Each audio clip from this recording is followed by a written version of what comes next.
1.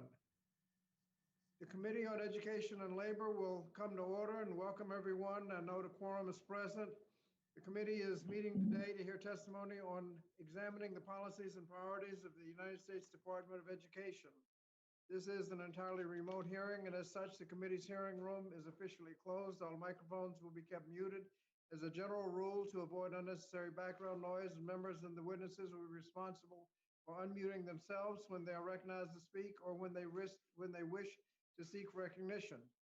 Remember, a witness experiences technical difficulties during the hearing. Please stay connected to the platform. Make sure you're muted and use your phone to immediately call the committee's IT director, whose number was provided in advance.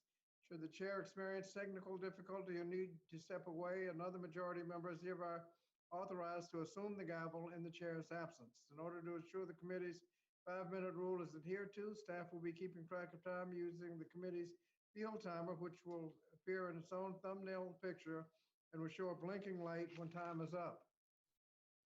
As I indicated previously, we'll skip the roll call so that the secretary can make his hard stop at the appointed time. Pursuant to Committee Rule 8C, opening statements are limited to the chair and ranking member, and I recognize myself now for the purpose of making an opening statement. Today, we're meeting to discuss the Department of Education's budget request for fiscal 2022 and examine the department's priorities to support students, educators, and communities. Secretary Cardona, welcome to the Committee on Education and Labor, and thank you for being with us today. Today, we'll look forward to hearing your vision to expand access to quality education and help students and schools recover from the pandemic. Now, at the beginning of this administration, you inherited an education department that spent 4 years moving in the wrong direction. Under the Trump administration, the department failed to provide meaningful guidance to help students cope with the pandemic.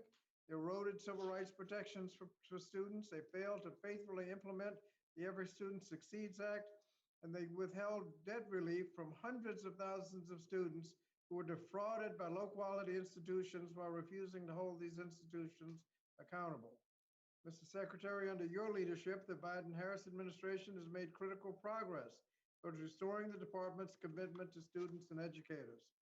In March, the administration worked with Congress to pass the American Rescue Plan Act. This package provided the largest one-time federal investment in K-12 education in our nation's history, and it distributed it using the Title I-A formula so that the greatest resources went to the communities with the greatest needs. This funding has allowed school districts to reopen safely, remain open, and make up for lost time in the classroom. And while others have demanded that the schools reopen, we have, the Rescue Act secured the resources to help schools reopen safely. The funding allows schools to purchase personal protective equipment, repair and replace broken ventilation systems, and take other steps to follow CDC guidelines for reopening schools safely. Importantly, school districts are also using the funding to help students get back on track after the pandemic. Districts must dedicate 20% of the funding they receive to address learning loss and support students' social and emotional well-being. I want to recognize the department for providing school districts with evidence-based guidance on how to use the relief to support students and reopen classrooms. Because of these efforts, schools finally have the resources and support they need.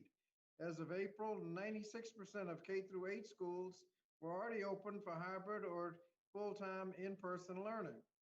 As Dr. James Lane, the state superintendent in my home state, noted, and I quote, "These resources will help students and teachers remain healthy and safe."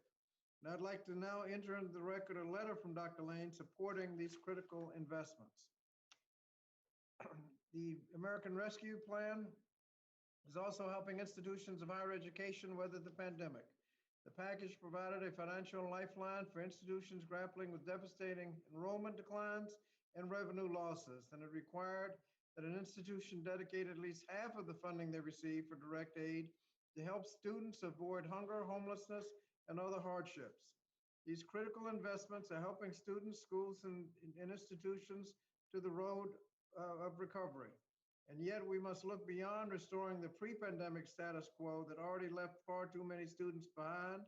So today we'll discuss how the department's budget request, the American Jobs Plan, and the American Families Plan will build back a better education system where everyone can succeed. Drawing from the Americans College Promise Act, the American Families Plan invests in providing tuition-free community college and reduced costs for students at HBCUs and other minority-serving institutions. The package also provides an historic increase in Pell Grants, which will help more students get a quality degree. American Jobs Plan also includes promising funding to help schools retrofit dangerously outdated school buildings, including ventilation systems, and it provides community colleges with the necessary resources to modernize campus facilities and technological infrastructure. So today we also look forward to hearing with the department's budget and what it will do to confront persistent academic achievement gaps, restore access to education for students with disabilities, lower costs of college, and ensure that all students have access to a quality education they need to reach their full potential. So, Mr. Secretary, thank you again for joining us today, and I'm pleased to recognize the distinguished ranking member of the committee, Dr. Fox, a gentlelady from North Carolina, for the purpose of making an opening statement. Dr. Fox. Thank you, Mr. Chairman, and thank you, Mr. Secretary, for being here. Mr. Secretary, Americans have suffered greatly in the past 15 months. Far-reaching government shutdowns to flatten the curve for 2 weeks turned into permanent stay-at-home orders. Businesses ground to a halt. Millions of individuals lost their job. America's school children, if they received any instruction at all, learned their course material by staring listlessly at a small screen for hours every day. Families did the best they could under the trying circumstances. Our initial instinct to preserve life was notable. Trusting virologists at the outset of the pandemic made sense because there were so many unknowns. They are scientists.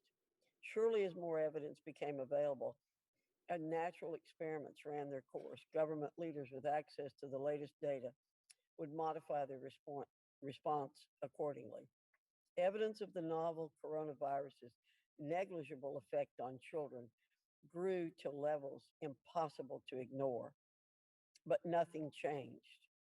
Blue state politicians forced children to spend their lives indoors and away from friends and loved ones. Democrats, including high ranking officials in this administration, discarded the scientific method in favor of narrow political interest and their teacher union allies. Democrats' actions have consequences. Low income and minority students suffered disproportionately from school closures. One study estimated the average student learning loss would be 10 months, but that number increases to as many as 16 months for students of color.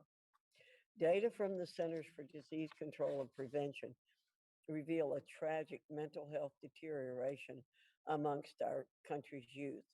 Emergency room trips caused by potential suicide attempts by children aged to 12 to 17 rose 22% in the summer of 2020 and 39% in the winter of 2021. Unnecessarily long shutdowns did incalculable harm to those children, their families, and their communities. President Biden's bloated budget recognizes the damages Democrats' shutdown policies have done to our children. But his proposed solution creates further harm for this generation.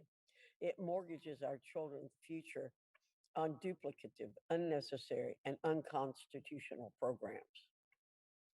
While the Secretary will likely focus on all the expensive new program proposals in the president's budget that have no hope of becoming law, committee Republicans cannot help but notice the preventable $1 trillion student loan repayment disaster looming on the horizon.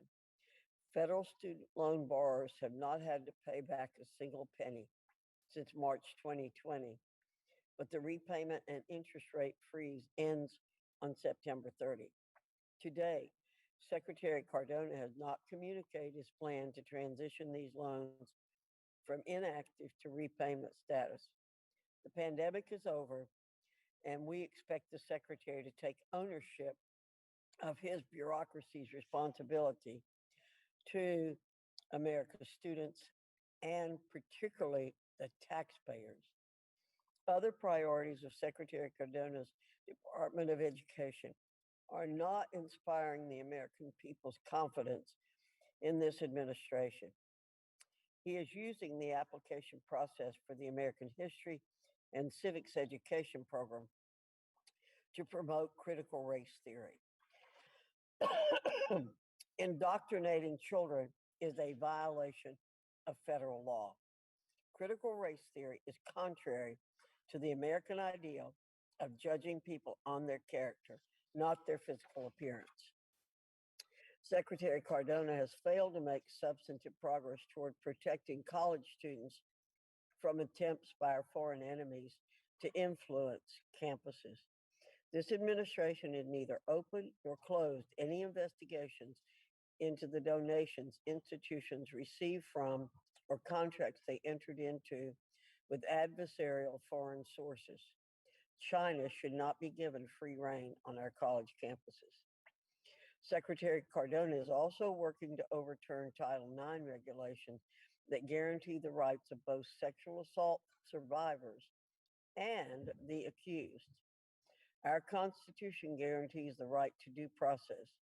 Secretary Cardona must protect students who survive sexual assault and uphold the ability of the accused to use the same constitutional rights enjoyed by his boss and notable other Democrat elites.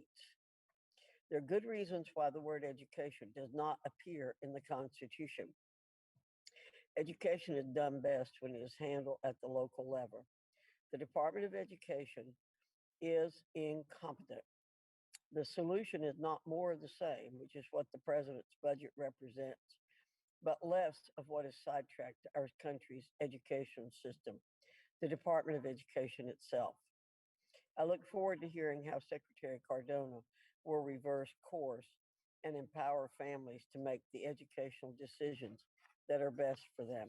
With that, Mr. Chairman, I yield back.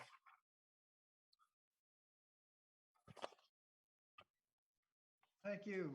Thank you.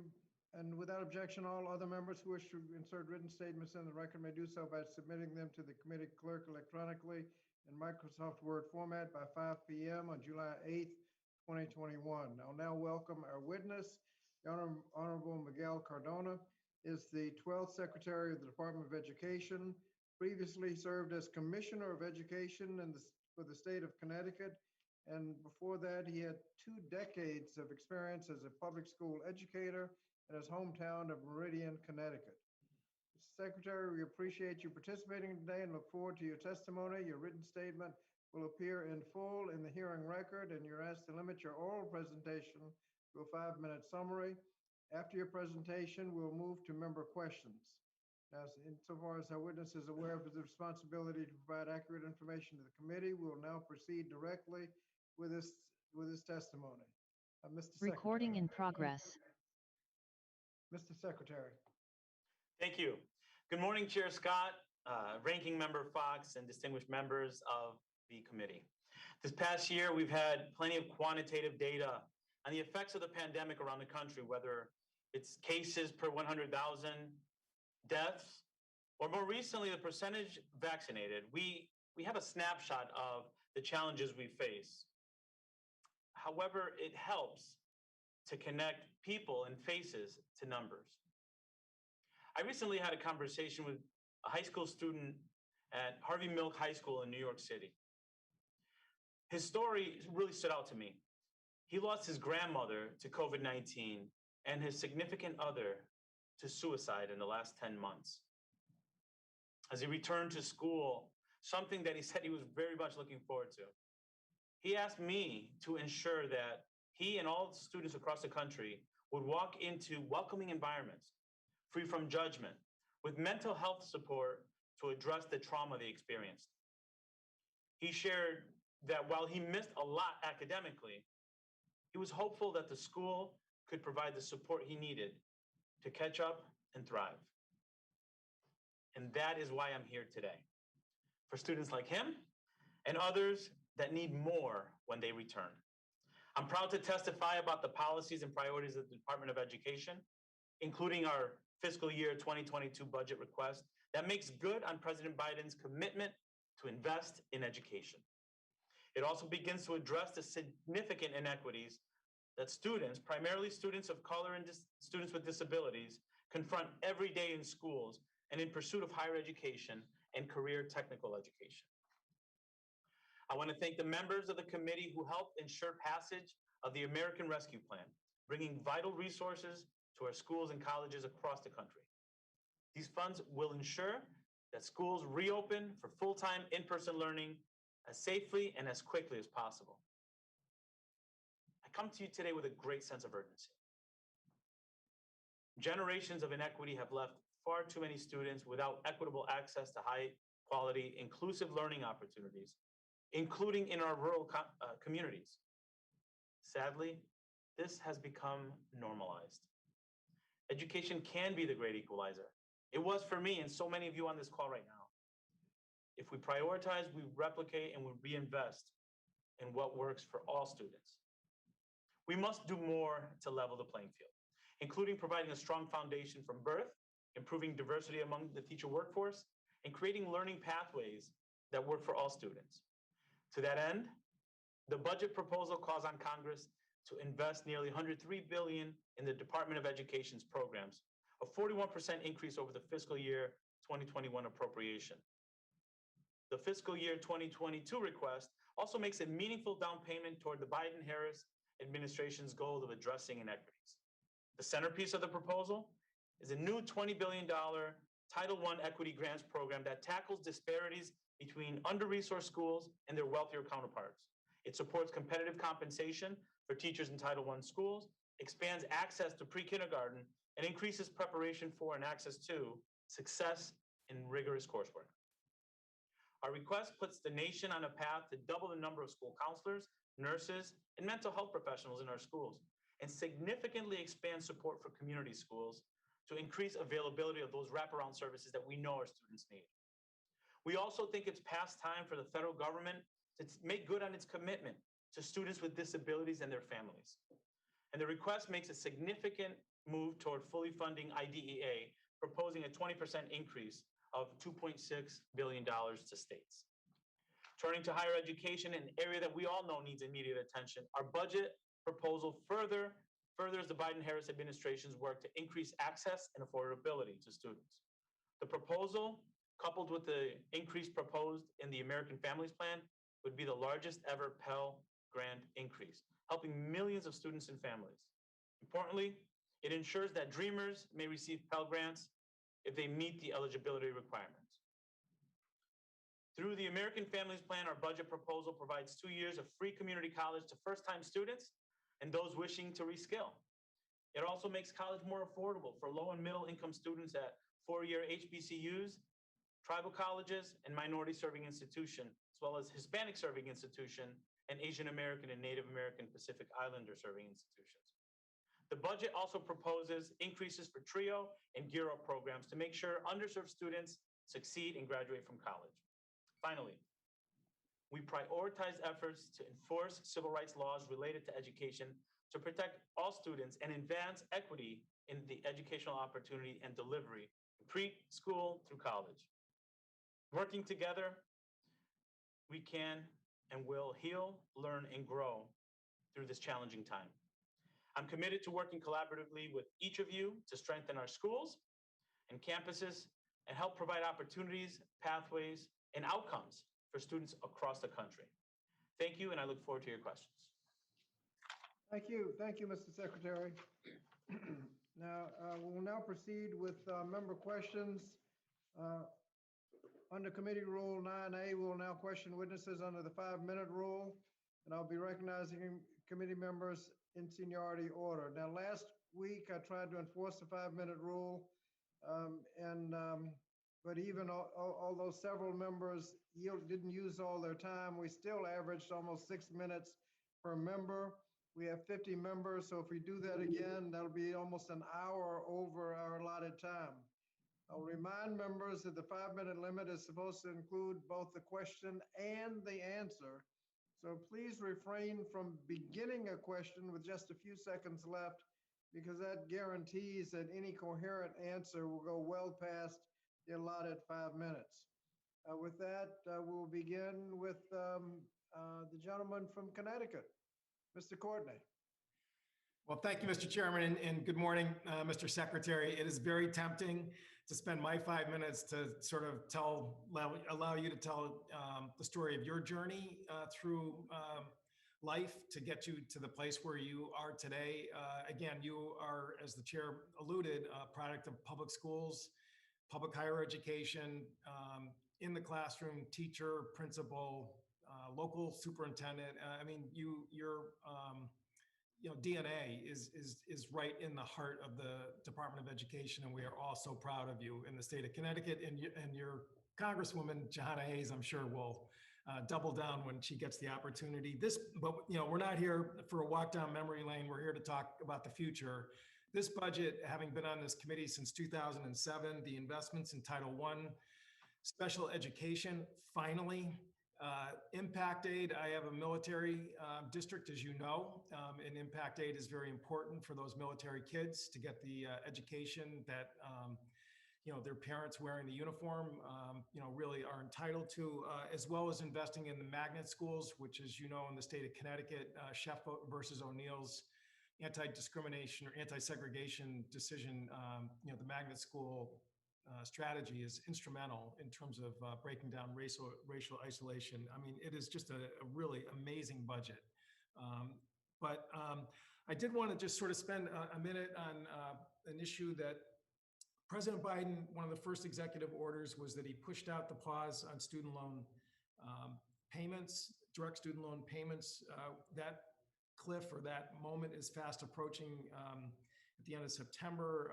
Yesterday, myself, Congresswoman Presley, Senator Warren, and 60 other members, many of whom are on this committee, sent a letter to the president thanking him for that pause. But obviously, there's a lot of moving parts. You're grappling with what your legal authorities are regarding student loan debt. I realize the letter is less than 24 hours old, so I'm not trying to put you on the spot here, but I hope, again, you can sort of talk a little bit about the department, and hopefully you'll give some consideration to pushing out the pause for another 3 or 4 months, which is what the letter requested. Thank you, Congressman Courtney, and it's nice to see you. We recognize the impact that the pandemic had on our borrowers, and extending the pause is something that we have had conversations about. We recognize, again, the challenge that it is. To date, the pause has saved over $5 billion for borrowers a month, 41 million borrowers. And just yesterday, I spoke to a young doctor who said that that pause helped him make a decision to open up a business. And he credited the pause as part of the reason why he was able to do that. So I recognize that we are continuing conversations regularly to make sure that we're factoring all different things. And I appreciate your sentiment, and I recognize the challenge it has been for those who have debt, thinking about that date coming up soon. We do plan on having information soon to communicate, restarting it. Right now it's at September 30th, but we do have in our immediate plans, we want to communicate the information out there. Great. Well, thank you. And, again, first of all, the department did move swiftly to protect the defrauded student loan borrowers, or ITT Tech. And, we have some of those borrowers from Connecticut. Thank you for that swift action. One other problem area, and again, the last administration butchered the public service loan forgiveness processing, which was started in the last 4 years. One community that, again, is really struggling with this program is military veterans and active duty who have student loan debt that qualified under the law that was passed back in 2007, but their deployment time where they get forbearance when they're overseas was not counted towards the 10-year tally to get student loan discharge. Myself and a number of members have introduced legislation to fix that problem. Again, there are many other folks who are struggling with this program, and I hope that will be one of the areas of concentration to fix what's already on the books. Thank you. It definitely will be. When we have a system that rejects 98% of those who apply, it needs an overhaul. I'm very interested in making sure that we provide results, and soon. We hired Rich Cordray recently, and his charge is to fix that system. And it's not only public service loan forgiveness that needs work. The entire student loan debt crisis needs a lot of attention. We haven't been sitting idle on it. We've provided some relief, over $2-3 billion, but there's so much more to do. This is the highest priority for us, and we definitely want to work with you and others to make sure that we're not missing out on any who didn't benefit from it, and we don't want to overlook anyone. This is a high priority for me. Those students deserve to be supported and defended as borrowers, so that they can go on with life and not have this heavy burden of debt holding them down. Thank you. Thank you, Mr. Secretary. Go Huskies. Yes. Thank you. Our next member will be the gentleman from South Carolina, Mr. Wilson. Thank you, Chairman Bobby Scott, and thank you, Secretary, for being with us today. Mr. Secretary, on November 13, 2020, the Department of Education under the Trump administration published in their registrar, quote, "The department has authority to implement a range of corrective measures for an institution that violates its program participation agreement, including termination of the institution's Title IV participation," end of quote. This statement was related to an institution failing to report Section 117 information of gifts and donations timely and accurately, which was to address what Ranking Member Virginia Fox has already identified, and that is the Chinese government-sponsored Confucius Institutes strategically located at research institutions across America. Given that many institutions are failing to comply with the reporting requirements under Section 117 of the Higher Education Act, can you commit to acting on your own authority as Secretary to hold schools accountable who fail to comply with the law? How will you ensure that higher education system is protected from the influence of adversarial nations? Thank you, Representative Wilson. We take these issues very seriously, as you do, and I commit to making sure that we're attentive to what the concerns are and working with you and others to make sure that we're using our authority to ensure appropriate actions and to look into this issue further. Thank you. Well, we look forward to full disclosure, and it's to the benefit of everyone, the institutions, students, and our relations with countries around the world. Additionally, Mr. Secretary, as you were identifying billions of dollars of more spending may not be the only way to help our students. In New York City, the average spending per student is $37,000 a year, but sadly, high school graduates, only 6% graduate achieving proficiency in math. How do you recommend to change systems that spend astronomical amount of money to benefit the students? Thank you. As a lifelong educator, I recognize two things. Number one, there has been an underinvestment in education. I recall having this every year, the conversation about having to do more with less. Our students come in with greater need, but we have less resources. That's number one. Number two, it's critically important that we have a good return on investment for every dollar spent in education. So for me, it's really about ensuring that funds are aimed toward the students that need it most. And I mean, I don't have to remind anyone on this call that the pandemic exacerbated opportunity gaps and access to learning for many students, in particular students in urban areas and students in rural areas. But also, I think it's really important to recognize that we have an obligation to ensure outcomes with the funds that are being distributed. The American Rescue Plan, we expected states to submit communication on what they're going to use the funds for, equity being one of them, and ensuring that they're getting input from different stakeholders. So I recognize your concern, and I can assure you that we will work closely with states and districts to make sure that our students who are in greatest need get the support that they need and that the outcomes follow. Additionally, charter high schools make up just 10% of the country's nearly 24,000 public high schools, but they comprise 24% of the top 100 public high schools. And in the most recent budget that the administration has, there's a restriction on ability to fund charter schools. What will you be doing to address that and give choice? Thank you. You know, the funds, the proposal that we have here does not cut funds for charter schools. It level funds them. And we recognize the role that charter schools play in our country. And for me, it's about quality schools, whether they're charter or traditional schools, ensuring quality schools, quality programming for all students. But you say there's level funding. Gee whiz, the other spending was like a 44% increase. Gee, gosh, that's where programs are working. We need to be investing. And hey, I'm really grateful. My wife is a former teacher and taught, hey, at an alternative school. So we know what can be given, giving young people a second chance. And so over and over, we've got examples of progress. But I want to wish you well. And I'm just really grateful that the communities I represent have really wonderful school boards doing a great job. I yield back. Thank you, Congressman. Thank you. The next is gentleman from the Northern Mariana Islands, Mr. Sablan. Yeah, thank you very much, Chairman Scott, for holding and Ranking Member Fox for holding today's hearing. Mr. Secretary, welcome, and I look forward to working with you very closely as we proceed with the President Biden's administration's priorities on education.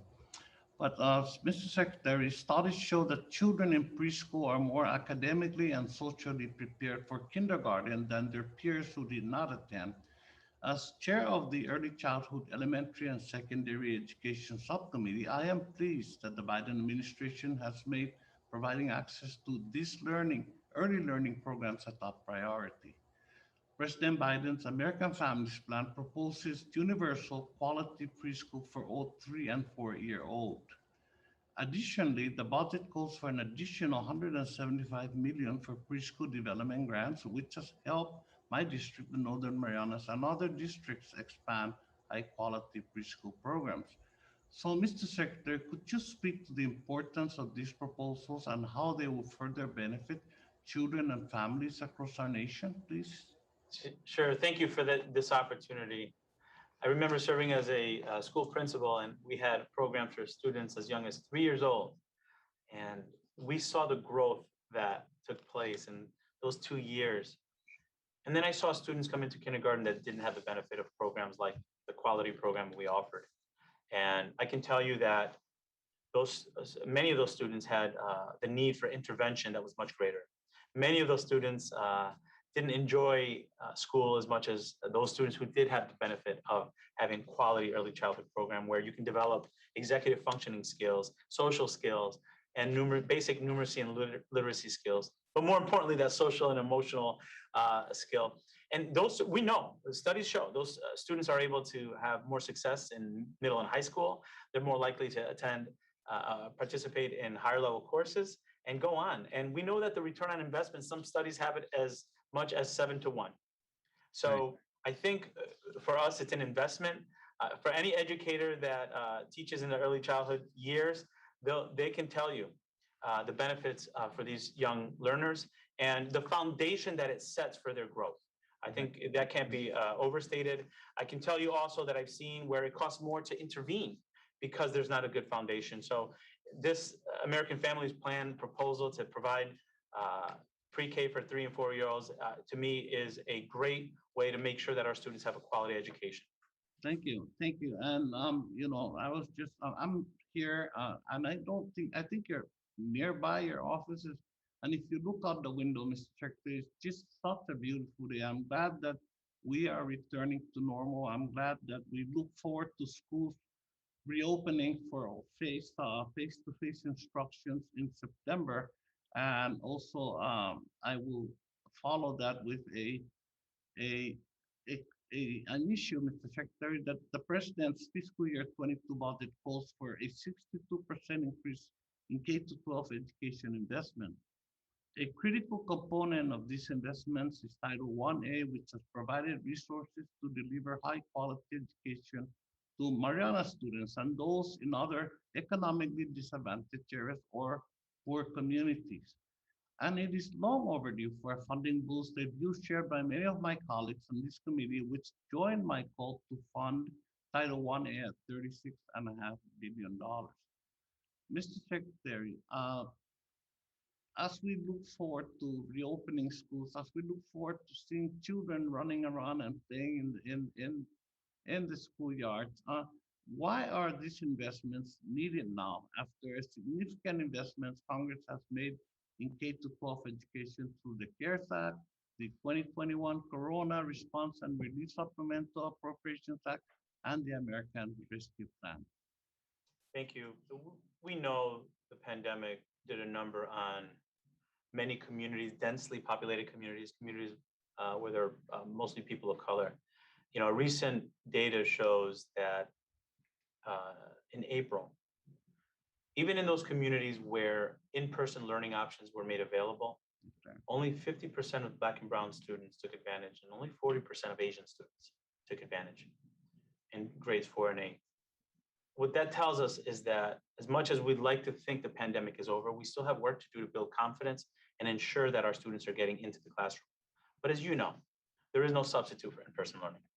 And when those students do return, they're going to have not only more academic needs, so these Title I funds really are aimed at closing those gaps that were exacerbated, but they're also going to have needs to support the trauma that they experienced. As I said earlier, the mortality rate in those communities was also higher. So there's a lot of work to do to not only get our students to be prepared for learning and make up whatever was lost, but also to build back better. Because in those same communities, Congressman, in those same communities, the gaps existed for decades, outcome gaps, which was mentioned earlier in a question. So we have to do more to give our students an opportunity to succeed in life. Mr. Secretary, my time is up, but I'd like to say my first notice on this hearing with you is the relief that the information you share with us is such a breath of fresh air compared to your predecessor. I am dead serious about this, but welcome, congratulations on your confirmation, and I really look forward to working with you, sir. Thank you, sir, as do I. Man, my time is over, I exceeded, so I apologize. Thank you. Next speaker is the gentleman from Pennsylvania, Mr. Thompson. Chairman, thank you so much, and thank you for this hearing. Mr. Secretary, thank you for being here today. Much appreciated. The Elementary and Secondary Education Act, which was reauthorized through Every Student Succeeds Act, provides obviously extensive resources and funding for K through 12 education. As you know, Title I of this legislation distributes funding to local educational agencies to improve the achievement of disadvantaged children, children that find themselves in poverty circumstances, a huge impact on learning.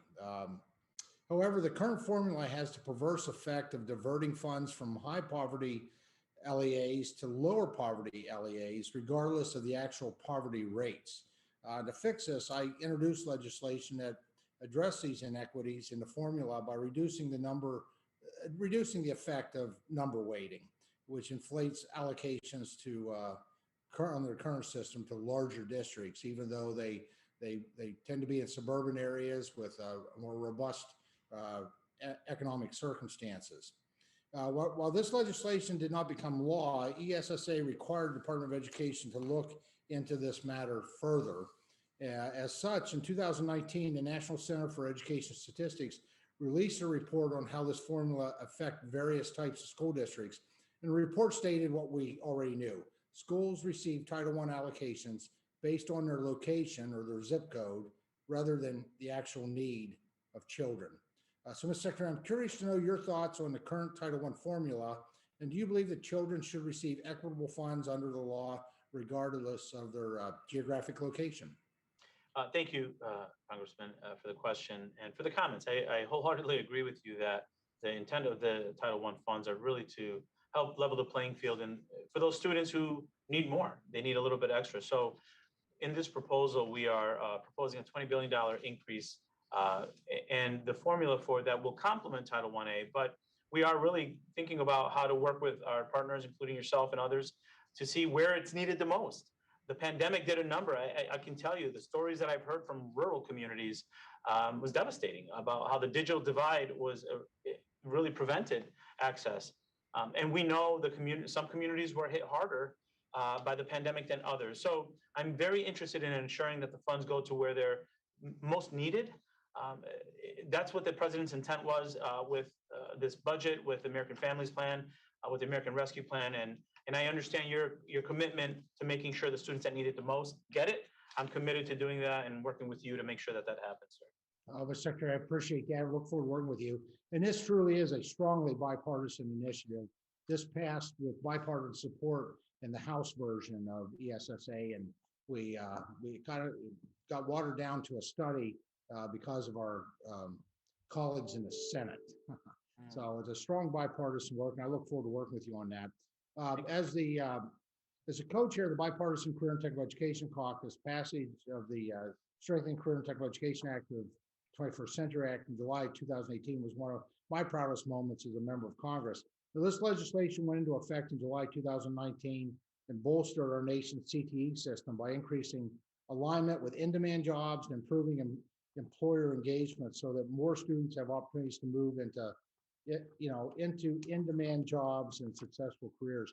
Can you provide an update for the committee on the implementation of this law and how funding provided through the stimulus packages in the past year and a half actually has supported career and technical education opportunities? Thank you for that. And I share your support for career and technical education, having graduated from a technical high school and just understanding how we need to evolve in education to make sure that we have pathways into the workforce and that we have partnerships with our workforce partners to ensure that our students have multiple options, including 2-year, 4-year colleges, but also pathways to jobs that exist now, high-paying jobs that exist now. I'm excited about the opportunity there, and I look forward to working with you and communicating with you on the progress of that plan and what we plan on doing moving forward. So I look forward to having follow-up with you on that, and also sharing that this is in alignment with the president's vision for the budget. So there's funds, 1.47 billion discretionary request to increase career and technical education.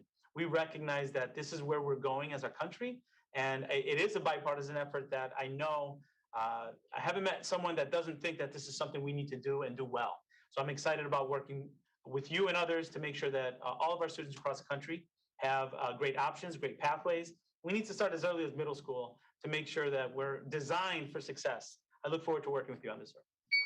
I appreciate that, and look forward to talking with you offline about that $1 billion in new mandatory funding, and just looking to see how that may line up with or not with the state grants authorized under Title I of Perkins 5. So thank you so much. Thank you, Chairman. Thank you.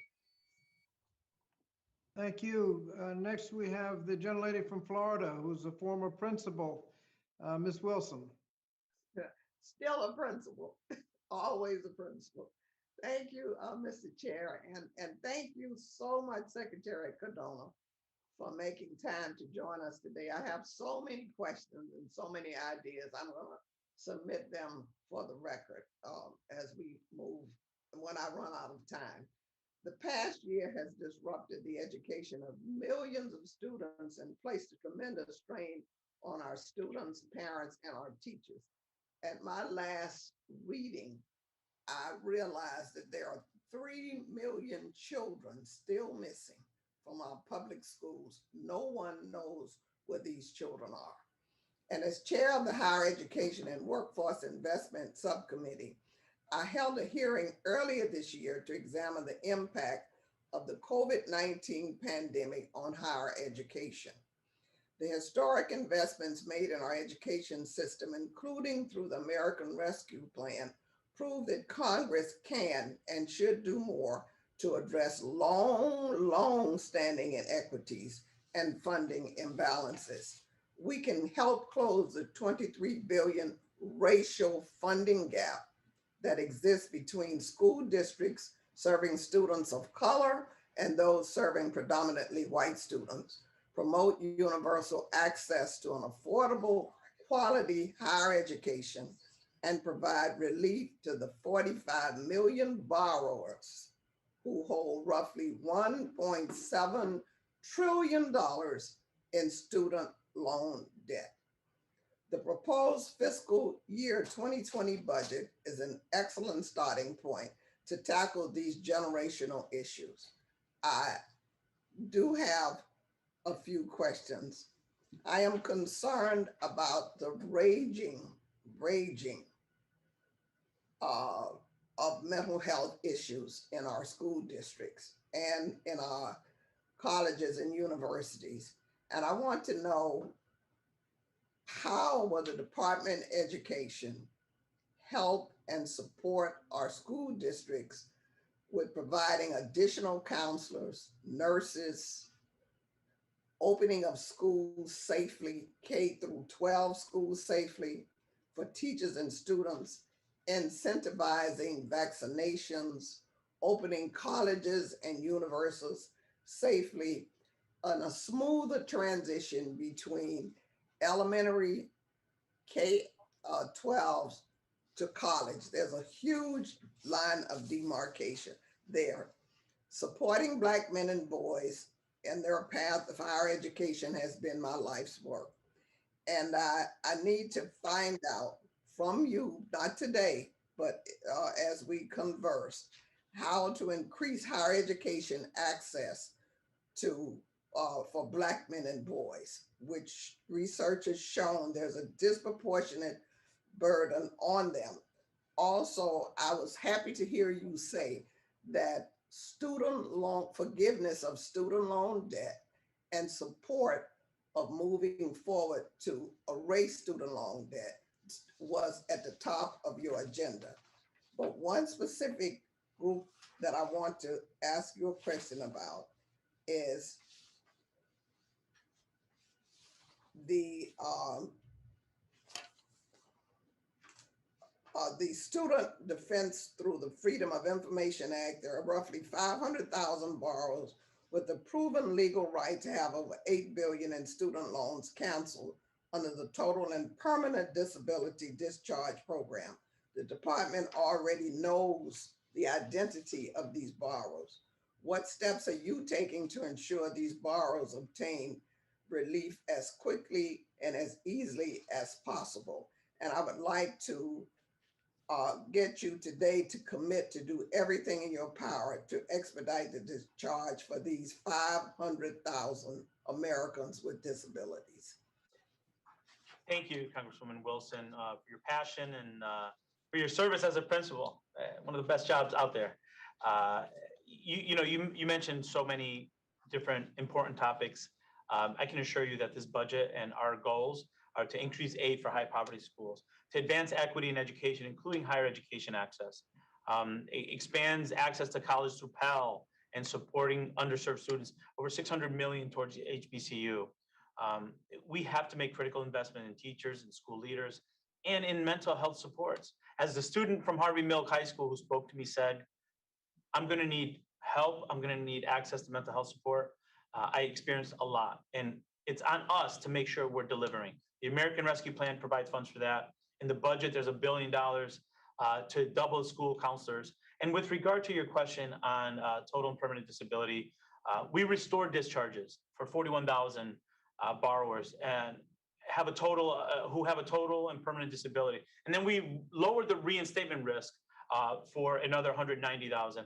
But I will commit to ensuring that this will continue to be a priority, that we'll continue to work with you and others to make sure we're communicating what we are doing, but to prioritize the needs of our borrowers who, after this crisis, do need support. Thank you.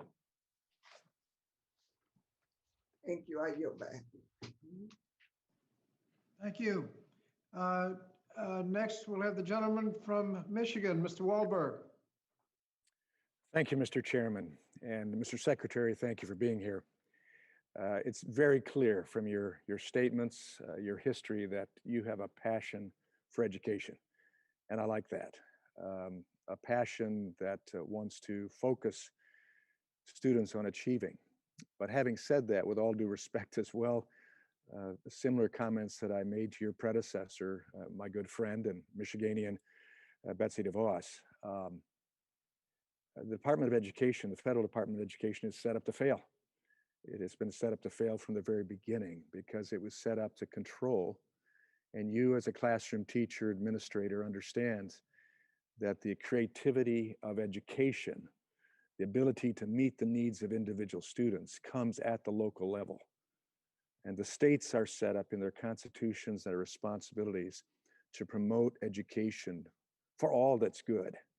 And so I say this with all due respect, I wish you well, but I think the best thing you could do is remove the U.S. Department of Education from as many areas of controlling what goes on at the classroom level, at our teachers' level, in our states as much as possible. I think it's evidenced by a lot of turmoil that's taking place in the education world now relative to some of the curriculum. And Mr. Secretary, you proposed grant priorities under the American History and Civics education programs that, among other things, endorse the 1619 project. It's as you know, it's become a major issue. Do you agree that the 1619 project is a curriculum taught in schools? I thank you for your comments. First of all, as an educator, I do agree that the innovation and best practices and decisions around what students need is best left to the local districts and the state. We don't get involved in curricular issues. We don't recommend, mandate. And as an educator who has had experience in the classroom, building leader at a local and state level, I recognize that that's where it should be. Is the However, 16, let me just move Sure. back to the question. Do you agree that the 1619 project is a curriculum taught in schools? we don't get involved as a federal government in monitoring curriculum in schools. I think that's a state responsibility. So I couldn't answer whether or not it is being taught in schools. What I can tell you is that we don't have a role, but as an educator, I will tell you that I've heard from educators, I've heard from students, from parents, that when students see themselves in the curriculum, they're more likely to be engaged and they're more likely to feel comfortable and feel a sense of community, and that schools are providing, as Dr. Rudine Sims Bishop calls, windows, mirrors, and sliding glass doors, But to see the themselves federal- in the curriculum and see others. But let me jump back in. Sure. You, in your grant proposal, indicated the 1619 project there. The law clearly prohibits the Department of Education from prescribing direct curriculum and offering payments for it. Section 103B of the Department of Education Organization Act, Section 438 of the General Education Provisions Act, Section 8527 of Elementary and Secondary Education Act. Will you retract your proposed grant priorities in order to comply with the federal law? We shouldn't lose sight of the bigger issue here. We're not promoting curriculum. We are communicating that districts and states have the responsibility to do that. We don't also want to be engaged in the politicizing of a curriculum. So we recognize our role and we'll stay true to our role, which is not to engage ourselves in local curriculum. But you have signaled the desire for that curriculum by the grant proposal that you have there. That's our concern. And I would encourage you to live by the law and not violate it. That's a concern that I think is very important for you to understand. And even in interviews you've done in Atlanta, you said, I'm signaling that we need a curriculum, and then you changed and said, or that we need to allow educators to develop curriculum where students see themselves in it and where diverse perspectives are shared. I concur with the desire to see diverse perspectives. 1619 project is not a diverse perspective. It defames the history of the United States. But more importantly, the Department of Education by law is precluded from doing that and prohibited from signaling, proposing, or granting for those proposals. So Mr. Secretary, I want to work with you on that, but we will be watching there and hope that that you'll follow the law. I yield back. Thank you, Congressman. Thank you. Next, the gentlelady from Oregon, Ms. Bonamici. Thank you so much, Chairman Scott and Ranking Member Fox. And thank you, Secretary Cardona, for being here today to discuss some of the most important issues facing our nation's children and youth. And Secretary Cardona, I am thrilled to have a public school champion leading our efforts, especially important now as we are helping families, students, educators, and their families recover from the pandemic. There are many critical issues in this committee's jurisdiction, and thank you for your commitment to increase IDEA funding, your support for early childhood education, and more. But because of time, I'm going to focus on two issues. The importance of the Every Student Succeeds Act Title IV-A grants, especially in helping to close the achievement gap. And then the second issue is supporting student loan borrowers. So Mr. Secretary, we know that the pandemic exacerbated existing inequities, and you've talked about that this morning, and widened the achievement gap, especially for Black, Indigenous, and Latinx students. And we know that students benefit from a well-rounded education that includes the arts. We talked about that. The Student Support and Academic Enrichment, or SSAE grant program under Title IV-A of ESSA is important because those grants fund well-rounded education. They fund safe and healthy students, and that includes mental health and trauma-informed practices. And they fund technology. So in the President's fiscal year 22 budget, the Title IV-A grant program would receive flat funding, even though the needs have increased. In fact, I led a bipartisan Title IV-A appropriations letter again this year, and we are recommending $2 billion, which is more than the President's recommendation. So Mr. Secretary, how will the administration strengthen access to well-rounded education and close achievement gaps and meet those important needs of technology and student health? And also, how will the department provide technical assistance to states and districts to make sure that the Every Student Succeeds Act is implemented as intended? Thank you for that question. We share your passion and concern for all students and their enrichment, as well as their mental health needs. And the budget does have $1 billion toward doubling down on the number of school counselors and social workers to address the needs of our students and our staff. I think we can't ignore the fact that our educators have also gone through trauma, and Indeed. We're asking them to go back into the workplace and support our learners who have experienced trauma.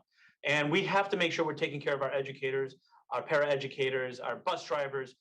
We've experienced this together. We're going to heal together. So with regard to the Title IV, we recognize your question and understand also that through the American Rescue Plan, funds are made available to support innovative programming, whether it's through summer programming, which should look very different than your traditional summer school. I said in one location, I'd love for this to be a ditto-free summer for our students across the country. So the American Rescue Plan are there for innovative programming into the fall, into the upcoming school year. I know educators recognize that we, in order to build back better, have to really double down on innovation and ensuring that students have access to acceleration, to creative programming. And in my conversations with educators, I visited about 10 or 11 different states. That's what I keep hearing, that we cannot go back to what it was before. So I anticipate that funding that is being made available to schools is fueling innovation. It's fueling creative measures to get students re-engaged in ways that we haven't in the past. And that's the charge for educators across the country. And I believe we can do it. I look forward to working with you to make sure that your goals and your hopes for what we want to see out of Title IV come to reality, and maybe sharing some examples of great practices across the country as well. Thank you, Mr. Secretary. And I know you've mentioned student loans, and to follow up on Chairwoman Wilson's questions, we know that student loan borrowers have been saddled with unimaginable debt, and that was true even before before the pandemic. And now we're facing these sort of emerging crises with the pandemic repayment solutions that are unworkable. I want to mention the Public Service Loan Forgiveness Program and income-driven repayment plans. And as student borrowers sort of face that cliff of repayment with the forbearance period scheduled to end in September, if not extended. And along with Mr. Courtney, I do support that extension. So what is the department doing to support student borrowers as they transition back to repayment? And will these measures be made permanent to improve repayment programs in the long term, which I think is the critical part of this question? We need short-term and long-term relief. Sure. First and foremost, we have to change the culture of what it is. Right now, it's broken, and we have to recognize that it needs an overhaul. Public service loan forgiveness, borrower defense, and making sure that our those with total permanent disabilities have the support and relief that they need, that they deserve. We're communicating regularly with borrowers. We're making processes a lot simpler. I remember meeting with borrowers recently. I had a phone conference with them, and I was getting frustrated by the end of the call with the level of hoops that they had to jump through. That's unacceptable. We need to do better. We have Richard Cordray on there now. And the charge is really, let's not do incremental change. Let's make sure that we're servicing our students, our borrowers, putting them at the center of the conversations, thinking about how our policies look from the perspective of the borrower. We need to do better, and we're going to communicate with them regularly, not only to share what we're doing, but also to listen, to see how the experience is going, to make it better continuously. Thank you, Mr. Secretary. And Mr. Chairman, as I yield back, I request unanimous consent to enter into the hearing record an article from Oregon Public Broadcasting that mentions Mr. Mike Schofield from Beaverton, Oregon. He's an assistant superintendent, saying that the challenges of providing school services during the past year were unprecedented. And fortunately, so was the federal funding from the American Rescue Plan that's been critical to closing gaps. And I yield back. Thank you, Mr. Chairman. Thank you. Thank you. Next, we have the gentlelady from New York, Ms. Stefanik. Yes, thank you, Chairman Scott. Secretary Cardona, students in rural communities have a higher high school graduation rate, yet they are less likely to enroll in post-secondary education. And those who do enroll, they often face unique barriers that make them more likely to drop out without completing their education. Addressing this attainment gap will go a long way in unleashing the untapped economic potential of rural America. And in the final FY21 appropriations bill, I was proud to lead a bipartisan effort to secure $10 million for grants to support innovative, locally driven approaches to improve rates of post-secondary enrollment and completion among rural students. The problem is the department has yet to issue a notice inviting applications for this rural post-secondary and economic development grant program that funds rural students. Can you provide an update on the status of the department's efforts to distribute this funding? Thank you, Representative. I share your passion around making sure that our students in rural areas get the supports that they need to have access like every other student. So thank you for the question. I'm going to ask my staff today to reach out to you and your staff to provide an update. That would be great. And can you commit to working with me and this committee to get things moving on that funding? Absolutely.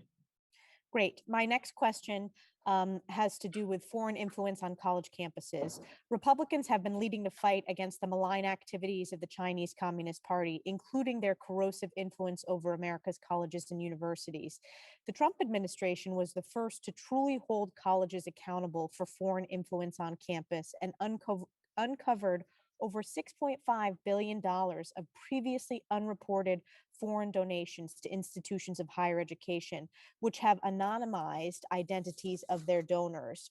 And it's not just donations. Congressional Republicans' China Task Force successfully highlighted the Chinese Communist Party's relentless efforts to influence our higher education, from their recruitment of U.S. academics to their theft of research and intellectual property at American universities. Just over a year ago, we learned that the chair of Harvard's chemistry department participated in China's Thousand Talents program and was charged in connection with aiding the Chinese Communist government. This should concern every American, and left unchecked, Chinese influence on American campuses puts our national security at risk. So with that in mind, Mr. Secretary, how does your department plan to hold colleges and universities accountable to their Section 117 reporting requirements for foreign gifts and contracts? Thank you, Representative Stefanik. This is another issue that we share your concern in making sure that we are looking into this. I can commit that we'll work with you and others to listen to the concerns and be swift about communicating where we believe changes need to be made. I commit to working with you and others to make sure that we're looking into this. And are you going to hold the actual colleges and universities accountable for those reporting requirements in Section 117?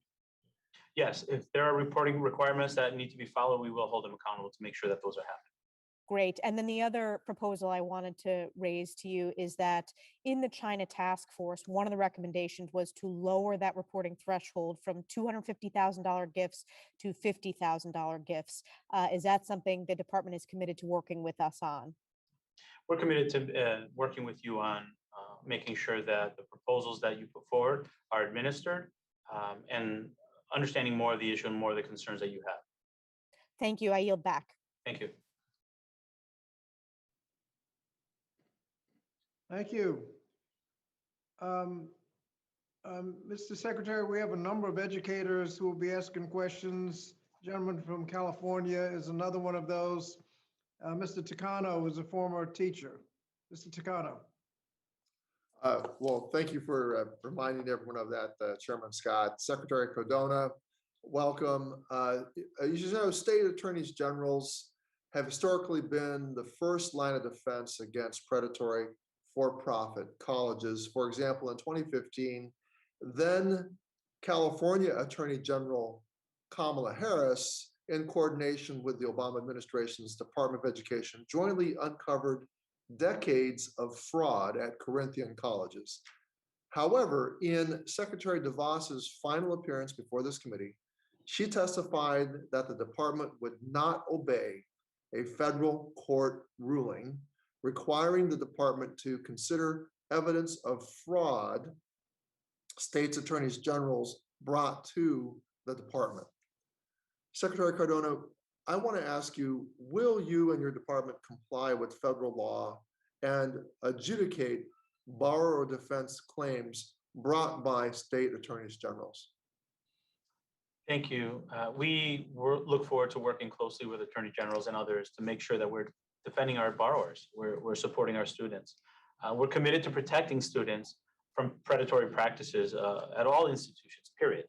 That is going to be our focus. We have to be very strong with that because our borrowers right now, especially after the pandemic, can't afford to be taken advantage of or can't be victims of misconduct, in particular from for-profit institutions. So I commit that we will be working on that. We'll be working closely to make sure that we provide relief for those borrowers who were taken advantage of through misconduct of institutions. Well, with respect to complying with federal law and court rulings, can we expect the department to fall in line with rulings that protect students? Definitely, yes.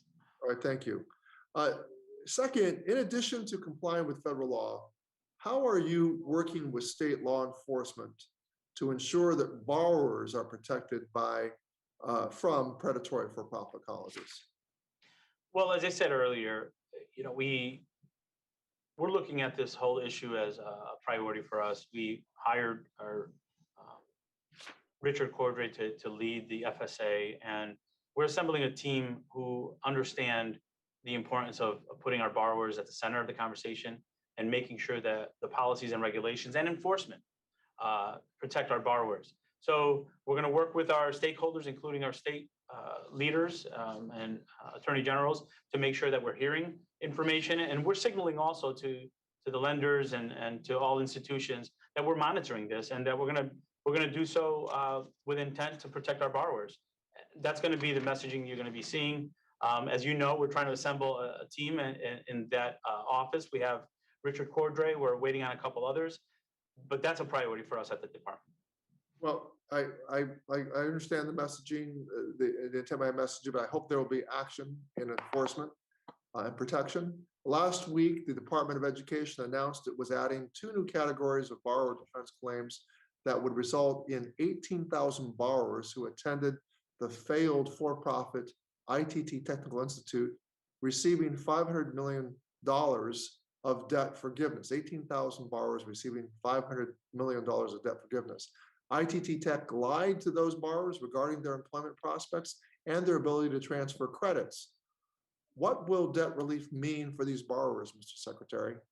It'll mean a lot. It'll let them go on and buy their homes. It'll let them move on with their lives. This burden of debt, especially if you were taken advantage of and you weren't even able to finish your degree, puts these borrowers in a really bad position. And I want to be very clear, we haven't been sitting idle. We've provided 1.5 billion in relief through borrower defense. We've delivered for the 72,000 borrowers and that needed that relief. We also approved 500 million in new discharges for 18,000 borrowers who attended ITT, as you mentioned. So we're continuing to push here. We recognize it's a priority. Every opportunity that we have to either provide discharges or relief, we will. And we're sending messages. I think we're not just waiting for the public, for the loan forgiveness decision to be made. We're doing what we can to provide relief to our borrowers who have been taken advantage of. We're going to continue to do that. Mr. Secretary, with the time that I have, with the time we have remaining, how does this step fit within the department's overall work to stop unscrupulous for-profits from harming students in the first place, not letting them get into debt? We're going to be monitoring it closely. We're advocating for those who are being taken advantage of. When we talk about equity and access, we need to make sure we stop bleeding, but also address the issues that result, those symptoms that result when we have students taken advantage of. Thank you. I yield back. Thank you. I noticed that the gentleman from Wisconsin has returned. Gentleman from Wisconsin, Mr. Grothman. We never left, I don't think. I But didn't that's see you. I'm okay. sorry. I'm glad you noticed me. Okay, Mr. Secretary, I got a question for you.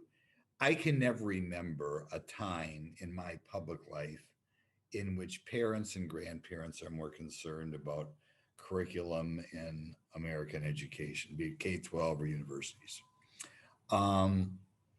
You issued proposed priorities for American history and civics education classes. Within these priorities, you approvingly quoted the Professor Ibram X.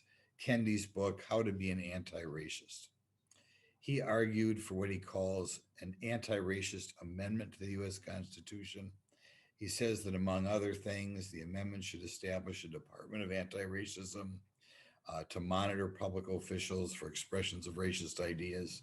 I mean, today it seems like everybody's racist. Monitor public officials. His proposed amendment would require the Department of Anti-Racism to pre-clear all local, state, and federal policies. Mr. Secretary, do you think this is kind of a radical proposal or kind of inconsistent with where we should be going? I want to comment that for me, it's really important that I reiterate at every opportunity I have that the federal government doesn't get involved in curriculum. And I think it doesn't prescribe, nor does it mandate, does it regulate curriculum. That's left to the states and the locals. And I think, you know, quite frankly, it's probably more political than it is program. So I want to make sure that I make that clear every chance I have. It kind of concerns me a little that you quote this guy. Do you, I just read a little bit about what he's got in there. Do you understand that's radical and outside the mainstream, or should be outside the mainstream?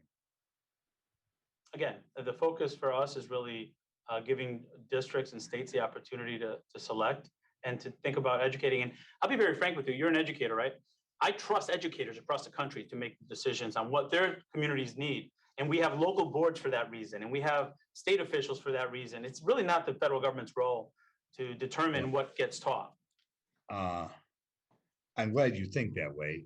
You can understand why it concerns people to have the Secretary of Education kind of quoting positively this professor's ideas.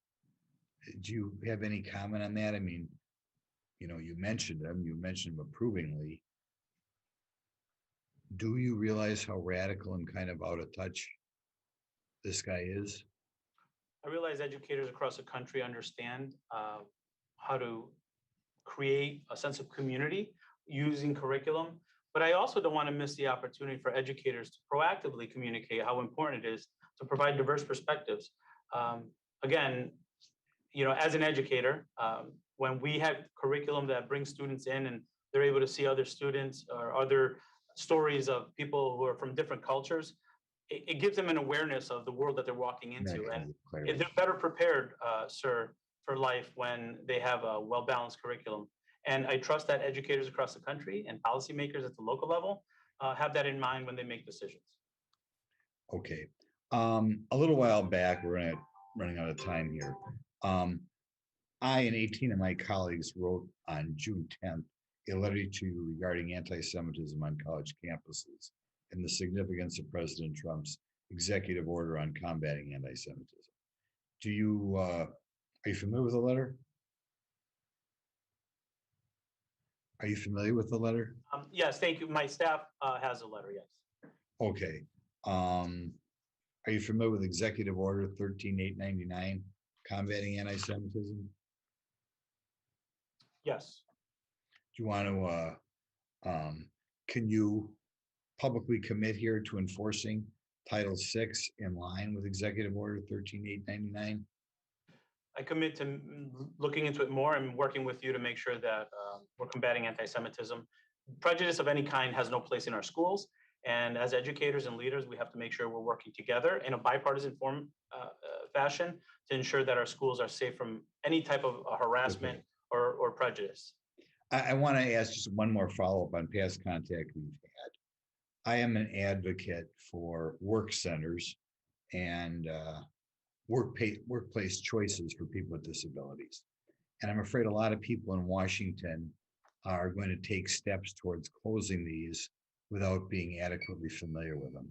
I've talked to you before. Can you commit to visiting some of these work centers with me or someone else before you make any Yes, decisions? as I said on the call, I look forward to it. I enjoy visits. I've been out to a lot of different places looking at reopening, and that is on my list of places that I want to visit to learn more about the issue. Thank you, sir. If I get to go along. Thank you much. Thank you. Gentleman's time has expired. Mr.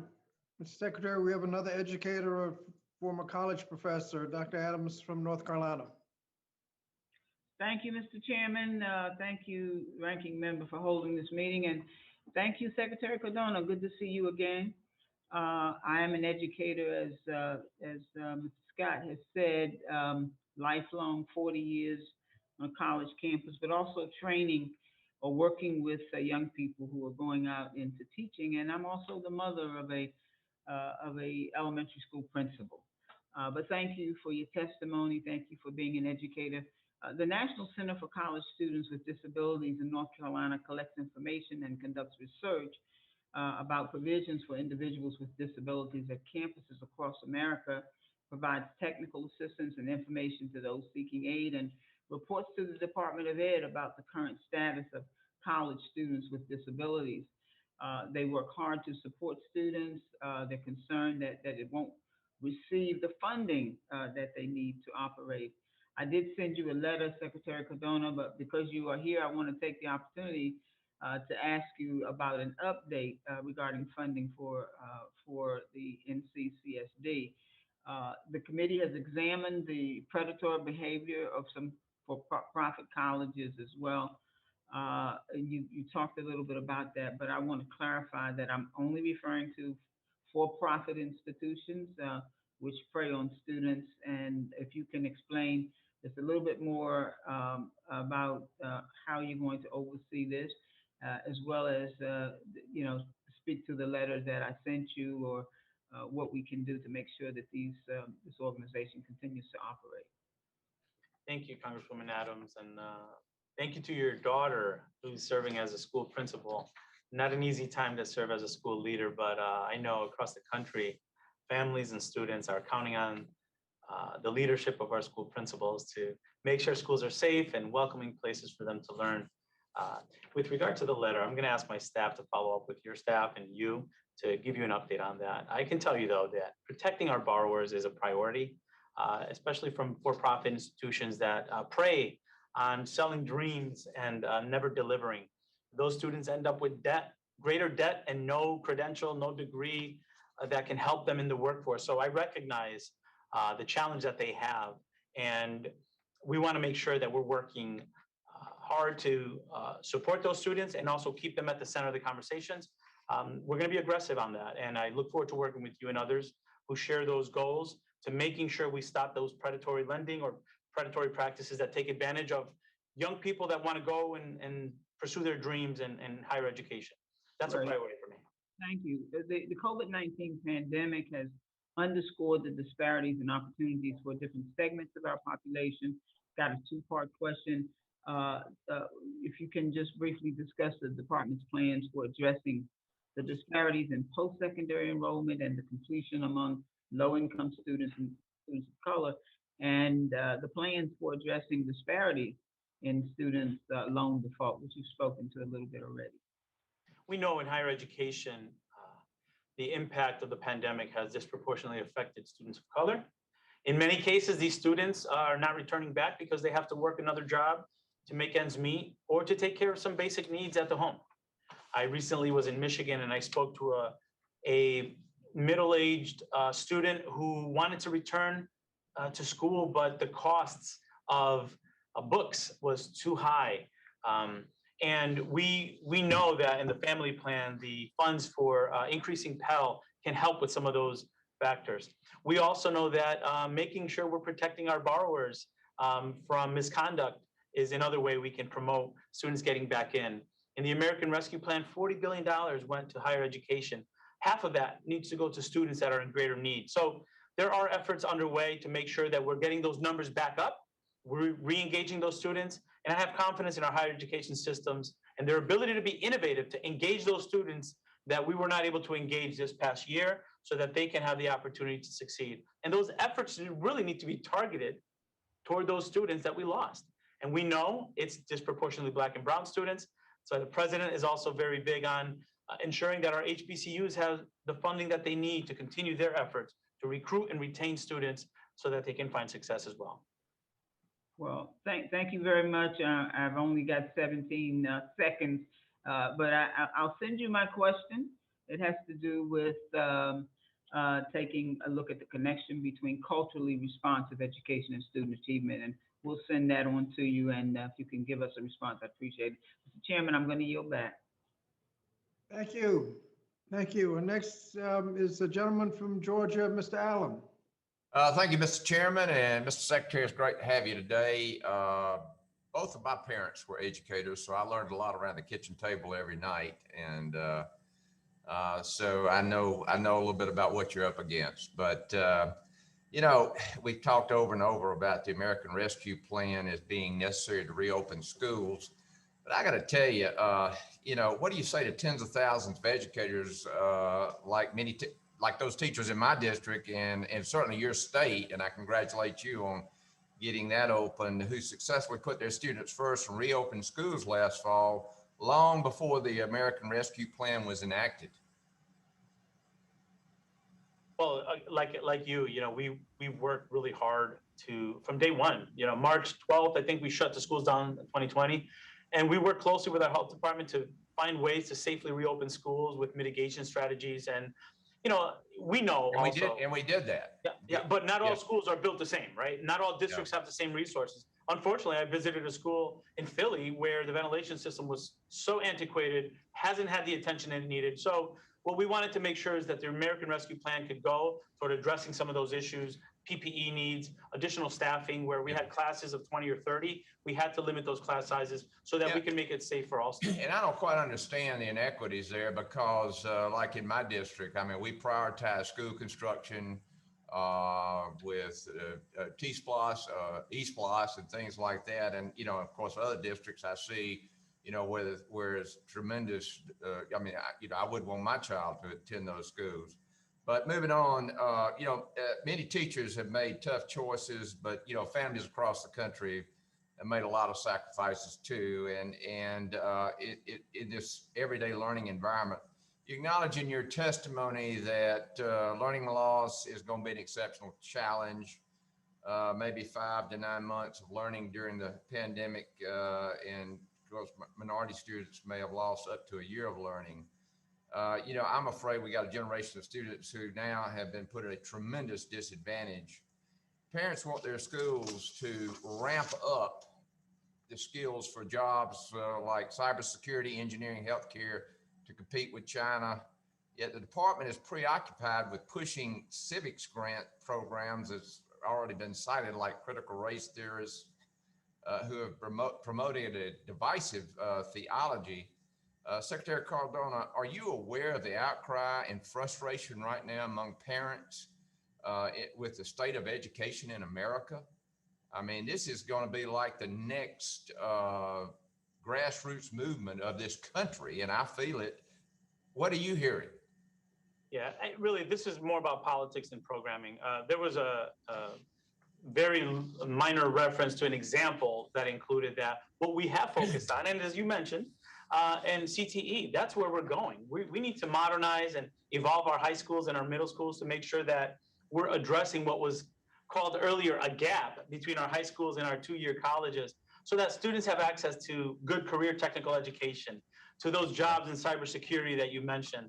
And we have to work more closely with the workforce.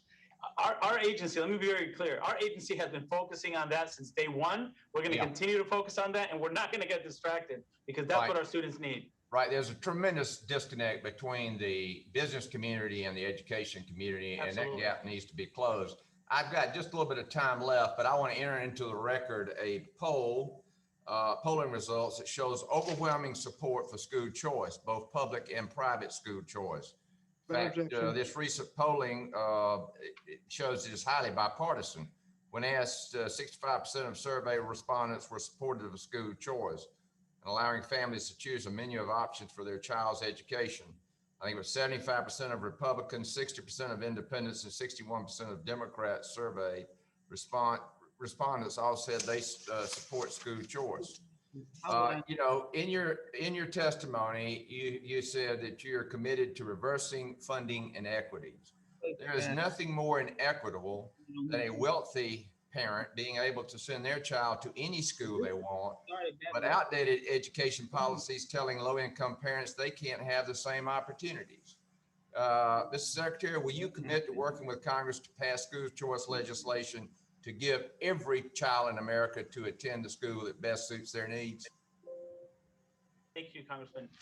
I fully support the notion that every school across the country should provide high quality education.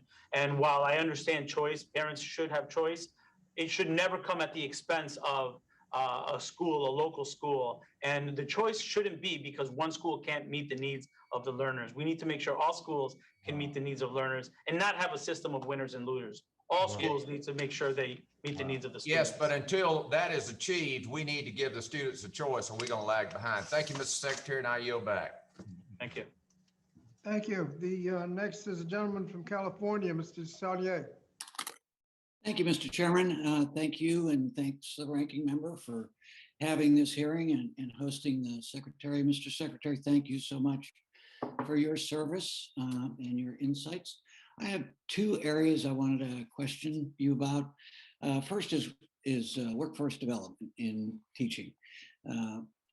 Trying to attract the best and the brightest in a career, as we've heard from my colleagues, Ms. Adams, Ms. Takano, Mr. Allen, of their own life experience, certainly yours and their family, trying to get the best and the brightest to go into teaching and stay.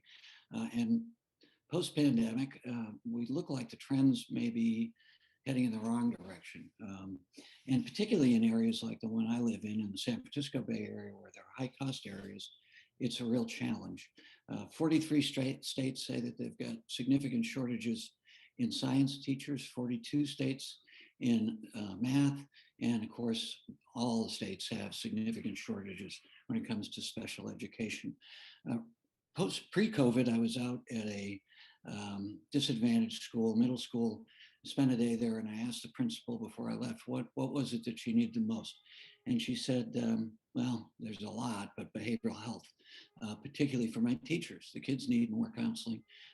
With all that we're learning about neuroscience and stress, deploying those assets and funding those assets would help my teachers a lot. And this was a school where teachers left frequently, both young ones and older ones. So I very much appreciate your commitment in the budget, your comments and your testimony about this issue. But how do we help you and engage on attracting the best and the brightest into the teaching field and keeping them there and having them compensated appropriately? Thank you very much for that question and for acknowledging the needs and doing it from the perspective of an educator. I appreciate you sharing that comment from the educator. First and foremost, we need to make sure we respect the profession. I think, there's a saying that people, just because you went to school doesn't mean you're an educator. Our educators are dealing with so much dealing with mental health needs, dealing with a country that's divided, that we're unifying again. Right. And we recognize that, like that young man that I spoke to at the high school in New York, they're coming back after a pandemic, and many of them are facing loss. Many of them are facing job loss for their family members. And we need to make sure we restructure our schools to provide that social and emotional well-being and support that they need, making sure that we provide mental health access to our students. That's how we heal together, right? The academics will come when the students' bandwidth for learning is increased. And how do we do that? We make sure that students aren't hungry. We make sure that students have their emotional needs met, and that we're doing everything that we can to meet them where they are. The plan asks for that. And the plan also supports our teachers in doing that. So the American Families Plan, for example, provides about $9 billion in ensuring that we have certification for those hard to teach and hard to reach areas, the shortages in special education. There's Title I funding to increase pay for teachers who are working very hard to support our neediest learners, but underpaid compared to their peers in other professions. So there's a commitment from the president to lift up the profession, to respect the profession, to make sure that our teachers have the tools that they need to be successful so that our students can be successful. Terrific. There's another statistic, I believe, from your department that the profession is 20% on average paid less than comparable fields with comparable education, which to me sounds not as dramatic as it really is, at least in expensive areas like the Bay Area. I want to talk to you a little bit about, and to the last point though, also your commitment to community schools, to investing and engaging the community, very important, a challenge. Representative Thompson and I some years ago worked successfully to get funding on family engagement centers. All the indications are that it really helps in schools with achievement gap. But I also want to talk about the exponential research that we're getting on not just cognitive development, but neuroscience, the impact of stress, and communities and families engaging. So I wonder if we could talk a little bit about making sure your department is current with all of this. And this includes, of course, coming out of the pandemic, a wonderful opportunity. The kids are challenged right now as they develop, even though we know what stress does to kids' brain development. Thank you. I've always felt that our practice sometimes doesn't connect with the research as much as it should. And this is an opportunity for us to really make sure we're following the science, especially around how students develop emotionality, how that impacts learning. And then our community schools, the intent here is to make sure we're taking care of basic needs. You know, Maslow's pyramid, right? If a student's hungry, they're not gonna be as able to learn. If they're worried about housing insecurity, and we have to make sure we're connecting with our families better. This is our opportunity. Thank you. Thank you, Mr. Chairman. I appreciate it. Thank you. Thank you. Next is the gentleman from Indiana, Mr. Banks. Thank you, Mr. Chairman, and thank you, Mr. Secretary, for being with us today. As you know, the Trump administration modernized the reporting process for disclosing large gifts and contracts flowing from foreign countries to the department. As my colleague, Representative Stefanik, mentioned earlier, the department issued a report in October of 2020 revealing universities had failed to report $6.5 billion in gifts and contracts from foreign sources, including China, and opened 19 university investigations. A simple, quick question to get started for you. Has your Office of General Counsel briefed you on this report? I have been informed of the concerns that you expressed in your comments, yes. Have you been, you've been informed, but Mr. Secretary, have you been briefed in detail on this report? Simple question. No. Okay. Will you commit today that you will request a full briefing on this matter from your Office of General Counsel? Yes, I will. And I'll reiterate what I said to your colleague earlier. This is important to us also. And we want to look into this matter. We want to work with you and others to make sure that we're addressing this as I can tell it's a major concern across both party lines. Appreciate it. Nearly a decade ago, the FBI warned that hostile foreign actors use colleges and universities to spread propaganda, steal intellectual property, and recruit for espionage. Unfortunately, for too long, our colleges and universities have turned a blind eye to these threats. The Chinese Communist Party knows that American universities are home to government-funded national security research and use Confucius Institutes and Chinese student and scholar associations to collect our sensitive information and send it back to Beijing. In January, President Biden withdrew a Trump-era proposed regulation that would have established requirements for student and exchange visitor program certified schools to disclose agreements with Confucius Institutes or risk losing their SEVP certification. Now that you have weakened these safeguards against the CCP, how does the Biden administration propose to protect our sensitive research from our greatest adversaries? Thank you. We recognize your concern. We look forward to working with you to make sure that we hear your concerns and take that into account as we move forward. So you don't reject my question? Excuse me? So you don't reject my question? I understand you have concerns about that. I commit to working with you and others to make sure that we're listening to what your concerns are and communicating with you what our plans are to address that.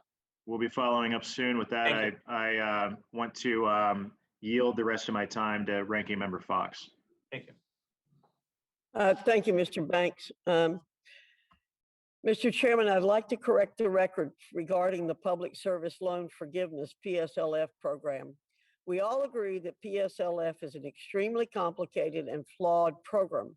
My Democrat colleagues are not shy about placing blame on the previous administration for all the problems with this program.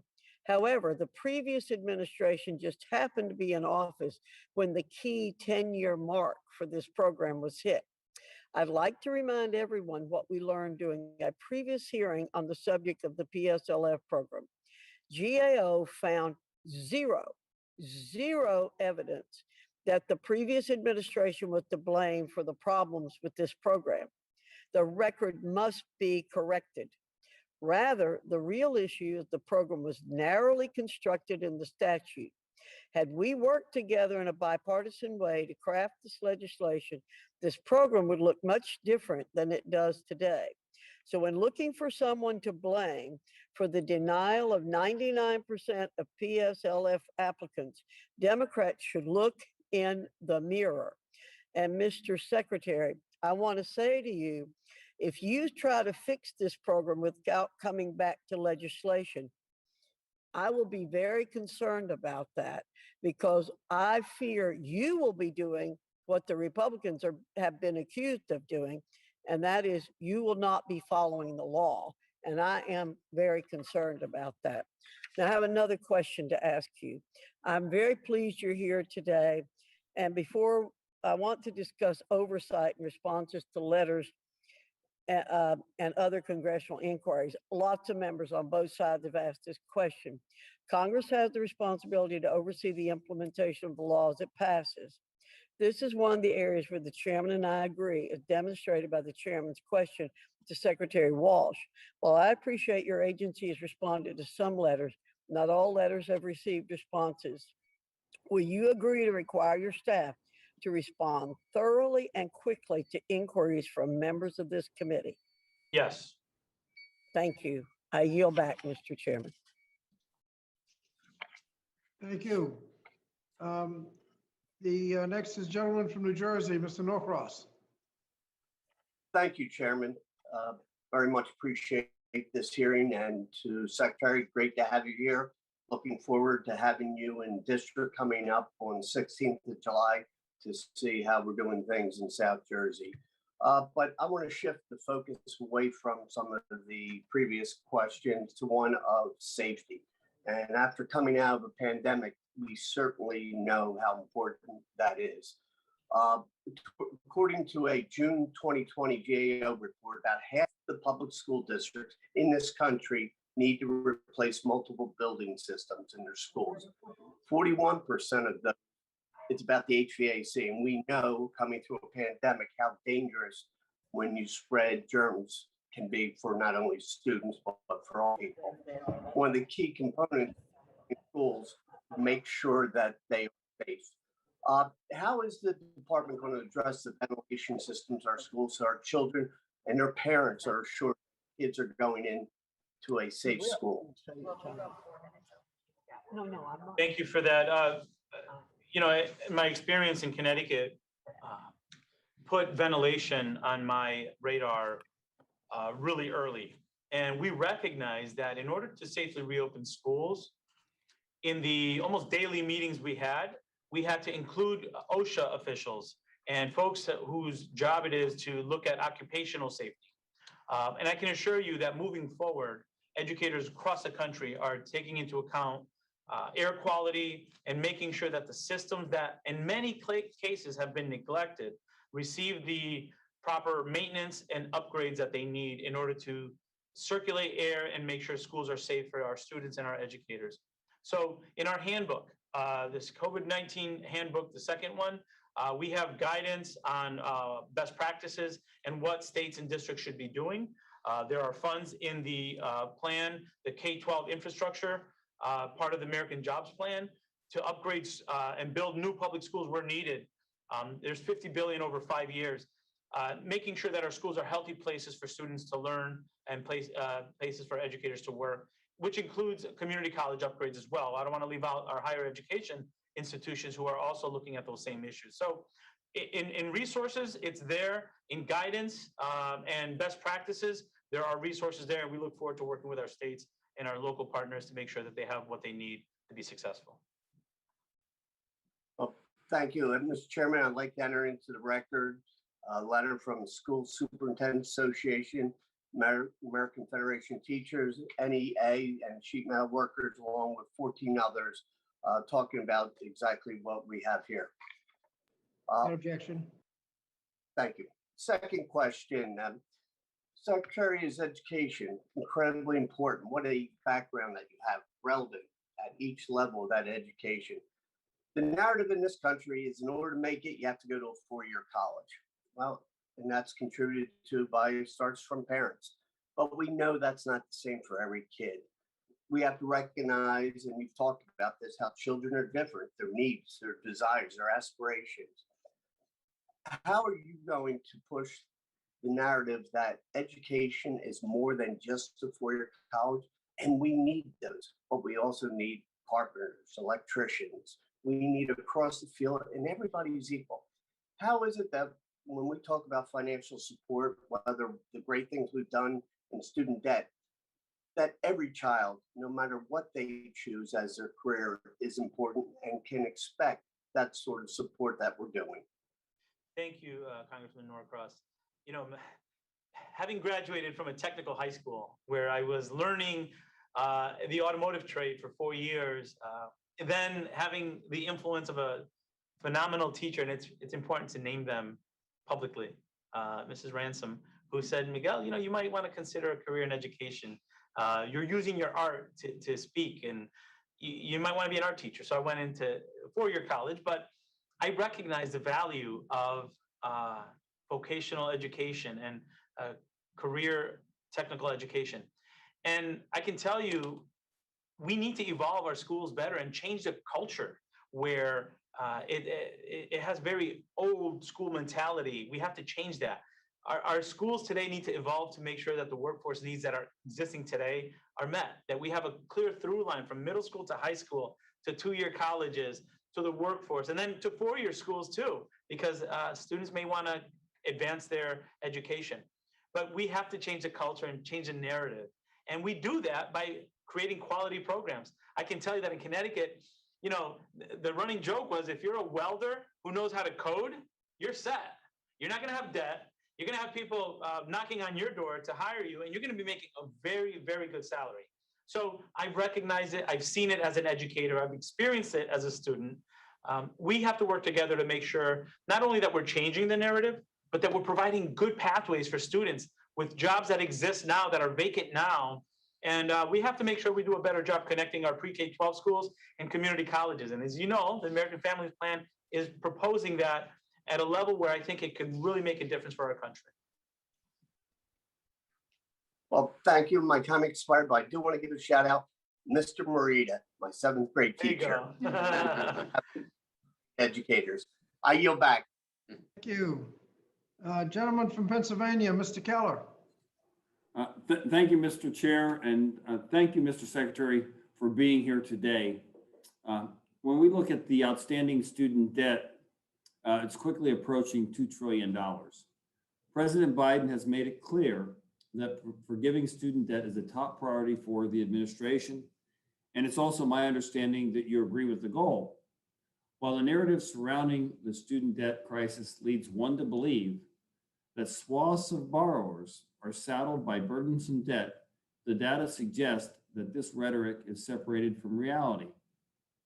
According to an analysis by the Brookings Institute, households with graduate degrees owe 56% of outstanding student debt, despite making up only 14% of adults aged 25 and older and having median income between $72,000 and $111,000. Further, the analysis estimated that forgiving $10,000 in federal student debt, as President Biden has been advocating, would cost about $373 billion. So, Mr. Secretary, how does the department justify forgiving the debt of the highest earning households at the expense of hardworking taxpayers, of which the vast majority do not hold a college degree? Thank you for sharing your perspective, and I can assure you that examining this issue and really making sure that we provide targeted relief is a priority for us. There have been students who have been taken advantage of by misconduct of institutions. Sir, excuse me if I can just claim my time. We're not talking about institute. We're talking about the amount of debt that the administration wants to forgive, and the fact that forgiving this debt is going to impact higher earners at the expense of the earnings of households where the majority of the people do not hold a college degree.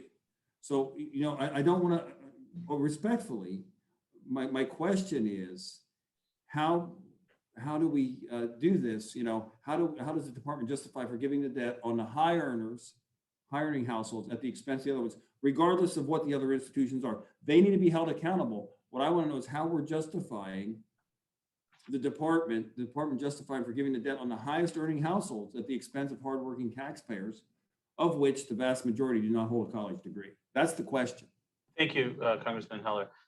We haven't made a decision on loan forgiveness. What I was referring to earlier is the importance that we're going to place on making sure that students get a good return on investment. And that happens, excuse me, sir, and that happens with all educational institutions. They need to be treated the same. Would you agree that whether it's proprietary or not for profit, they need to be treated the same? Would you agree that that's a fair statement? I agree, yes. Okay, because we can talk about return on investment and the metrics for which we measure success for students. And I think that regardless of whether it's a proprietary institution or a nonprofit or a public institution, it should be the same. And I'm glad we agree on that. I do agree with you on that. And I believe, again, this overhaul that I talk about is really more about making sure that we're looking at things holistically, that students are getting a good return on investment, that the pathways that we provide them are going to lead to meaningful careers. And I agree that this crosses for-profit or public, but I also know that historically, we've seen some gross examples of misconduct towards students, and we want to be very clear that we're going to be monitoring that more closely, and that we want to protect our students and our borrowers from I appreciate that. I hope that we're going to monitor all institutions more closely. Do we have that commitment? I'd love to work with you on that to make sure that the playing field's equal. I hear you. As a first-generation college student, I can tell you that it's really important that we're monitoring and that we're supporting our learners and that we're keeping them at the center of the conversations, that they're getting a good return on investment wherever they go, community schools, community colleges, 4-year, 2-year, private. For us, we really want to make sure we keep the student at the center of the conversation and protect them wherever they go. I appreciate that. I thank you for that. And I yield the balance of my time to Dr. Fox. I thank you, Mr. Keller. Mr. Secretary, following this line, we sent a letter regarding a report that was commissioned by FSA analyzing the true value of the student loan portfolio, to which your staff responded with a heavily redacted copy of the requested document. Since then, you've largely ignored our request for an unredacted copy. Mr. Secretary, is the lack of transparency on this issue at your direction? If not, will you promise today to provide that unredacted report to the committee by the end of the week? We'll continue to work with you and others to share what we have, but we stand by our report and the work of our agency to, and we're not thinking about using a report that doesn't have the decades of tweaking that our report does to get the numbers that we have. Thank you. I yield back. Thank you. Next, we have on the screen the gentleman from New York, Mr. Morelli. Thank you, Mr. Chairman, for holding this important hearing today to discuss the budget priorities for the department. And thank you very much, Mr. Secretary, for being with us and for your long service to the country. You're in Connecticut, not quite New York, but close enough. But I want to start by sharing a quote from a very good friend of mine, Sherry Johnson, who is the Monroe County School Boards Association Executive Director, on the impact the American Rescue Plan will have on our students. The quote is referenced from the Rochester City newspaper titled "Nearly $400 million in federal aid coming to Rochester area schools." Ms. Johnson states, "These dollars from the ARP will take care of those pandemic needs and allow school districts to use budgets to get school districts ramped back up for full in-person student instruction." Mr. Chairman, I'd like to submit that article for the record without objection. Mr. Secretary, I'm encouraged by the department's administration of the ARP, and the department recently published a description of state ARP plans. What's the department's plan for ensuring that state plans are consistent with the law? So once they're submitted, that they are consistent with the federal law. Thank you. You know, we have a critical point in our country's history to make sure that the resources that are being provided, unprecedented resources, go to where they're supposed to go, to the classrooms, to the schoolhouses that need it quickly, and that the funds are being used to promote innovation, but also to address the inequities that were exacerbated during this pandemic. What we've asked states to do is submit their plans. We've had over 100 calls already to make sure that those plans follow the expectation of promoting equity and addressing the inequities that were exacerbated. We're going to continue to work with states to make sure that the maintenance of effort requirements are happening. And we're working closely with our states. We're working closely with our governors who've been great. I think we all recognize this moment we have in our country's history to build back better. The resources are there, the urgency from the president is there, and now we have to make sure that we match it and make sure that the funds go toward those students that need it most. Well, thank you very much for that. You mentioned earlier, I believe, the Individuals with Disabilities Education Act, which, as you know, has not been funded at the promised appropriations levels in the past. Special education costs, as I know you know better than most, for children in each state continue to escalate. In New York, not only they're escalating, but as everywhere else have accelerated during the pandemic. As I join my colleagues in the House in including funding for students with disabilities as a part of impactful legislation, it's crucial we receive a support from across the government. So tell me a little bit about how you see the budget plan to increase IDEA funding for students who desperately need it, and how the department will continue to lead in that regard. Absolutely, Congressman. You know, first, let me, I started in the beginning saying every number has a face, every number has a story. The calls that I received from parents whose children have autism, who were sitting at home outside of their routine, outside of the tools for learning that they were used to and accustomed to, not being able to see their teachers or their paraeducators, the impact that it had on those students was significant. And I remember telling the parents that, we want to make sure their children are safe. We want to get them back in as quickly as possible. And that was in March of 2020. We have a responsibility to make sure that we double down and provide the support, especially for those students who were most significantly impacted, students with disabilities who required that additional support. So the proposal, which includes a request of $15.5 billion for fiscal year 2022 and IDEA Part B, which brings it up to 14.6% of IDEA. It's critically important. Those dollars will go toward additional teachers for those students who've been sitting in front of a laptop, and we know that the laptop won't meet their needs. For students who require occupational therapy and physical therapy in their schooling that didn't have access to that. We need to do more for these students. I'm glad to see that the proposal recognizes this, and I hope we have the support on that because these students can't wait any longer. Well, thank you for that. If I can quickly just switch topics a little bit. Students have experienced significant trauma in the last year, especially true for students in economically distressed communities. And research shows there's been an increase in gun violence during this time period. According to a 2019 GAO study, students that adopt a trauma-sensitive approach report many positive outcomes. And I just wonder, how are states and districts using ARP funds to implement trauma-informed practices to support students across the spectrum? And I know I might be out of time. Maybe you could reflect on that afterward. Happy to send information in writing. Terrific. I yield back, Mr. Chair. Thank you. Thank you. Mr. Secretary, as I said, we've got a lot of teachers on the screen. The gentleman from North Carolina is a physician, but he taught at medical school, as I understand it. Dr. Murphy? Thank you, Mr. Chairman, and welcome, Mr. Secretary. I appreciate your service and your dedication to helping our students. I'm going to talk about two topics and ask you to talk about those. You know, we talked a lot about crippling student debt, and you know, that's now a big issue. In fact, from the ACTA, I'm looking at statistics that show that non-instructional spending, which is something I'm concerned about, at colleges and universities from 2016 to 17 actually exceeded the gross domestic product of 131 countries. You know, we're talking about root causes, right? We're talking about root causes, why this is. And so, in my opinion, rather than just us pouring more debt on this nation, we need to see why our colleges and universities are spending more. I look back at my alma mater. You know, I'm looking at statistics that show that 46% of their cost is on administrative costs.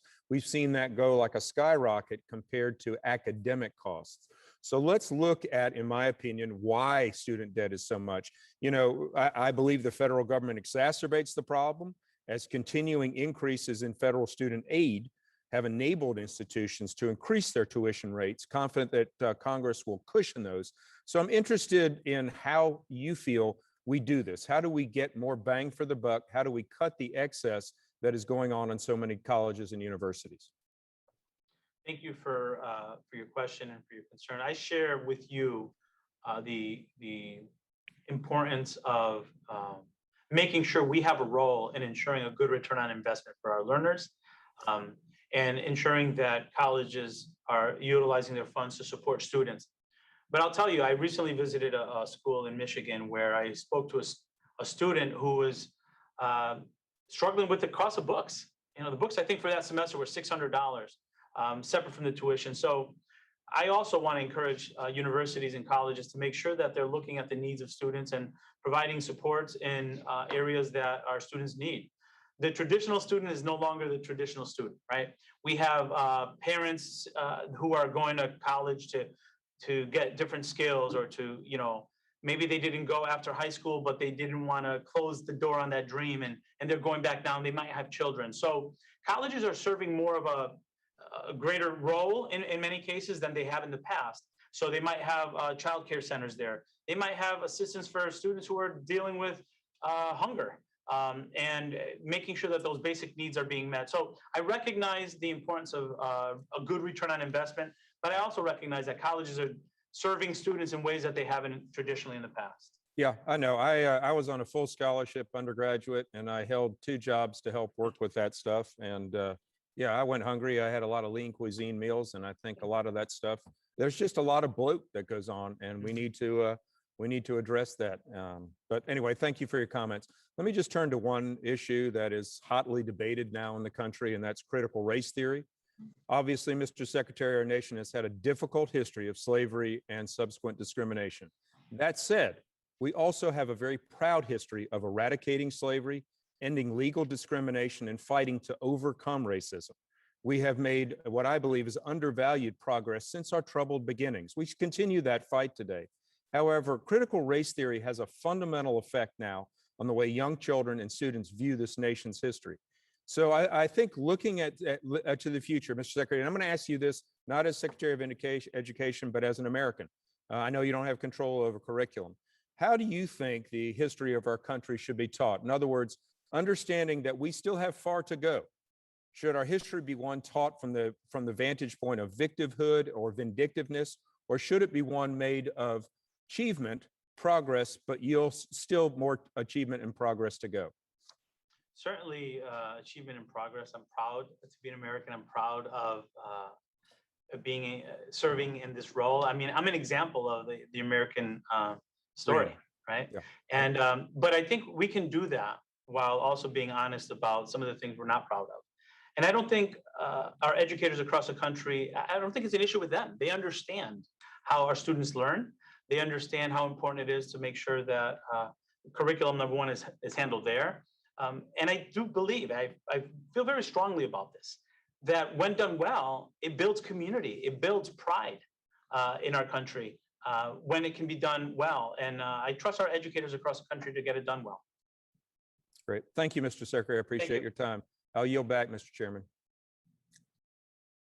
Thank you. The gentlelady from Pennsylvania, Ms. Wild.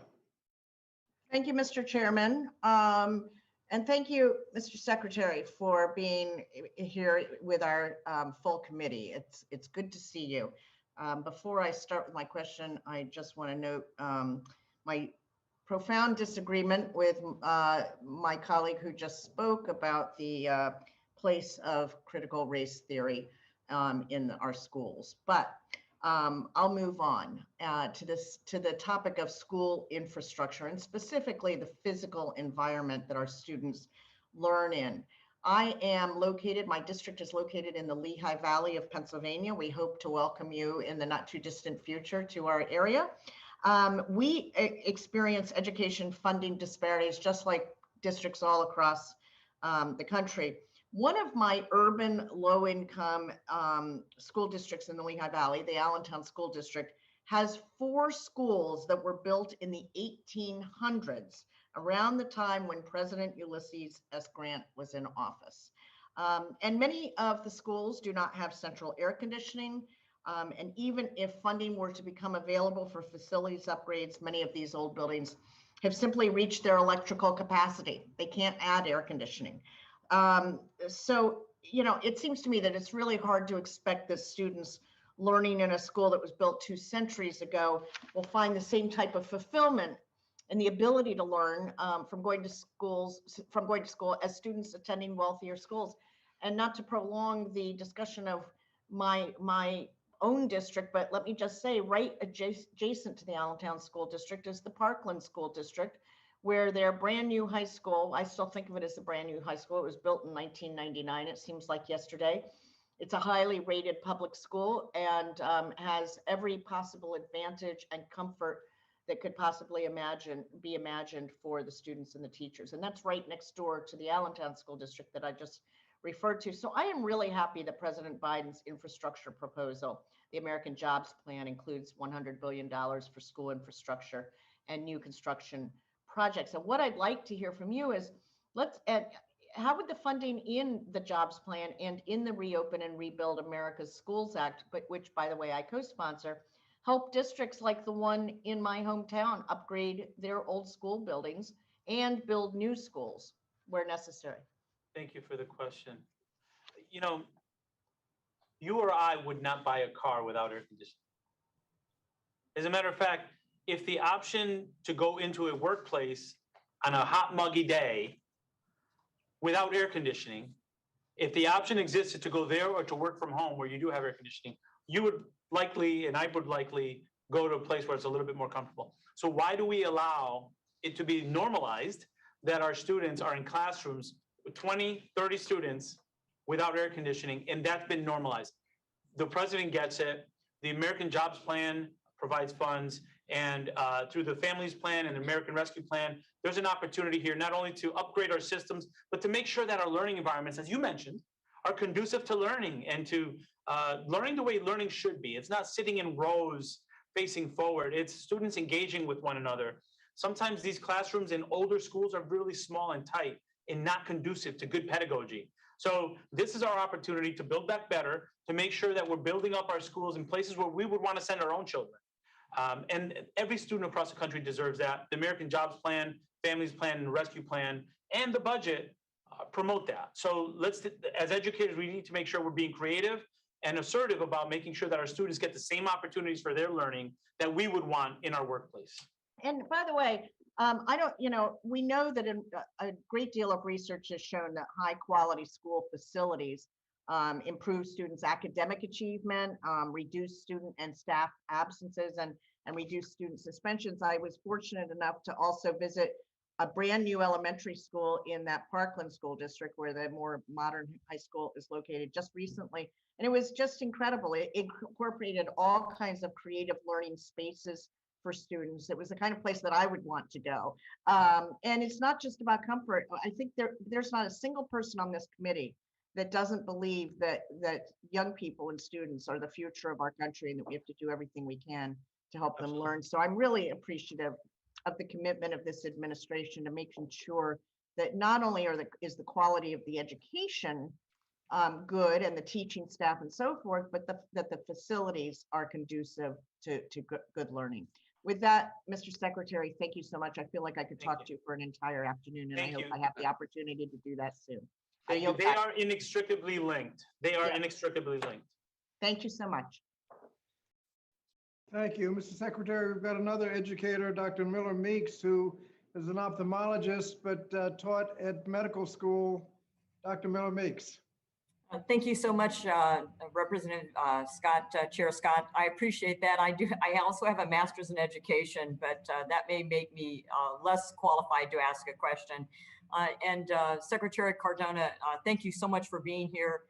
Thank you for, I think, the wonderful example you show to young people what people of color can do and become. I too grew up in the military, traveling around, going to schools in Southeast Texas with no air conditioning. And somehow that made me the resilient individual that I am, as are you. So thank you. Thank you. I also left home at 16 and started in community college. So my question is about community colleges. I think that they're indispensable in their local communities, and they provide education at lower cost than four-year institutions. I support each student being able to choose the best post-secondary path for them to reach both their academic and their career goals. I also believe states themselves should be able to run their education systems in a way that makes the most sense for that state. But President Biden would have us believe that mandating that community colleges be free is in fact the answer to the complex problems of both access and affordability in higher education for all students. We have great community colleges in my home state of Iowa and in my district, but nationwide community colleges still face a number of challenges like long wait lists, low graduation rates, and low transfer rates to four-year institutions. Mr. Secretary, do you believe that community college in every state, all community colleges, are equipped to handle the expected influx of students attending on the promise of a free college education? And will they be able to effectively meet all the students' needs? If not, how can you justify the president's budget request to spend over $100 billion to make community college free for all? Thank you, Congresswoman. You know, to me, the challenge of meeting the demand for community college is one that I'll accept.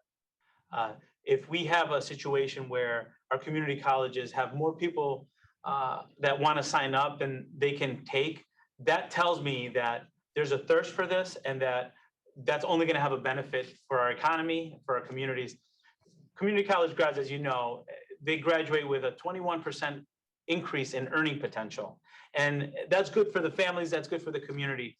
Will it require focus on new challenges? Definitely. However, it's about time that we realize as a country that we need to provide more opportunities to college access. We need to provide opportunities for students to get skills for higher paying jobs that are there waiting for them. So I do believe that this is the right step for our country, and I recognize that it'll come with challenges, but those are challenges that I accept. And how can we ensure, already we know at our K through 12 system that it has have very mixed results.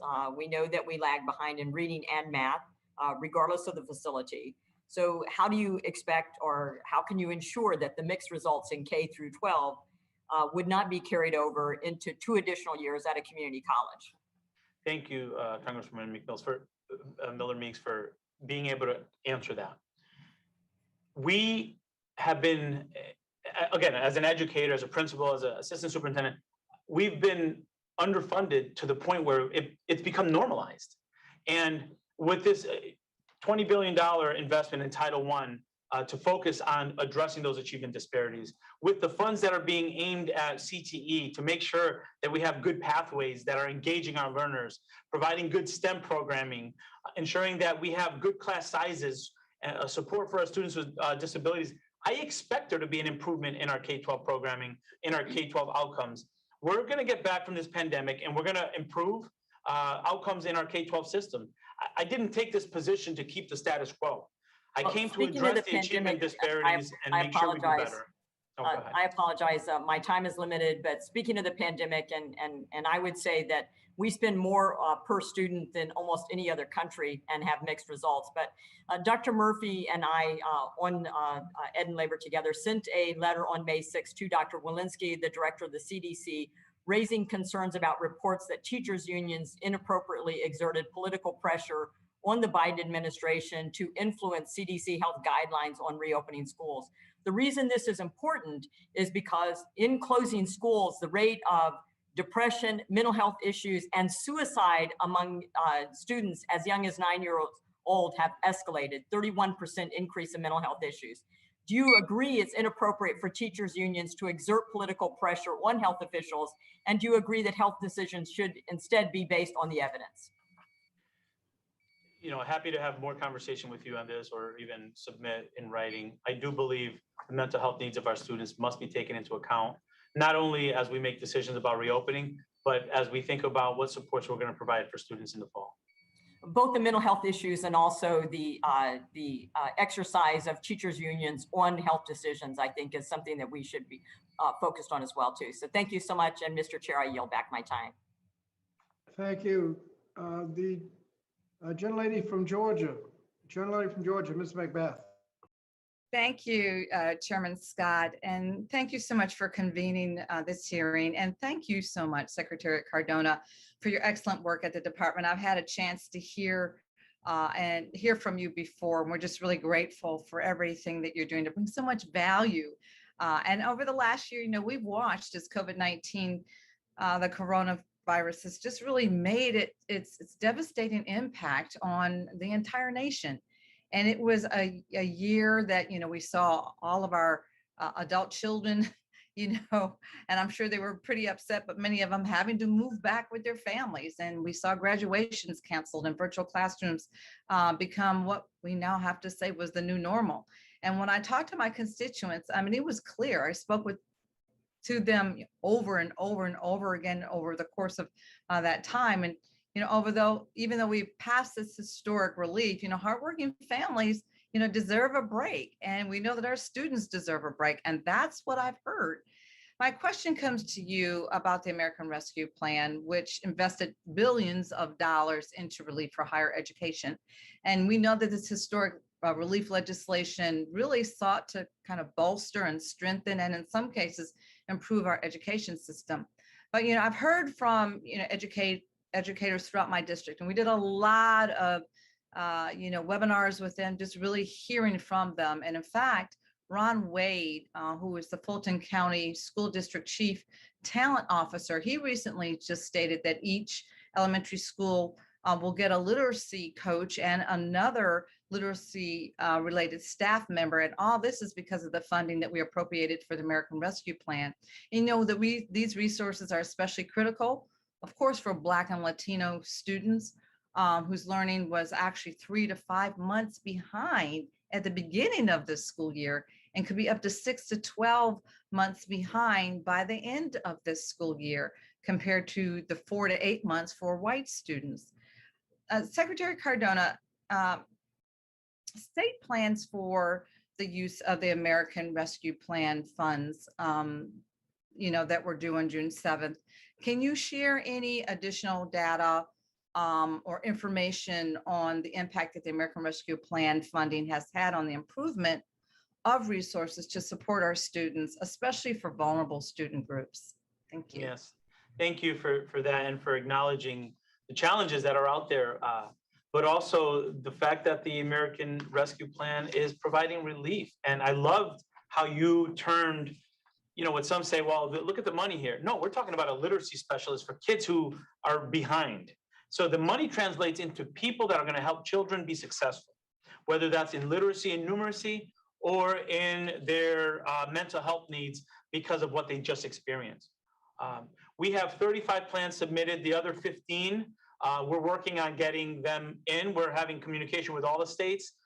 They have some legislative barriers to getting it in by the 7th, but we're working with those states and we're confident we're going to get them very soon.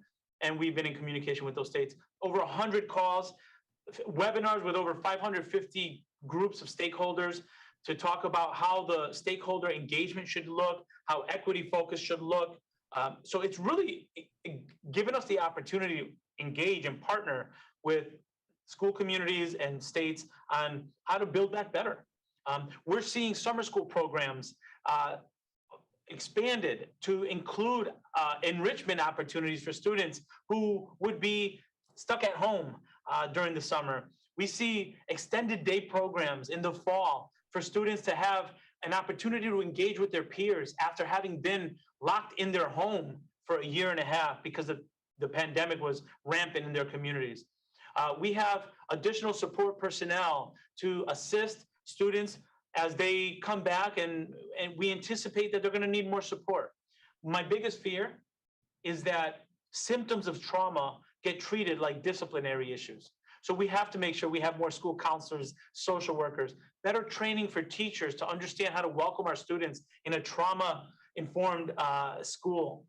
These funds are critical to making sure we build that better and making sure schools have what they need to reopen schools, and our students can't wait any longer. Well, thank you, Secretary Cardona, and thank you so much for understanding the continued investments that we need to make sure that we no longer are, dealing with these disparities, and we are bridging the gap that our students so desperately need and getting them back, back up on their feet and moving towards a global education to compete globally in the world. Thank you so much, and I yield back the balance of my time. Thank you. Next is my colleague from Virginia, who was formerly an official at Liberty University, Mr. Good. Thank you, Chairman Scott, and thank you, Secretary Cardona, for being with us today. On April 19, 2021, the Department of Education published a proposed rule prioritizing the development of culturally responsive teaching and learning and the promotion of information literacy skills and grants under these programs. Specifically, the proposed rule references the New York Times 1619 Project and Professor Ibram Kendi as demonstrating aspects of culturally responsive teaching and learning. Secretary Cardona, the 1619 Project asserts that the Revolutionary War was fought to preserve the institution of slavery in American colonies. Do you believe this to be true and that this should be taught in classrooms across the country? Thank you. I do believe that our students should be exposed to culturally relevant pedagogy and materials, but I refer to it more as windows, mirrors, and sliding glass doors, where they can use the curriculum as a window. I'm sorry, time is short. Could you just answer yes or no? Do you believe that the Revolutionary War was fought primarily to preserve the institution of slavery in the colonies? So I'm not going to comment on specific questions regarding to. So you will not deny that you believe that. Do you believe that it should be that should be taught, that the Revolutionary War was fought to preserve the institution of slavery in the colonies, that should be taught to kids in classrooms across the country? I believe educators across the country are able to decide how they teach our history. I'll move on to the next question. Thank you. If you're not going to deny that you would think that that should be taught. Secretary Cardona, Professor Kendi wrote in his book, How to Be an Anti-Racist, that, and I quote, "The only remedy to racist discrimination is anti-racist discrimination. The only remedy to past discrimination is present discrimination. The only remedy to present discrimination is future discrimination." Secretary Cardona, do you believe that discrimination in any form is acceptable and that discrimination should be taught in our schools as an acceptable practice for our children? No. Thank you very much. And so you will commit that you will not support that as Secretary of Education teaching any discrimination in our schools? We should be promoting community in our schools, and I'm confident that our educators do that. Thank you, sir. Different phrases are sometimes used to describe the radical leftist ideas that the DOE is proposing to fund with hardworking American tax dollars. When you were in your role as Connecticut Education Commissioner, you called it woke. Dr. Kendi has called it anti-racism, but many, of course, have known it as critical race theory. One of the concerns that many of us have with critical race theory is that it tends to view race as predictive. New York Times contributor Thomas Chatterton Williams even argued that critical race theory adherents share common cause with white supremacists. Thankfully, some states have curtailed or banned the teaching of critical race theory, including Florida, Idaho, Iowa, Oklahoma, Tennessee, and Texas. Secretary Cardona, does the Department of Education plan on challenging the actions taken in these states and their rights not to teach material they find as objectionable, dishonest, and not in the best interest of our country or our children? So Representative Good, you know, as I stated to your colleagues earlier in this hearing, that states have the responsibility and locals for deciding curriculum, and there is no federal role in that. With that So said, the Department of Education will not challenge actions taken by states not to teach critical race theory. I would love the opportunity to finish what I was going to say earlier. I would just like a yes or no answer, please, which is a little over a minute to go. That Well, will the I Department of understand, Education challenge their intention not to teach critical race theory in those states? as I've said before, states have the responsibility of providing curriculum, and we understand that. But the culturally relevant pedagogy is critically important for students to feel engaged and part of a school community. And I have confidence in our educators across the country to get it right. And I think this has become more So you will not politicized. challenge it legally? I think this has become more politicized than it is about programming. Okay, I'm going to move on, please. Thank you, sir. My home state of Virginia, unfortunately, has embraced the Biden administration's and the Department of Education's policies here, and it's proof that causes all kinds of issues. You can just see this past week in Virginia's Loudoun County, one of the largest counties in Virginia, the Board of Education there, rather than face parental criticism, they shut down public comment, they adjourned the meeting, and they actually called the police to come in and arrest parents who had gathered to express their grievances with government and local school officials. I hope that you will not nationalize the culture war that started in Virginia and bankrupt critical race theory with hard-earned taxpayer dollars. And I'm 7 minutes left on my time, and I'll yield back, Chairman. Thank you. The gentleman's time has expired. Next, Mr. Secretary, is the member you know well, former Teacher of the Year, National Teacher of the Year from Connecticut, Ms. Hayes. Thank you so much, Mr. Chair, and thank you, Secretary Cardona, for being here. It is wonderful to see you here today. Connecticut is so proud of your leadership, and as your representative, I can tell you it is a breath of fresh air to sit through this hearing and listen to an actual practitioner talk education policy. It is a welcome change. And I don't have to tell you how proud the folks back in Meriden are, and all of the teachers in Connecticut and the parents are to have you here. You inspire us and instill so much confidence. Before I begin my questioning, I do just want to take a moment to say that we're hearing a lot of comments about the sense of fatigue, about any discussion surrounding race and the teaching of race. I'll just say, first of all, Secretary, I am just, your answers to that issue is why you're a teacher. But for those people who are sick of hearing it or talking about it or are fatigued by conversations surrounding race, imagine just for a second the people who are living through it every day. I'm a history teacher. I had to teach about the most painful parts of our history. I had to teach slavery to my students. If I were in the class today, I'd have to teach them about the January 6th insurrection. So there are some things in our history that we just have to face head on. But the role of teachers is to give kids critical thinking skills, not tell them how to feel about certain events. So again, Mr. Secretary, I just admire you, and your leadership is just a demonstration of true educators and who we are and what we do. I could talk for days about education, but I want to focus my questions around IDEA. While I have you here, this past year has been devastating for educators and for special education students in that population and those families. When Congress passed IDEA, they promised to cover 40% of the costs of special education. In other words, they would pay for nearly half of the additional costs required to educate students with disabilities. Unfortunately, Congress has never fulfilled that promise. The number of students with disabilities served under IDEA has increased by 25%. And as you stated, the federal government, even with the increases proposed, it would only bring us to about 16%. So I know you already described what the plan would do. I have two questions. I'll just ask them right now so I can yield the rest of my time to you. Under your leadership, will you commit to continuing these types of investments in IDEA and being intentional and aggressive about helping us to try to reach that 40% threshold?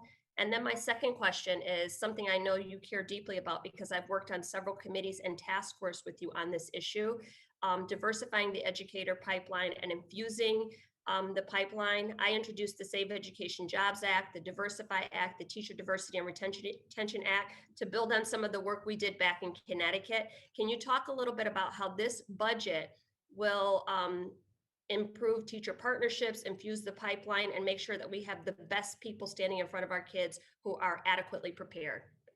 Thank you very much, Congresswoman Hayes. It's nice to see you, and I appreciated your comment as from the perspective of a history teacher. You said it best, and that's why I feel like I trust my educators. They know what they're doing. They know children. They went to school for this. They're professionals. We can get it right. We will get it right, and we will be stronger as a country as a result of that. And you're absolutely right about special education. You know, we're hoping to get to 15% of the 40% that was promised, right? Exactly. So yes, to answer your question, yes, we're going to be aggressive. We're going to make sure that we continue to push for the students with disabilities and getting the support that they need, especially post-pandemic. I don't have to tell you the impacts on students with disabilities, how profound it was, and how for some students, opening up a laptop and being in front of it for a long time, they can get some. But for students with disabilities, it doesn't really cut it. So we need to do more. And this commitment here is hopefully going to translate into better support for our students with disabilities. So yes on that, definitely. We want to see that happening more. And then teacher diversification, you know, your leadership and when you were an educator in Waterbury really moved the needle to make sure that our professional teaching staff reflect the beautiful diversity of our communities. And, you know, there's, I think the data is like half of the students across the country identify themselves as people of color, yet only 20% of our educators do. We need to do more. So there's $100 million to make sure that we're getting this right, that we're investing in programs that diversify the ranks. I love the Grow Your Own programs, programs that you were a part of, to make sure that our students see themselves as teachers, like me when that teacher tapped on my shoulder and said, hey, would you consider? We need to do more of that. We need to have programs there. We also have to be creative and innovative about how we recruit people of color into the profession. So yes, I'm very big on that. All students benefit when we do it right. There's funding here for that. There's a desire there, and there's partners like you that are gonna make sure that we get it done right. Thank you, Mr. Secretary. I'm so proud of you. And with that, I yield back, Mr. Chair. Thank you. Thank you. And we've scheduled a 10-minute break at this point, but before we break, I want to remind our members that we need to respect each other's, during the time that someone else is controlling the time. During the time controlled by my colleague from Virginia, Mr. Good, I couldn't quite hear what it was, but obviously it was an inappropriate comment that was out of order. So we want to remind people to respect each other and not let that occur again. At this point, we will have a 10-minute break. And as soon as the secretary returns, Ms.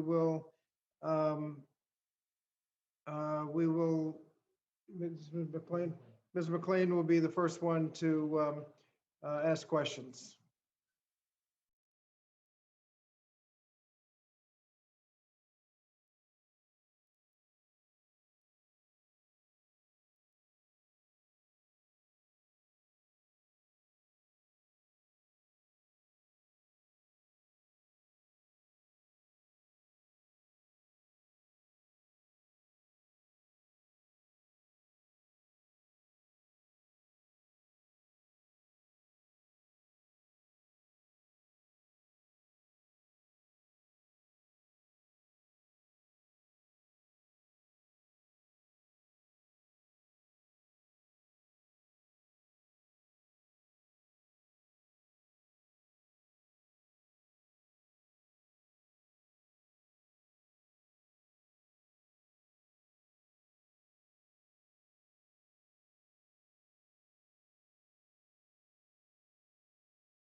Move on from the gentlelady from Michigan, Ms. McLean.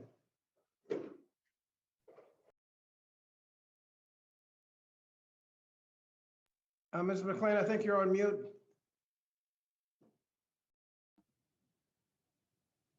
Is that good? Can you hear me? Can hear you now.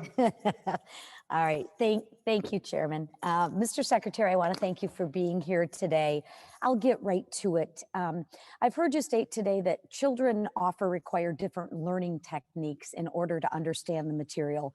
Some learn better in classroom lectures, more hands-on lab work, correct? Yes. Yeah. Okay. And that ensuring that students have access to educational environments that fit their learning styles with especially a focus for those who are economically disadvantaged and maybe come from some diverse backgrounds, that environment is critical to their success. Correct? Can you rephrase that? I didn't understand what you were asking there. Let me rephrase it. Do you think ensuring that students have access to educational environments that fit their learning styles, especially those from environmentally, economically, diversity challenged students? I think students learn in different ways, as you mentioned earlier, and I focus on those students who were from areas that need additional support is ensuring that after the pandemic, we're addressing their needs. Perfect. Thank you. Mr. Secretary, the Charter School Program is a critical grant program helping numerous students and families find the school that best fits their needs. Yet President Biden's budget calls for a 41% increase in funding, which is wonderful. However, the Charter School Program is flat. Why have so many grown hostile to charter schools when research shows that their effectiveness, especially for those in need of high quality education, is there? As I shared in previous testimony, I'm not sure that today I did, but I have had experience with charter schools in Connecticut, and I've seen great examples of charter schools. I've also seen charter schools that need a lot of attention, a lot of intervention. But same as the case, yeah, normal public schools. You're going to finish my sentence. Same as the case for your traditional non-charter schools. So I recognize that they have a role, and but my that many of question them is, solve why them well. so flat? Why the budget flat? Why are we targeting and so hostile to those charter school programs?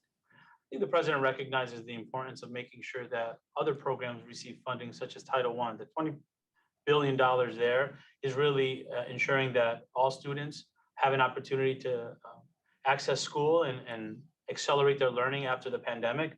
So the priorities in the budget clearly show that we want to make sure we're addressing those places that have been underinvested for decades.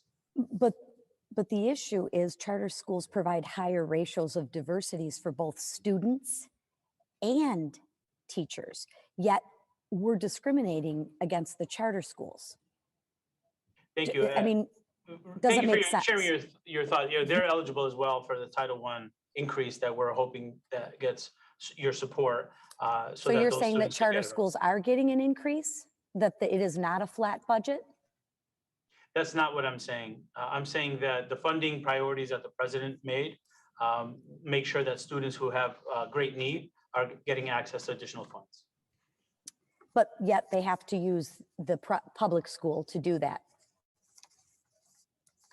Public charter schools are also a part of that, but go ahead. I'll move on. Will you commit to working with me and my colleagues to strengthen and support the schools and the charter school program? I'm committed to working with you and others to make sure that all schools are successful, including charter schools. So yes. Thank you. And then one last comment I do want to make is I've heard all today about the critical race theory. We've talked about that.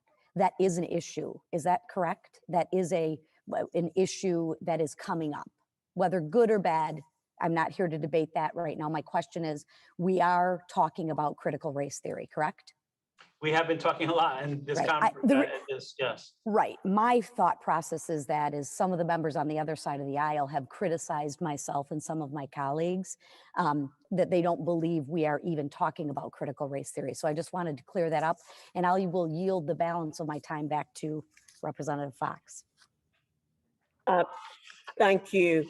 I want to say, Mr. Secretary, we all oppose discrimination in any form, and a lawsuit was recently brought against the department challenging its implementation of Title IX exemption for colleges and universities which have a religious mission.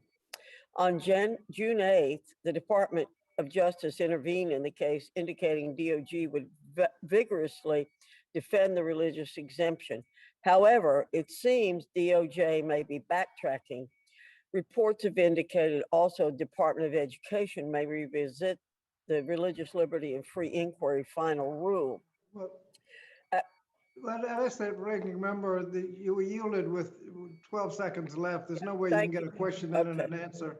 I will pursue this during my time, Mr. Chairman.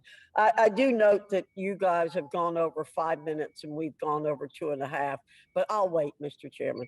Thank you. Thank you. Gentleman from Michigan, Mr. Levin.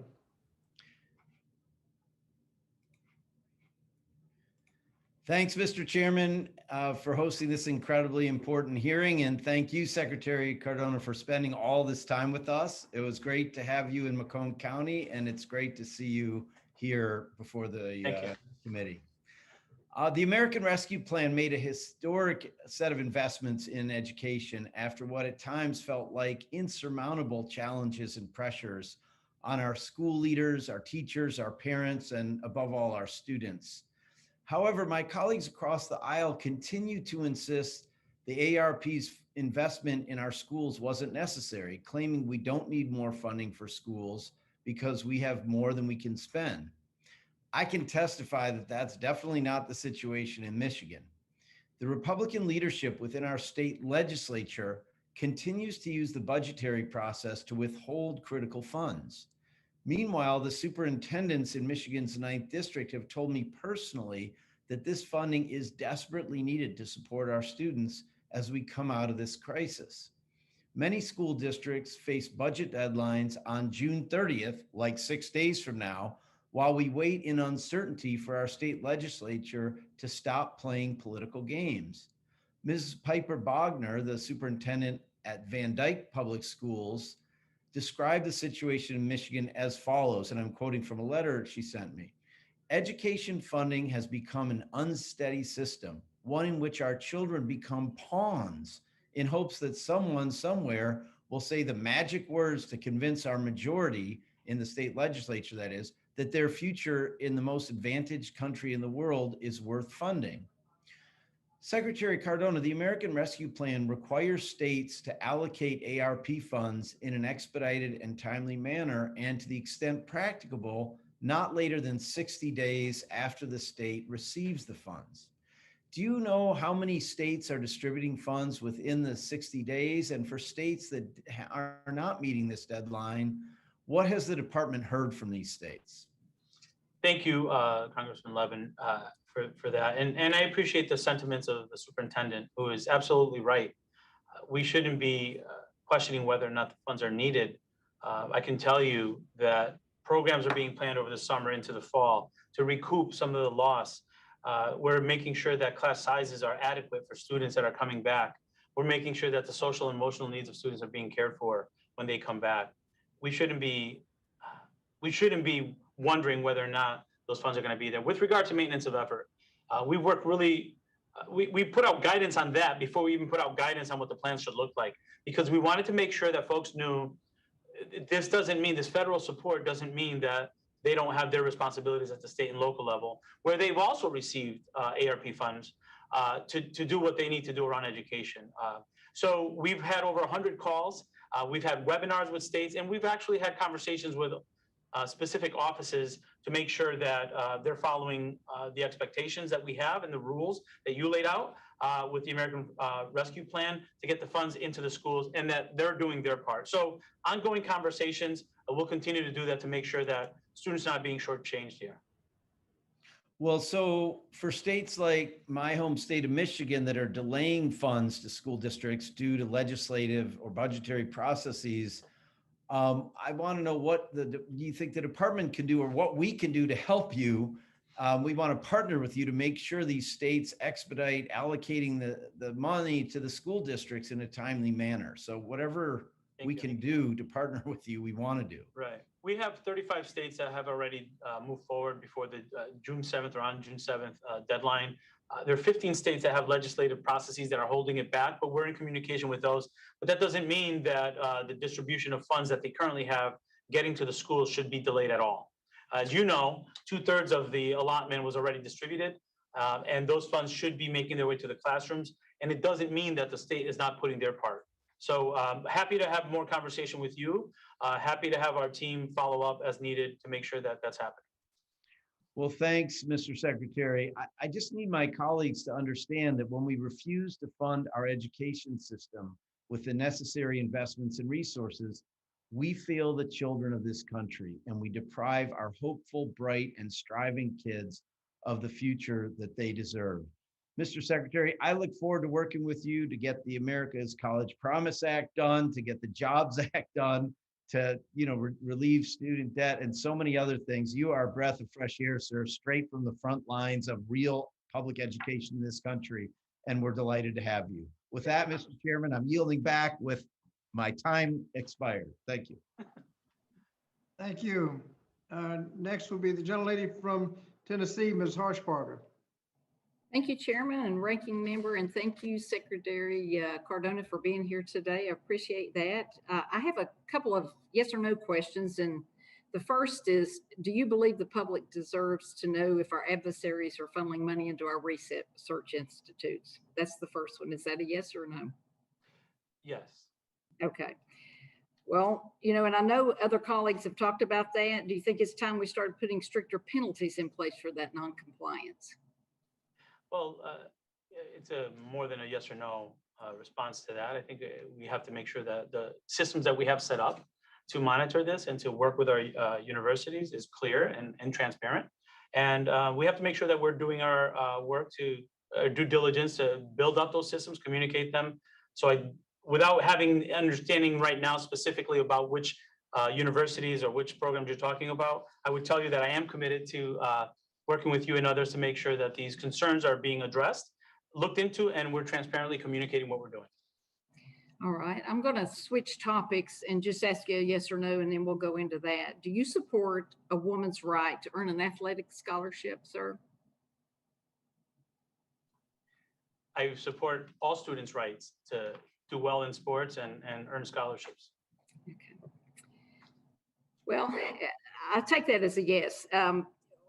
And my next question is, why, as a supporter of women's rights to earn a scholarship, did the Department of Education change the definition of Title IX to allow biological men calling themselves women to compete for scholarships against biological women? And why did the department do so via press release rather than the traditional rulemaking without the input of stakeholders? We emphatically support all students taking advantage of all opportunities in our schools, including athletics, the arts, and that includes transgender students. So that's something that we stand firm with, and we recognize that discrimination against any students is unacceptable, and we stand strong there. Well, I'm looking at a new national survey that says 74% of Americans want to keep sports single sex. And I have been in the healthcare field as a pharmacist for 35 years, sir, and science tells us that men biologically develop muscle mass much quicker than women. And personally, I believe that you're doing women just such a real disservice by allowing men to compete and win scholarships that should be reserved for biological women. And that's my statement. It's not just me talking, it's 74% of America basically wants single sex sports. So just wanted to get you on the record for that. And I want to yield the balance of my time to Dr. Fox. Thank you very much. Mr. Secretary, following up what I started before, when I began, we want students to have the opportunity to attend an institution that best fits their needs, both academically and personally. At the same time, we must recognize the fundamental rights guaranteed in the First Amendment to the U.S. Constitution, including freedom of religion, which extends to universities with sincerely held religious missions. Can you confirm today that you will uphold the Title IX religious exemption as it currently is applied? Yes, through our OCR office, we will. Will you commit to continuing to respect religious missions of universities, as well as the rights of faith-based student organizations to organize under their faith at their college or university? Yes. Okay. The Office of Federal Student Aid was set up as an apolitical performance-based organization because it is the operational arm of the Federal Student Loan Program. It is supposed to manage and oversee operational aspects of over $1 trillion federal student loan program. As the operational arm, Section 141 of the Higher Ed Act requires the appointment of the COO of FSA shall be made on the basis of demonstrated management ability and expertise in information technology, including experience with financial systems, and without regard to political affiliation or activity. All the previous COOs had demonstrated experience in running them. However, the current COO has run in numerous elections, held elected office.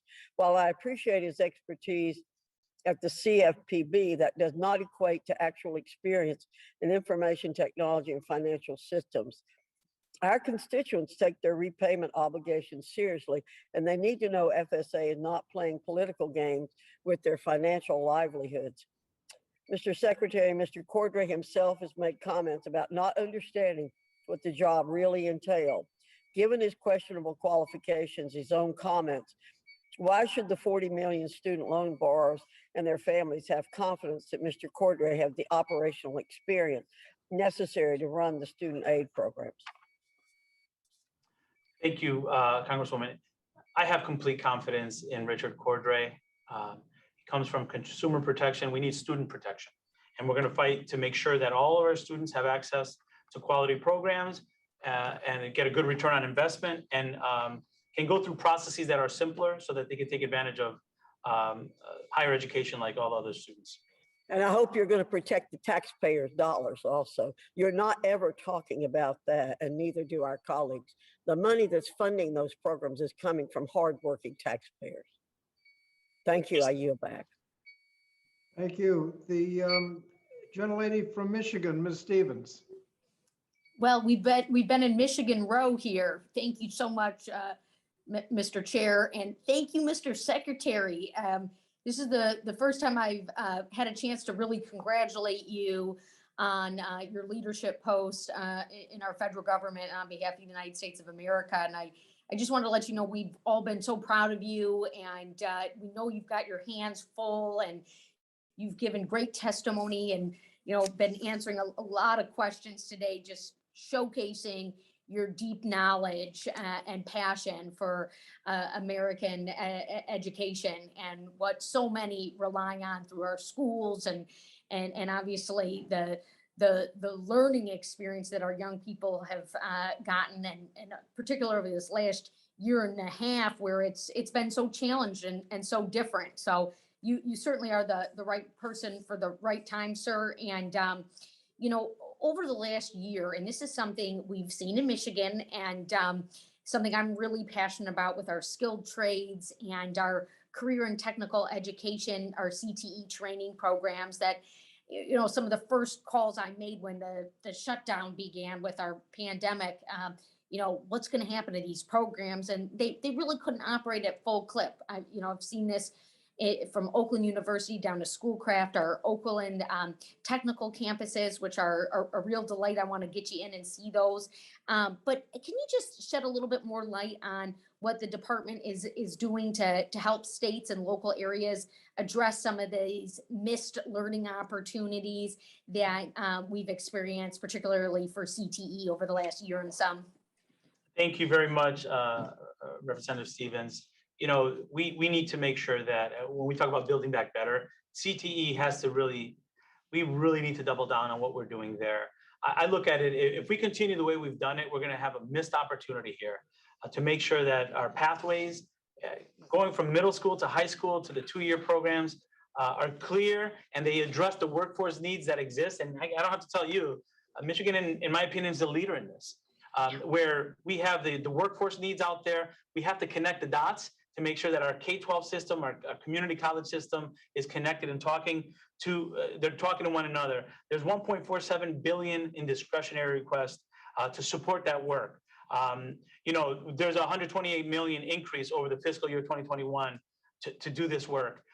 There's a commitment not only with resources, but with intent for us to evolve our system to do a better job connecting CTE into our K-12 institutions, to our 2-year colleges. And with the American Family Plans, there's just an opportunity here for our country to really rebound.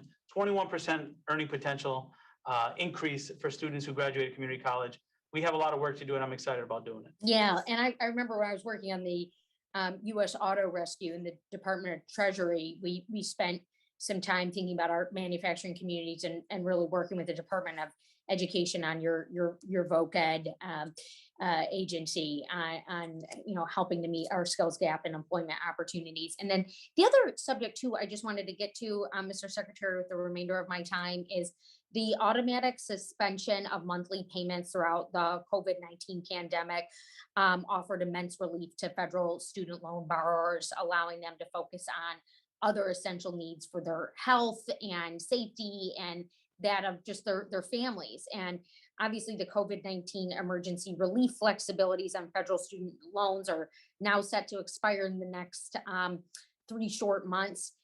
What resources or guidance does the department plan to offer to borrowers and servicers that are concerned with the quickly approaching repayment deadline? Sure, thank you for that. And you're absolutely right. The over 1 million borrowers whose loans were paused has saved over $5 billion a month. And that allowed them to help recover from the pandemic. And we understand that as we start thinking about reinstating, we have to have really clear communication with our borrowers, make sure that we're empathetic to where they are, make sure that we're keeping them at the center. It can't be just turning on the loan again and not being clear on communication, making sure that our lenders are working with us to make sure that we're keeping the students at the center and recognizing that in many cases, other parts of pauses are done and they're paying rent now and their mortgage and going back to work and children going back to school. There's a lot of different moving parts. We have to be sensitive to the borrowers and make sure that we're communicating quickly and frequently. Great, thank you so much. And Mr. Chair, I yield back my time. Thank you. The gentlelady from Illinois, Ms. Miller. Thank you, Chairman, Ranking Member Fox, and Secretary Cardona. Your department recently released this resource for students and families called Confronting Anti-LGBTQI+ Harassment in Schools. This document gives an example of harassment, which is a teacher telling students that there are only 2 genders, boys and girls. Before we start penalizing teachers for stating a genetic and biological fact about genders, can you please clarify for the committee how many genders there are? So I know what you're asking, but I'm going to get to the root of what you're asking.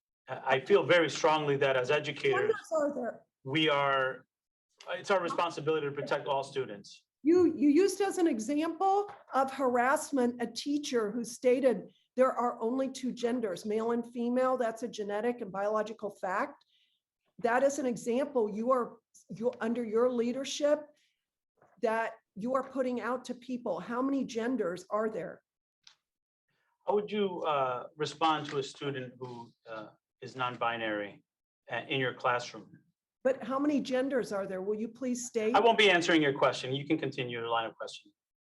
Okay, well, this resource also says that preventing a male student from joining the sports team, see, can you pick out the male? The male student from joining a sports team designated for females constitutes harassment under Title IX. Mr. Secretary, can you please confirm that the department's interpretation of Title IX requires schools to allow transgender girls, in other words, biological males who claim to identify as female but have significant advantages in size and strength, to compete on female-only sports teams? Title IX protects all students against sex discrimination or gender identity. All students, no exceptions. So you're saying your interpretation is going to force girls to play against larger, stronger biological males in sports? I think you're missing the point here, where students need to feel welcome into our schools, and we need to create welcoming environments. And we recognize that sports and other extracurricular activities are opportunities for students to engage and build team building skills, set goals for themselves, and continue to thrive. I don't promote any type of discrimination toward any students, and Title IX reinforces that. But it is promoting it when you use as an example that it's harassment to not allow biological males to participate in female sports, which will be the end of women's athletics. That is incorrect. Secretary, those of us who remember 7th grade biology were taught that there were only 2 sexes in the human species. Does the department plan to investigate and then penalize teachers under Title IX who continue to teach the biological fact that there are 2 sexes? This is another example where it demonstrates a lack of confidence in our educators to be able to meet our students where they are and welcome them into school environments that are free of discrimination and harassment. Going back to my opening comments, when I heard from students at Harvey Milk School, they want schools that embrace them and welcome them and provide nurturing environments. That's what I'm going to stand behind 100%. Title IX reinforces that. And the students that I speak to that are in school today respect that and appreciate that, and they want that from their educators and their leaders. That's what they're going to get from me as Secretary of Education. Your interpretation and leadership, preventing a student from using an opposite sex bathroom would constitute harassment under Title IX. Can you explain how schools are going to stop male students from claiming they identify as female just to access the girls' restroom? Do schools have the ability to challenge a student's professed gender identity to prevent sexual harassment in schools? I have complete confidence in the educators across the country who have been dealing with this. This isn't new in our schools. I invite you to speak to educators across the country and visit a school where they've successfully created a sense of community while accepting students from transgender students and students who are not identified as transgender, who are able to learn together and support one another. We can learn a lot from our students and a lot from our schools. Mr. Secretary, I'm truly shocked at your position on these issues. While I have nothing but sympathy for those who struggle with gender confusion, instead of offering these kids help, your department is planning to punish schools who attempt to protect girls' privacy and support female athletics. Our school administrators and teachers have better things to do than to enforce the Biden administration's extreme gender ideology. I am disappointed that you are advocating for a few students to feel safe, but not advocating for the majority of girls who will not feel safe or comfortable under your rules and guidance. I have 5 daughters. They would feel extremely uncomfortable either on the sports teams or in the locker rooms. And also, I want to remind you, as the former member brought up, 74% of Americans agree that you are on the wrong side of this issue.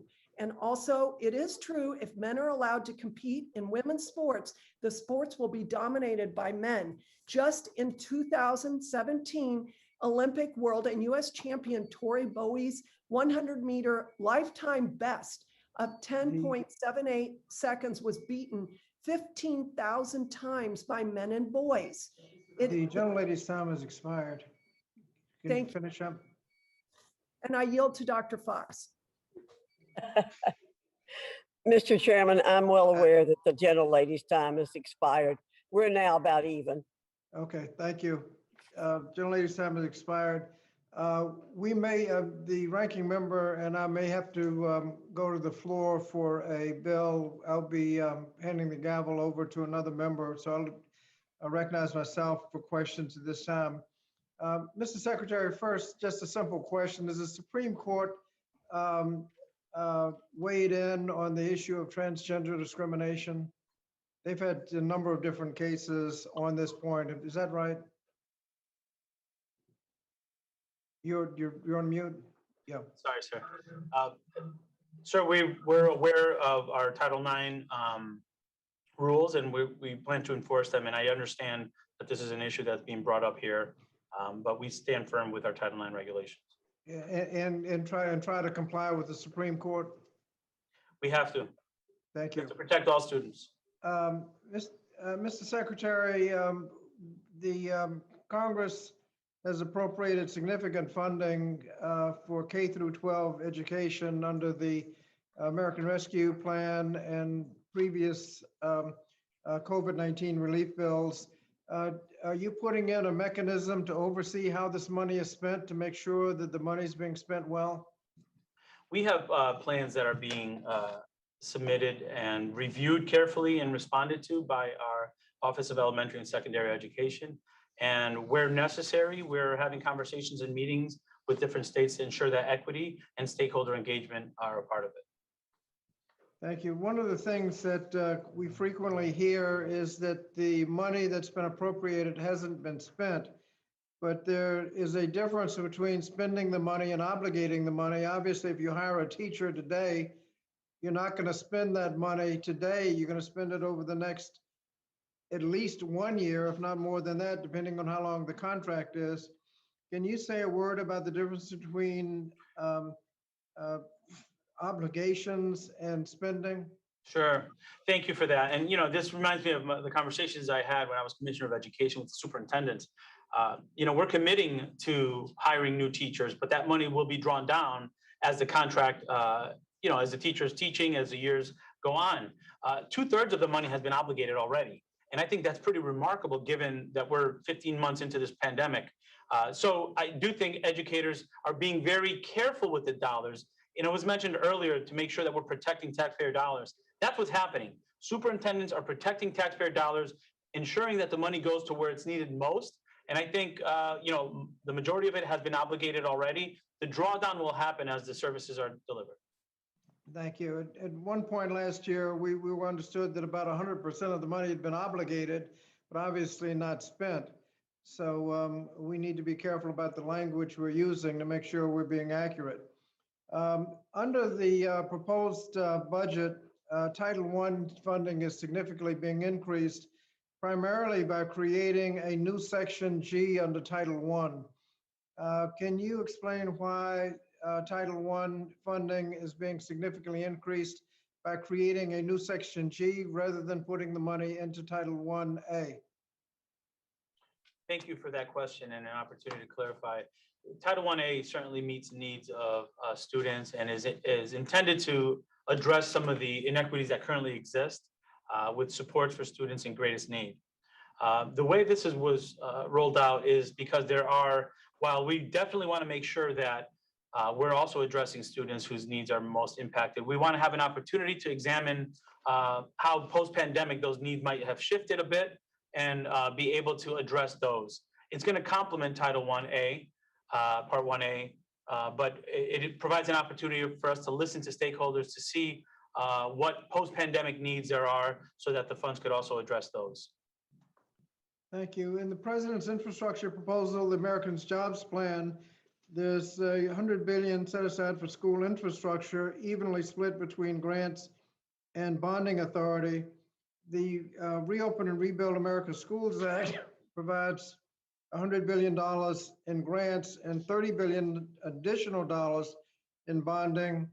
Could you please speak to the importance of grant funding for high poverty school districts and financing their school construction? I'd be happy to, Congressman. It's best illustrated in the visit that I had to a school in Philadelphia where the building was over 130, 140 years old. The ventilation system was very old and needed a lot of work. And that prevented students from coming in at the same rate as students in other communities. The actual facilities. Unfortunately, the first thing to go in many budgets, local budgets, is facilities management or upkeep or upgrades. And the pandemic brought that to bear. Now we know that in many cases, schools in urban districts, the schools haven't been kept up or modernized in many years. So the funding in the proposals are critical to make sure that we level the playing field and that all students can go into schools that are optimal for learning and for success. Thank you. My time has expired. Dr. Fox, did you want to be recognized at this point? Yes, sir. Gentlelady from North Carolina, the distinguished ranking member, Dr. Fox, is recognized for 5 minutes. Thank you, Mr. Chairman. And Secretary Cardona, I want to say, I think you can be a fabulous role model in the job that you're in. And I know with great interest that you smile greatly when you talk about CTE and other programs like CTE and helping students gain careers. So I appreciate that very much. And I think you do know a lot about that and can be very, very positive in that role. But I do have some other questions related to particularly borrowers and student loan issues. In spring 2020, Congress and the department acted quickly to provide relief to student borrowers. These relief measures have been subsequently extended and expanded on several occasions. One of these expansions occurred on March 2021 when you announced a process for, quote, special mandatory assignment, end quote, for newly defaulted FFELP borrowers whose loans are managed by guarantee agencies. It's my understanding this will impact roughly 200,000 borrowers. Why is the department initiating this process? Yeah, thank you. We recognize that borrowers need support, and we want to make sure that we're providing it to all borrowers who we can provide support to and relief so they can get back on their feet before repaying. Well, do you realize that this is going to have a negative impact on these borrowers as they will still have a default on their credit report from the lenders? How does Ed plan to address that? You know, we want to make sure that we're addressing the needs of our borrowers and we're recognizing the challenges that are provided. We want to work with them to hear what negative impact they're having. I can assure you, I want to hear your perspective on this and work with you to make sure that we can help our borrowers when they leave and make sure that our FSA and our department is supporting our borrowers and addressing whatever issues they have, problem solving with them and with you to give them the best experience. Well, according to the Higher Ed Act, in order to initiate the quote mandatory assignment process, the secretary must determine it is in the quote federal fiscal interest. So how much does the department estimate this will cost versus leaving the borrowers with guarantee agencies? Remember those hardworking taxpayers again. Always, Representative Fox, I think it's really important that we communicate that we're balancing protecting our borrowers and making sure we're protecting taxpayer dollars as well. We're looking at all available options, and we want to make sure that in this process, we're listening to our borrowers, but also to the challenges that come forward that you're bringing up. Well, we'll hold you to your commitment to work with us on this issue. Mr. Secretary, the value of a college degree is that it can create more employment opportunities, lead to higher earning, and produce an overall positive return on investment following graduation. While we all agree that the top priority for education institutions should be to prepare students for post-college success, far too many institutions have been inadequate in doing so and have faced little or no repercussions.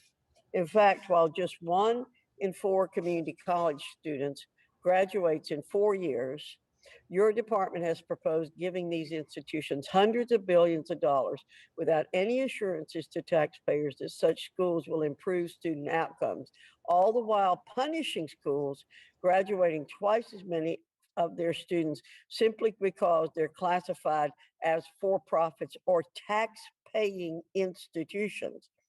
Instead of penalizing schools based on their tax status, I think it's time we judge the quality of an institution by the ability to serve its students. Can you commit to holding all institutions accountable for poor student outcomes, not just those that pay taxes to the federal government? Thank you, Representative Fox. Yes, increased commitment. You have an increased commitment. We're going to be monitoring the return on investment for all. But I have to comment, community colleges also provide a very wide net for people that probably would not consider college, but those community colleges are a great place for them to start. We have to do better with graduation rates, but I also want to applaud their efforts to bring students in that wouldn't ever be considered in some other institutions. I know, I spent 7 years as the president of one.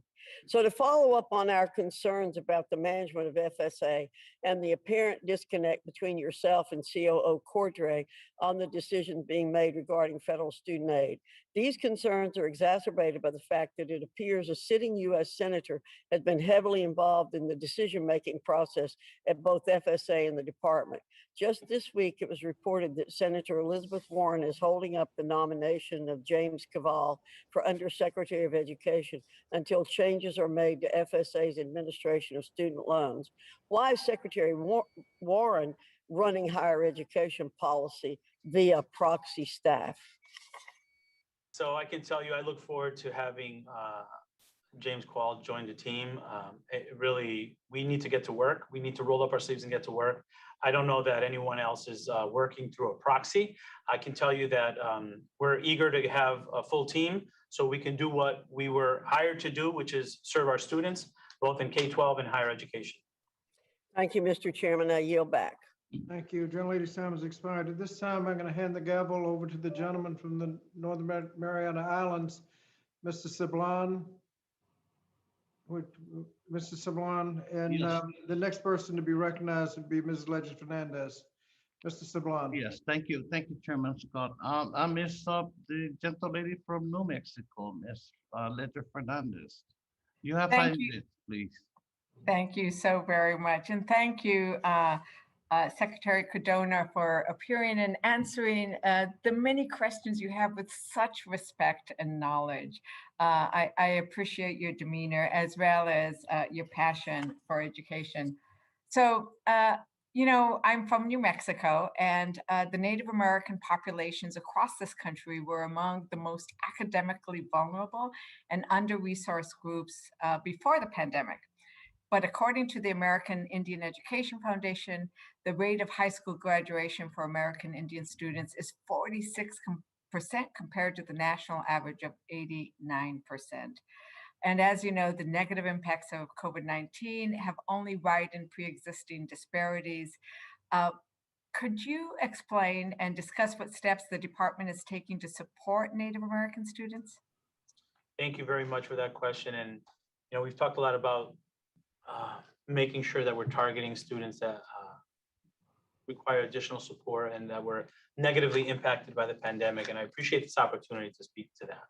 I recently met with Secretary of Interior, Deb Haaland, and we talked about our passion and our commitment to work together to model what we want to see across our country with regard to Indian education and departments of education. We have an opportunity here to really lift up our Indian education and our students. So in addition to the funds to support recovering from the pandemic, you're going to see a renewed interest in making sure that we're lifting up good examples of great education for Indian American students and making sure that we're addressing and listening to them to see what their needs are. I think it's critically important that we don't come in saying, this is what you need. They don't need that. What they need is to be partners at the table to tell us what they're experiencing and how we can best support them. And I look forward to that partnership starting very soon and getting out there and visiting Indian country to listen directly to the students and to the families. Thank you very much, Secretary Cardona. We have some very good examples in New Mexico, the Santa Fe Indian School, which is a tribally run school, but also the Native American Community Academy Knockout, which do amazing jobs and send their students to Harvard and Yale and Stanford and the University of New Mexico. I want to touch a bit on an issue that just came up before I was able to get on the hearing with regards to, you know, conversation I was having with the director of our major cancer center in UNM. And we've been talking about the fact that we have a great need for public health professionals. And that as we come out of the pandemic and look at the need to address the disparities and health outcomes, it also means that we are going to need more students who graduate and come out with a public health perspective. We're going to need more doctors. We're going to need more nurses. Some of that is going to be available as we fund the community colleges that we were just talking about. And as we provide more funds to minority serving institutions, 23 of our 29 institutions in New Mexico are minority serving. But I think having an emphasis on developing more of those medical professionals. What is the Department of Education doing with regards to trying to anticipate that public health need? Thank you for that question. You know, I think all educators and educational leaders over the last year have become quasi-epidemiologists, or having had to learn a lot more about epidemiology than we ever thought we would have to. But it really paints the picture of where we need to go as a country. And if our educational system doesn't evolve with that, we're going to miss an opportunity to give our students success, an opportunity for success in careers. So what I'd like to see is, with the 100 million that's going toward CTE development, making sure that we have career pathways in our K-12 systems that connect to our community colleges, that connect to our four-year programs, that connect to our workforce, giving students an opportunity to get into public health, to get into those fields that we know we need moving forward, so that we're prepared in the medical field, in the health field, to address whatever comes our way. We really need to be predictive and work with our colleges and work with our workforce partners and work with our industry to see what's coming and be prepared before it's here to get our students ready for those careers. I look forward to that evolution in our schools. It's something that when I first came on board, I mentioned we need to evolve quicker in our high schools and in our colleges, and we need to make a through line a little bit more explicit. Unfortunately, there's a gap that was created between our high schools and our colleges, and we have to work hard to make sure that we get rid of that, so that our students have a clear through line and they look at college as an option earlier. 6th, 7th grade, they start thinking about how they're going to go on to, whether it's a 2-year program or a 4-year program. We need to do a better job with that. Thank you very much. And I did also want to discuss issues around broadband access, but I see my time has expired, and I do thank you for your consideration of our questions. Thank you very much. And the broadband issue is something that we need to put in a rearview mirror. It's time to close the digital divide. The infrastructure plan can help with that. I agree with you on that. Thank you. Thank you, Mr. Secretary. Now let me recognize the gentleman from Utah, Mr. Owens. You have 5 minutes, sir. Thank you. Thank you very much. And first of all, Mr. Secretary, thank you. My parents, both my parents were also educators, and they loved the profession. And I can tell as you're listening to you that you have that commitment also. And I appreciate that. Just what our kids need. I would like to, before I ask a couple questions, it's just kind of make a note. I'm a father of 5 girls. I played NFL for 10 years, and I would just talk good old common sense, and that is, girl athletes cannot compete against boy athletes. It goes back to the same thing of, as much as we might want to change the laws because we think they might be fair, there's laws of gravity, God's laws of gravity that just can't change because we think it's not fair. So I just want to make that point because I think it's very unfair for young ladies to not have the hope and dreams of succeeding because they're competing against men, okay, or boys. I've spoken to many parents over the past year that are frustrated and feel somewhat hopeless and helpless. What felt that way due to the lack of resources to send their children to another school to resume in-person learning. In 2017, 75% of the Black boys in the state of California could not pass standard reading and writing tests. In 2019, only 14% of the Black high school students in Baltimore were proficient in language arts, and only there were 3 schools that had 0 proficiency in math. Whenever the topic comes up, I've experienced this over the last 40, 50 years, whenever the topic comes up with children, failing children having a choice, it seems to shift to the impact of the failing school if the children left. I think you would agree, and I'm hoping you agree, that it is about the child, not about the school. Am I correct on that? I'm sorry. Oh boy. Can you hear me? Yes, no, yes. it is. Okay, okay, all right. I'm glad it wasn't me. Thanks, because I'm lost with technology. So, Mr. Chair, would you commit to supporting expansion of school choice for minority children across our country? This is one of the areas I have a very passion for because I watched my community that was really into education lose its last 60 years because poor children do not have a choice like many other children to leave failing schools. You know, I think the president made it very clear, we're not using federal dollars to support voucher programs. But what I will say, and I appreciate your perspective, I appreciate the data you showed, that's alarming. That's concerning for any student that's left in that school. So what we need to do is make sure we're investing appropriately in education, which this plan does, to make sure that every school provides the programming and support that all students need. I agree those data are unacceptable. I agree that we need to double down. But you know, when we have students leaving a school because it's underperforming and we're not investing the resources in that, the students that are left in the school need support as well. So okay, can I say this real quickly?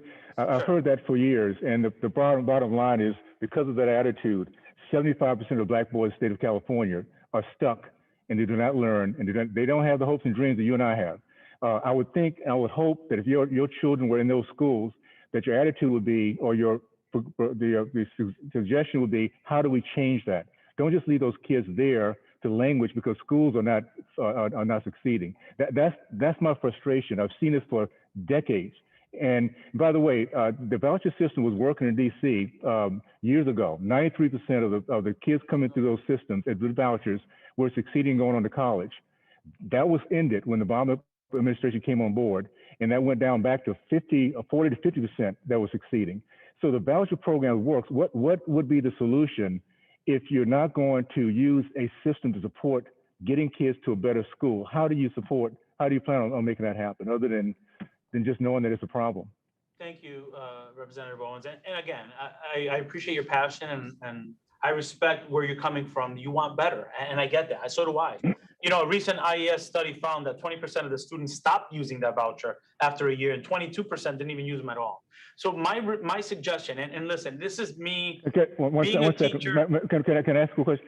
Are you saying that the kids, the parents who had put in for vouchers were not using them? Because right now, from what I understand, they're lining up by the thousands to get vouchers because they love their kids as much as we love our kids. Right. So are you saying that they're not using vouchers when they have an opportunity to go to a better school? Yeah, happy to have my staff follow up on those data points. 20% stopped using the voucher after a year. 22% didn't use them at all. An IES study found. We'll get that over to you. But what I was going to say earlier, I will, yeah. What I was saying earlier is, I went to a school that currently now is like 80% poverty rate, but we can give those students and those schools the tools that they need to be successful. And can I say this? Be educated in their neighborhood school and be successful. That's what I'm. That's Thank what you. I believe wholeheartedly. Thank you. Okay, I'm running out of time. I just want to say this. This has been going on too long, and the answers are not working.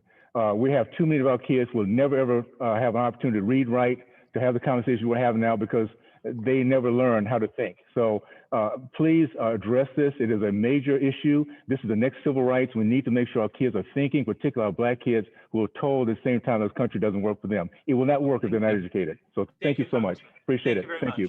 Nice Yeah, thank you, Mr. Owens. I'd now like to recognize Ms. Omar for 5 minutes, please. Ms. Omar. Thank you, Chairman, and thank you, Mr. Secretary, for joining us today. It is really exciting to have the opportunity to hear from you, for the department's priorities and some of the highlights of the things that you all have been up to.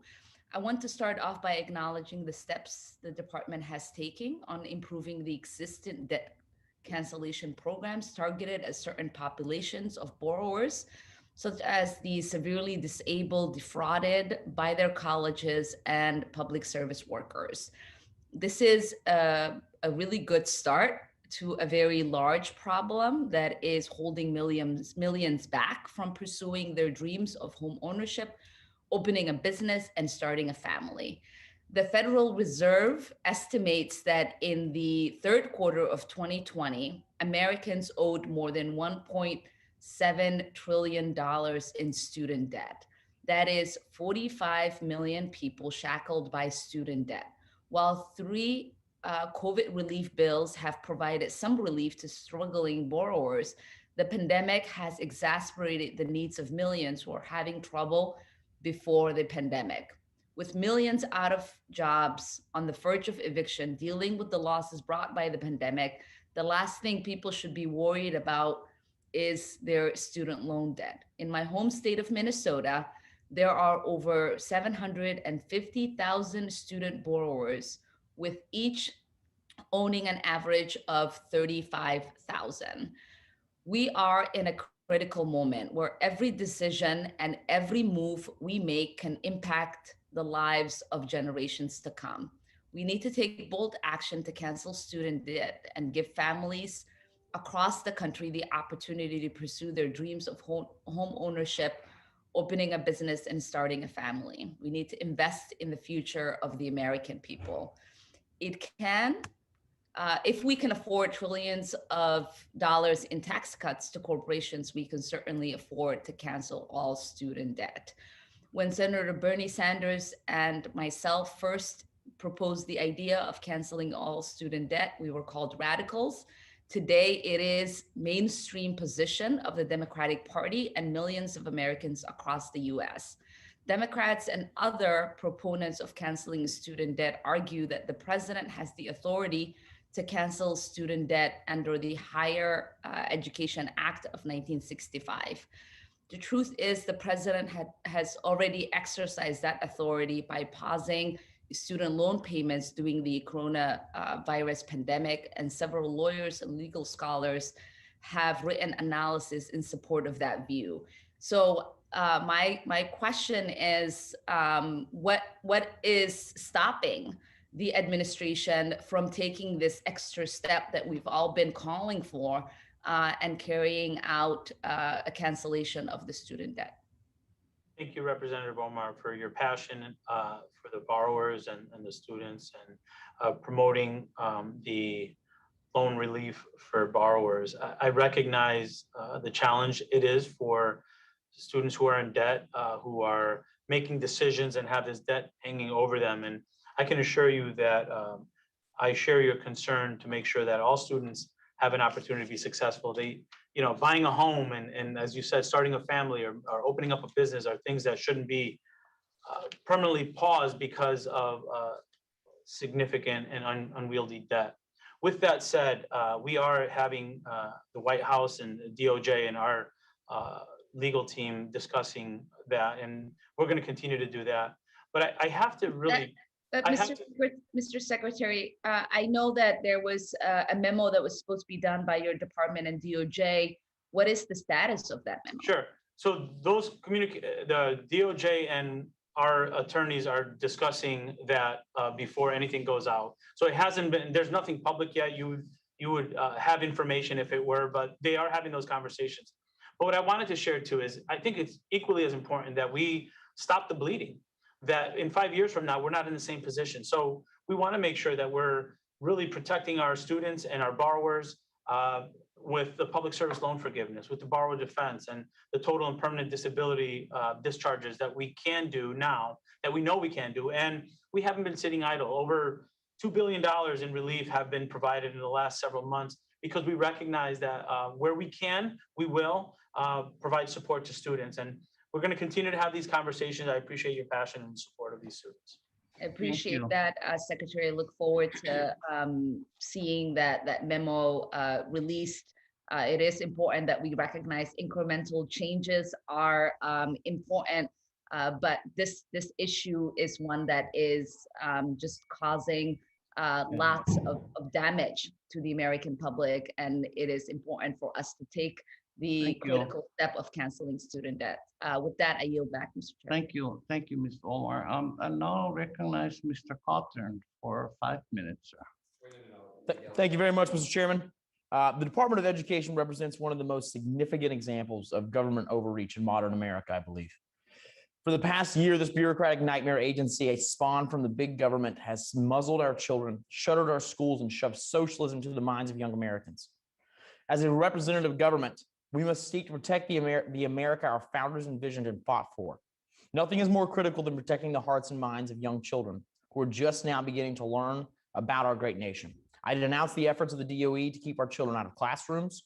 I denounced the efforts made to indoctrinate them to hate this country using critical race theory. And I stand firmly with the parents of young Americans everywhere. Mr. Secretary, our committee has heard from parents whose children's lives are devastated by their schools refusing to reopen. Even when the science clearly supported the safe reopening of schools, and even after the science also proved that there was a potential significant harm of keeping kids out of schools, and it had become clear. In response to those parents, Democrats have laughably argued that these parents are wrong and that the teacher unions' obstinance on reopening was necessary to protect students' well-being. Mr. Secretary, do you agree with the parents or the teachers' unions? So thank you for the question. My track record shows that I've been able to work with parents and teachers to make sure schools open safely and quickly. We were able to do that in Connecticut when I was Commissioner of Education, and I don't believe the two are mutually exclusive. As a matter of fact, many teachers are parents. Well, it's good to know, sir. Well, Mr. Secretary, the stated purpose of the Department of Education is at its core to provide a high-quality education to America's youth, correct? Correct. That's good to know. And you firmly believe that every effort should be made to provide the highest quality education for our youth? Yes. Good, sir. Good. I'm glad to know that. Mr. Secretary, I'm from North Carolina. Have you ever been to Hendersonville? I've been to North Carolina, but not to that community. Okay, sir. So I assume based on that, you have never been to Hendersonville High. Correct. Good to know. And Mr. Secretary, you've never spoken with Hendersonville High School's history teachers, correct? No. They're English teachers? I'm very interested in talking about how this budget's going to help students across the country. So I'm sorry, Mr. Secretary. I know I've it's got your limited 5 time. minutes, but this is an opportunity for me to Mr. promote Secretary, I'm going to the claim back my president's time. Give me plan. one moment, sir. So you've never visited Haywood County Community College, have you? No, I have not. Mr. Secretary, what are the top 3 challenges that you believe the Haywood Community College system faces? As I said, I haven't spoken to the folks at the community college, but I can tell you if you give me an opportunity to share what I think the priorities are for the country, which might overlap with that college. Well, that's good to know, but I understand that you don't know because you've never been. I mean, how could you?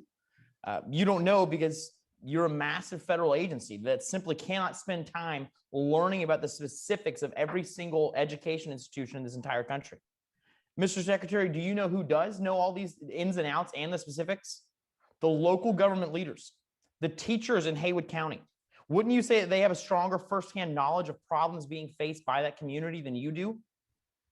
I would say that that's why we support local and state decision-making. Yes.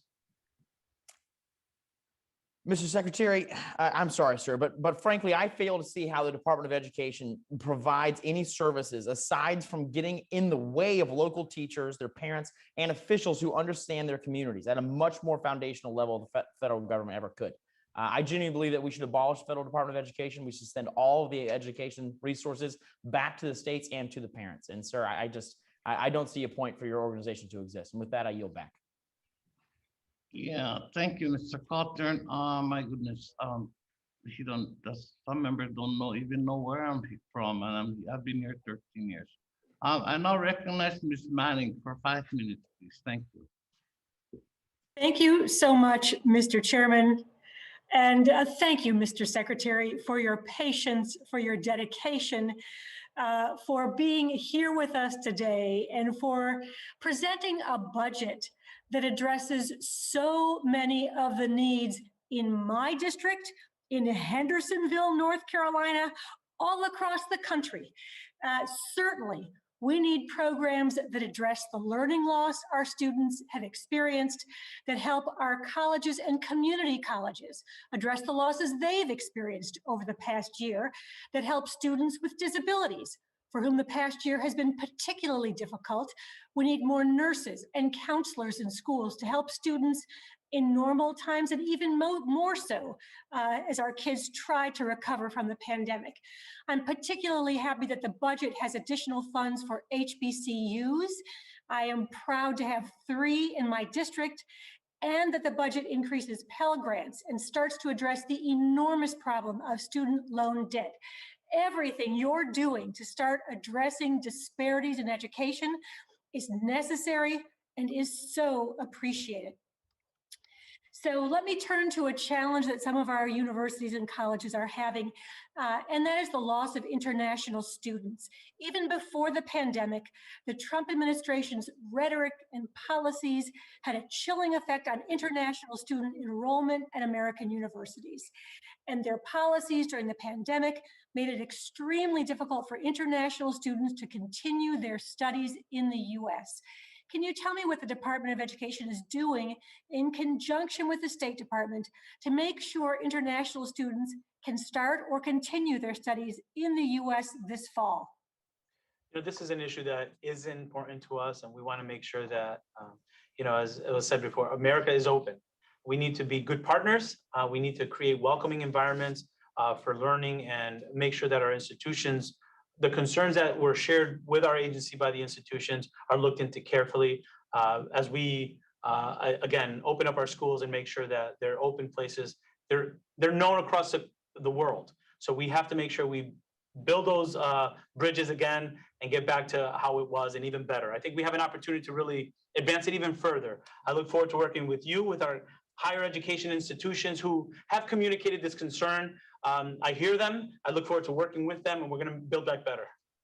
Thank you. And I would just like to mention, for those who are worried about taxpayer dollars, those international students pay full tuition. So we need them here in this country. Let me move to a different topic.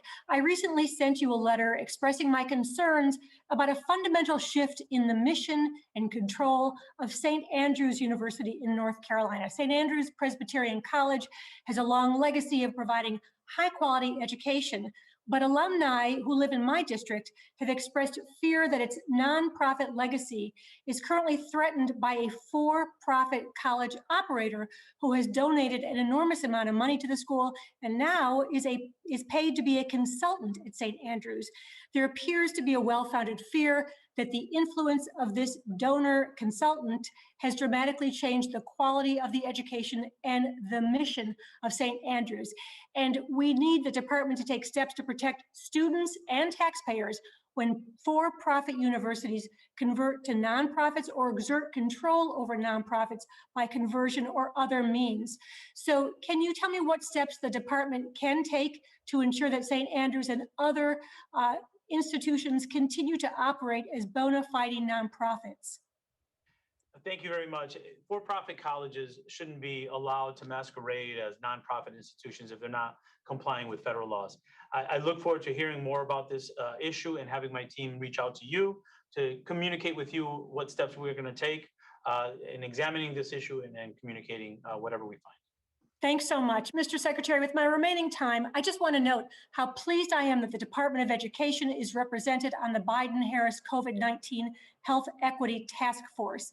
Health inequities certainly predate the COVID-19 pandemic, and as the task force proceeds with its work, I hope you'll consider ways in which you can help address the issue of inequities through diversity and educational opportunities in medical schools, nursing programs, and residency programs. And I'd appreciate any update you may be able to provide on the work of the task force in this regard. I can tell you that we need to work smarter together. And the Biden-Harris administration understands. I think we were selected because we recognize that we cannot work in silos, that we have to work together. This pandemic is giving us an opportunity to integrate our teams and work in an interagency fashion because we serve the same people. So this task force is an example of that. I look forward to more information coming out because our students and families are waiting and we must deliver. Thank you. Thank you. Thanks so much. We're lucky to have you, and I yield back. Thank you, Ms. Manning. The gentle lady's time is expired. And now the always very patient lady, the gentle lady from California, Mrs. Steele. You have 5 minutes, please. Thank you very much, Chairman Scott and Ranking Member Dr. Fox, for hosting this hearing. And thank you, Secretary Cardona, joining us today. And my God, you are really patient. So thank you. Previously, your department ended an investigation into whether Yale University illegally discriminated against Asian American applicants. It is wrong for universities to continue the narrative that Asian Americans lack social skills and desirable personalities. The US Supreme Court on Monday asked President Biden to give his views on whether the justices should hear a challenge to Harvard University's consideration of race in undergraduate student admissions. So Secretary Cardona, all students should have equal opportunity to succeed their own merit, and shutting the door to applicants based on race is wrong. Do you believe universities hold Asian American applicants to an unfair standard than students of other races and use a quota to cap the number of admitted Asian American students? I believe students should have an opportunity to apply and get into colleges based on their own merit. So you totally agree with me that, you know what, students has to just have a merit to get into the universities. I don't believe colleges should be discriminatory against students, correct? Thank you. So do you think it is acceptable to give federal funding to universities that apply personal ratings or grade personality traits to applicants? Should the federal government support processes that allows admission officers to objectively grade personality and character traits such as likability, integrity, helpfulness, courage, and kindness? So I understand, I'm not as familiar as you are with the details of that concern, but I do look forward to hearing more from you and having conversations about that to examine this issue further with you. Okay, you know what I'll do is I'm gonna submit this a couple of articles that, you know what, I'm gonna send to you that, you know, Please. what they are doing in the universities. I appreciate that, thank you. Thank you. The third question is, I understand if a college would block an applicant who was convicted felon, but what do I tell my Asian constituents and my community that American college and universities will grade them based on a likability score? Does that sound fair to you? I recognize the concerns you're expressing, and I want to make sure that I understand them fully. I appreciate you bringing them up, especially now when we've been, as a country, I think, rallying against any discrimination toward Asian students. So I'm very interested in this issue. I share your concern, and I look forward to having more conversation with you about this. I really appreciate that. Thank you very much. Thank you. And thank you. I yield the balance to my time to actually Congressman Owens. Hold on, Mrs. Steele, are you submitting something for the record, or are you directly sending those materials to the secretary?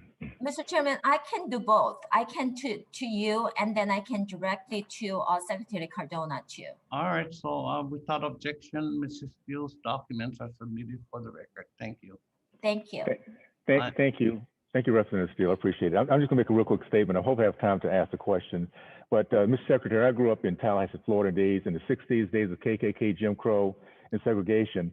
So I know what old school racism, Jim Crow racism looks like. And today in California, we saw a creation of the Pathway to Equitable Math Instructions. There's a CRT toolkit that promotes the concept that white supremacy manifests itself through the focus on finding the right answers. Examples of that could be 2 + 2 = 4. Asking for homework is racist. 2 + 2 = 4, by the way, is racist. Asking for homework is racist. NFL just recently was admitted to something called race norming, which they paid Black athletes less for brain injuries than white athletes because the algorithms said that we were less intelligent. These are things. Judging others on their skin color is racist. And the question was just asked a few minutes ago by Ms. Steele, whether it's discrimination of whites, blacks, or Asians, will you commit your office to aggressively investigate all forms of racial discrimination and structural practices under Title VI of the Civil Rights Act? Mr. Secretary, the gentleman's time is expired. Can you make this a quick response, please? We all need to go somewhere. Yeah, well, that question was a pretty extensive question that I don't want to shortchange. I'd be happy to submit written, but I can tell you right now, as we say, local control, we need to allow local control, but our Office of Civil Rights would take any claims very seriously. Thank you. Thank you. Thank you very much. The gentleman's time is expired. Mr. Marvan, you have 5 minutes, sir. Thank you, Mr. Chairman. Under Title IX of the Education Amendments Act of 1972, schools have a responsibility to provide equal access to education for all students. The law specifically prohibits discrimination on the basis of sex, including sexual harassment and violence. As a part of Title IX's requirements, schools receiving federal funding must take certain steps to address sexual misconduct that may inhibit students' safety or access to education. However, the U.S. Department of Education finalized a Title IX rule in 2020, which would create a system where survivors of sexual misconduct will be less likely to get justice by instituting a higher burden of proof for survivors and weaken accountability for schools that fail to prioritize students' safety by creating a system where schools can more easily avoid addressing instances of sexual misconduct.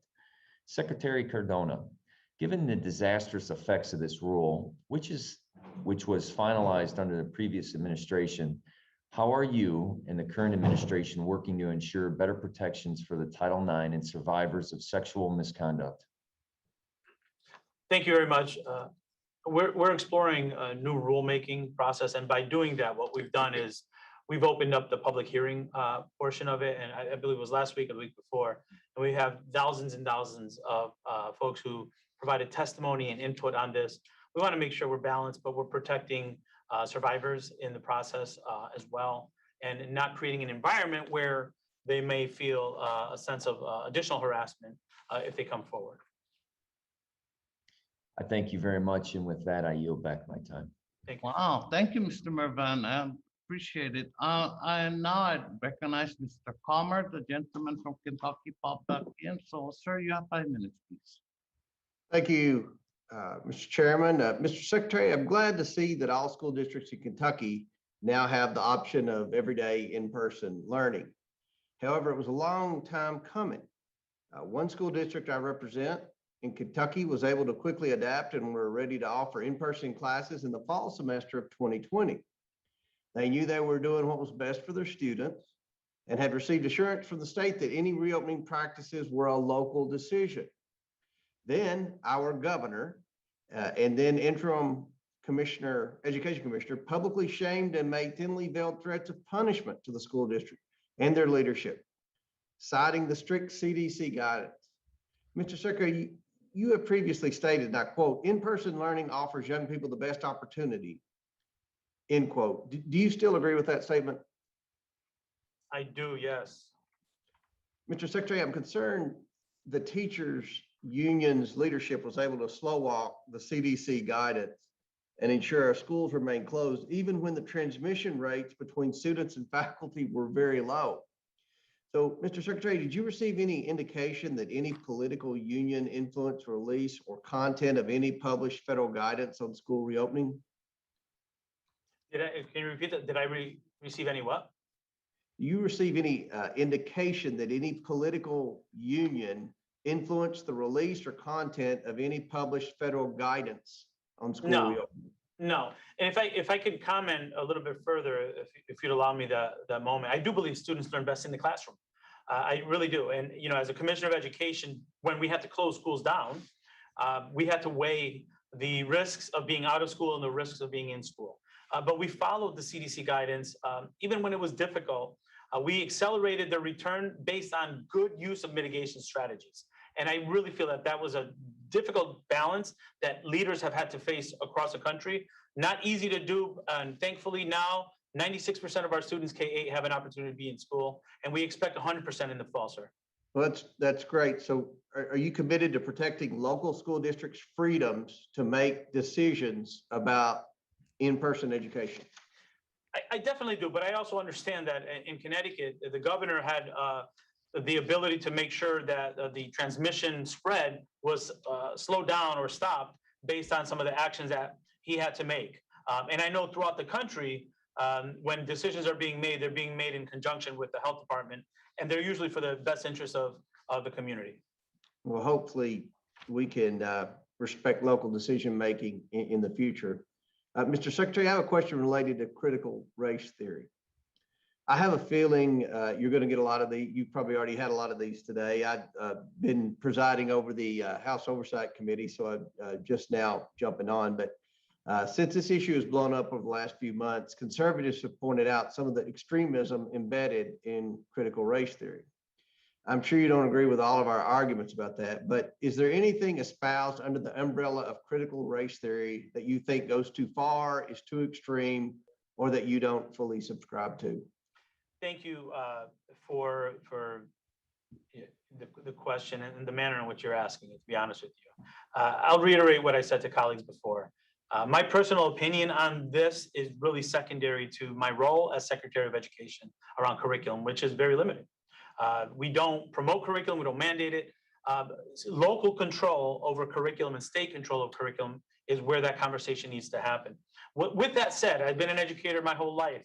I do believe that students learn best when they are exposed to curriculum that show different cultures and how we can come together as one country under one flag. I believe that's possible, and I have confidence that the educators across the country know how to do it, can do it, and will do it if given the ability to do so.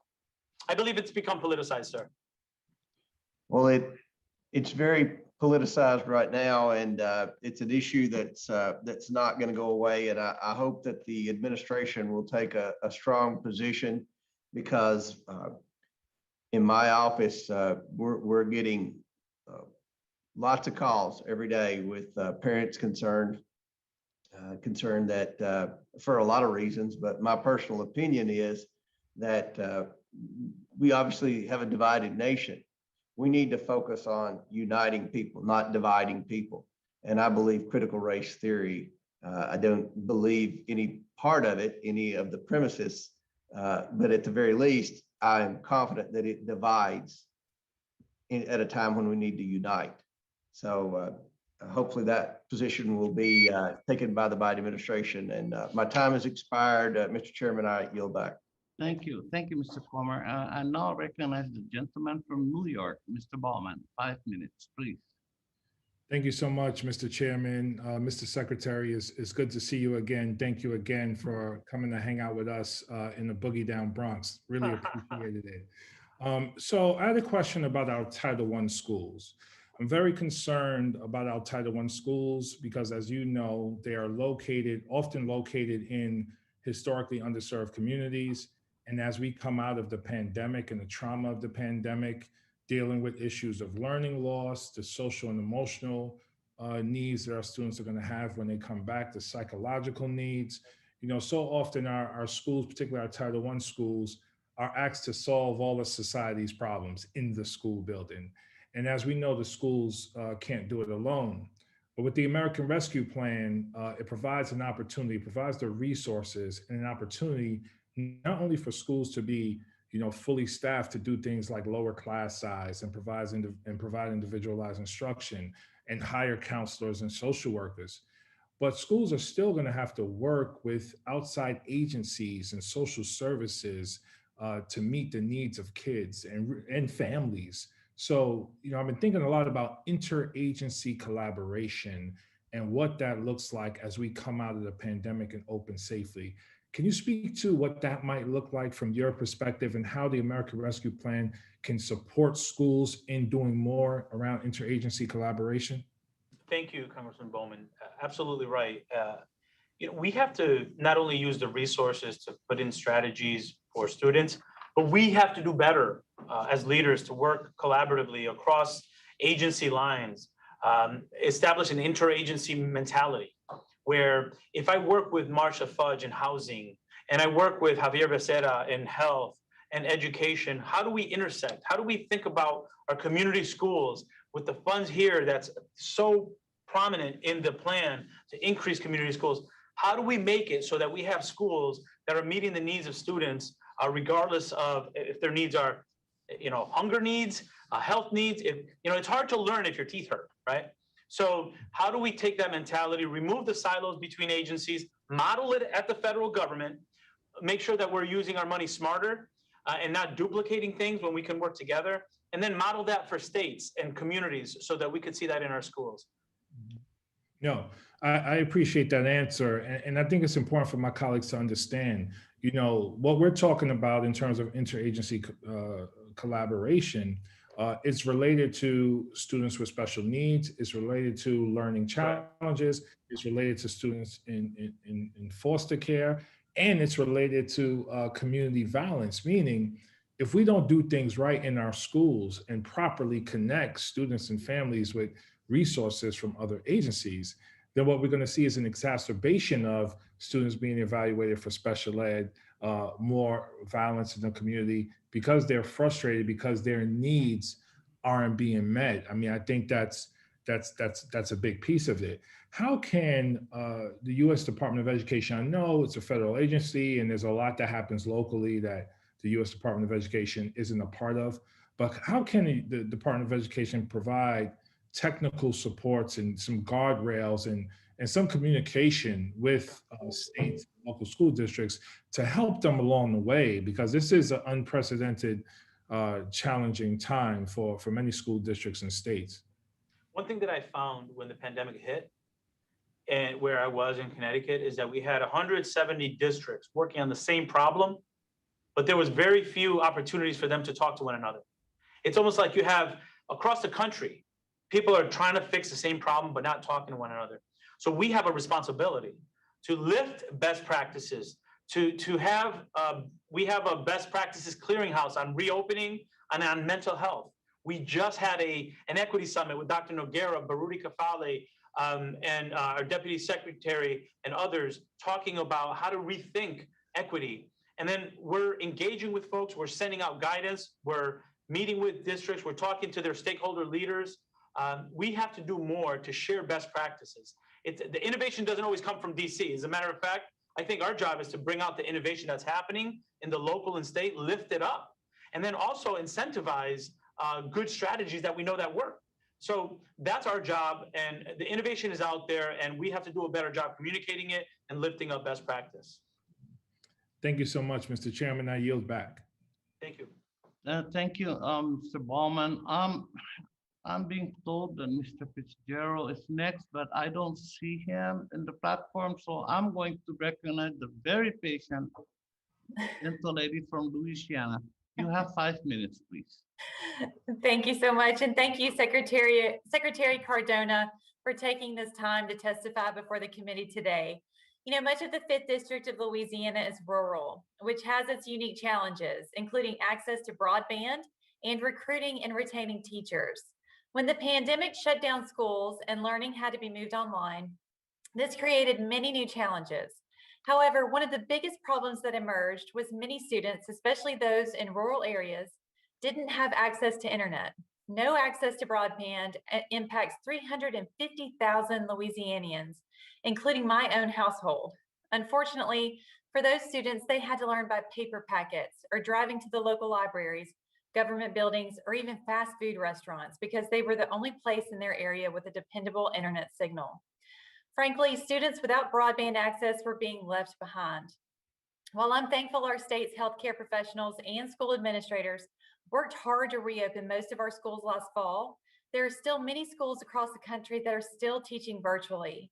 Many Republicans here in Washington and around the country have expressed great concerns with the administration's politicization of guidance related to school reopening. Your agency released guidance related to the use of elementary and secondary school emergency relief funding.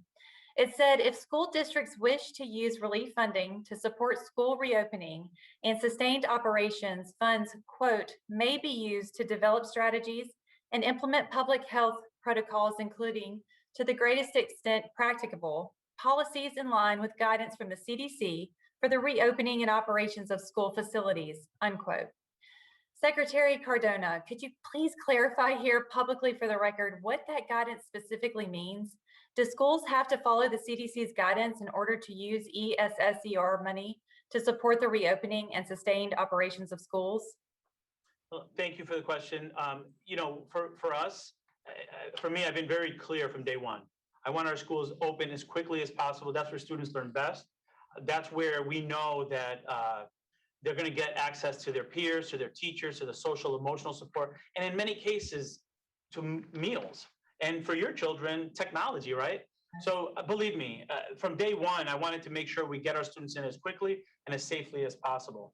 Our guidance is that, it's guidance. It's not a mandate. but we recognize the importance of following CDC guidance.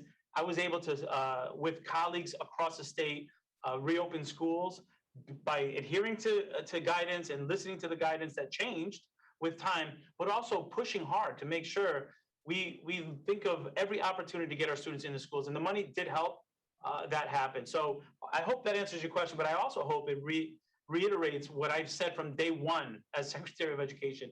There's no substitute for in-person learning, and I do expect fully that in the fall, all students across the country will have that opportunity to learn in person. And thank you for bringing up the rural issue. I had a conference call with students in rural schools, and we cannot ignore the importance or the challenge that they have had. I'm hoping that with the infrastructure plan, with the funds here, we can have the digital divide in our rearview mirror as a country. Thank you, Secretary. As a former higher education administrator, I saw college students borrowing more and more money because the federal government allowed them to. These students weren't equipped to fully understand the impact this debt would have on their lives in years to come. Schools, the department, and Congress should be doing more to educate our students on the financial effects of loans and be upfront about the earning potential of certain careers. I have concerns with allowing students to accrue mountains of debt for degrees that have limited earning potential. At one point, the department was examining limiting the amount of money a student could borrow for federally backed loans based on the student-specific degree program. What can the department and Congress do to increase financial literacy among students on the long-term effects of student loans? How can we balance between adequately providing for students' needs and capping loan amounts to only cover the true cost of attendance? Thank you for that question. And Representative Letlow, I couldn't agree with you more. To me, it's a form of predatory schooling almost. When you have someone $80,000, $90,000 in debt, and then being employed in a career that you're not making a livable wage.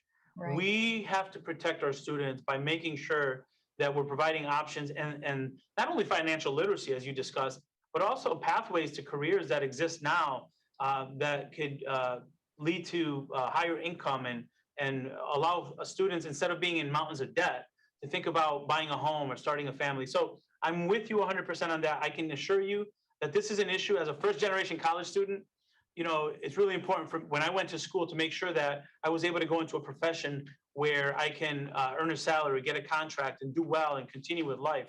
We need to do more of that. We need to protect our students. Thank you. Thank you so much, Mr. Secretary. I yield back my time. Yeah, thank you, Ms. Letlow. And now Wisconsin's own Congressman Pocan. Mr. Pocan, you have 5 minutes, sir. Thank you very much, Mr. Chairman, and thank you, Mr. Secretary, especially for your patience and passion for education. You probably thought you were in the middle of a QAnon cultural revival for a while today, but I guess the head of the Joint Chiefs had to go through that yesterday. It's a sign of the times, but you did it with amazing grace, and I thank you. I wanted to ask you a question specific to my state of Wisconsin. Your office helped me out a few weeks ago when the Wisconsin legislature had a proposal that would underfund K-12 education, and it jeopardized our state's receipt of billions of dollars in federal COVID aid. The speed and clarity of your department's assessment of the Wisconsin budget ensured that our state legislature reversed course, and I want to say thank you. Unfortunately, there's a new concern that we have with the Wisconsin legislature. Their newest budget proposal being advanced cuts property taxes levied by schools and technical colleges by $647 million and replaces that funding with the additional state dollars so that Wisconsin could technically meet the federal maintenance of effort requirement for K-12 education. My fear, though, is without additional information from the state legislature is that the budget gimmick being utilized violates section 9901C2 of the American Rescue Plan, which clearly states a state shall not use funds provided under this section to either directly or indirectly reduce any tax. So the legislature is set next week to vote on the state budget. We have made your office aware of this, but I'm just wondering if you've had a chance to take a look at this and if you can get back to us if you haven't have an analysis yet as quickly as possible so we can try to, if there is a problem, alert the legislature. Thank you for bringing that to our attention. And more importantly, thank you for advocating for the students and the responsibility of the states to maintain the effort of providing funds for education. Our kids need more, not less. By close of business today, someone will be reaching out to your office. Oh, great. Thank you very much, Mr. Secretary. And again, last time, I've never had a department respond so fast on any issue. And I just want to say thank you. I was very, very impressed. You're doing a great job on that. Second, last week, I was proud to announce, along with Chairman Scott, the Pell Grant Preservation and Expansion Act, which would increase the maximum Pell Grant for 2022-23 award year by almost 1,500. It would double the maximum Pell Grant over the next 5 years. It would extend Pell eligibility to Dreamers and would reinstate the Pell Grant lifetime eligibility to 18 semesters, among a number of other things. I myself was a Pell Grant recipient. I don't want to grab the ladder up with me. I want to leave the ladder in place. And I'm really proud of the bill. We've got about 100 co-sponsors so far in the House. One, I was wondering if you support the goals of that legislation, and if whatever we can't perhaps get into the budget this year, if we could work with you to try to make sure that it could appear in any future budget proposals that would come out of the administration. Thank you. I do support. I was at a school in Michigan. I think I might have referenced Ruth before. She shared her story, how the Pell Grant is helping her access higher education later in life. And she used a health issue that she experienced to motivate her to want to be a healthcare worker. And she's going to school now to do that.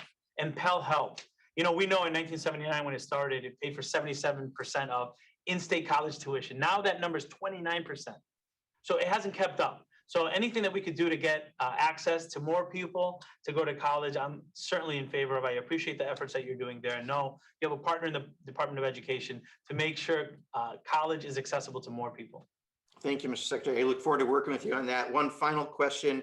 Last year, we had written to former Secretary DeVos regarding an improper 2020 charter school grant that was awarded to charter management organizations. According to whistleblowers within the department, they provided information to our office. A 2020 awardee was initially ruled ineligible to receive an award by the department staff, but was ultimately awarded federal funds at the direction of a political appointee, potentially in violation of federal law.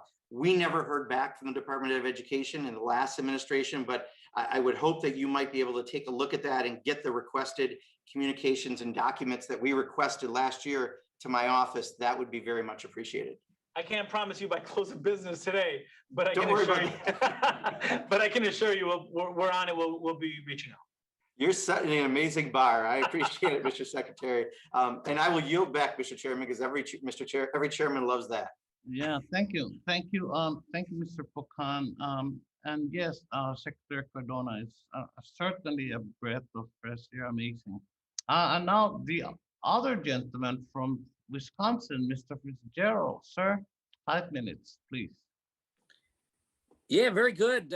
It's great to be with you, Mr. Secretary. Thank you very much. Yeah, it's unusual to be back to back with representatives from Wisconsin, but I would also really like to know kind of what your interpretation is of how some of the federal dollars as they have flowed to the states. And I know in Wisconsin, and Congressman Pocan's well aware of this, that the executive branch there has almost complete and full utilization of any of the federal dollars that come through. So I think it's been frustrating for some of my colleagues in the legislature not to have the type of oversight that we're used to through the Joint Finance Committee, of which Representative Pocan was an honored member of for many, many years. So I'd be also curious to figure out kind of where we're at, and is that going to have an effect on Wisconsin state budget?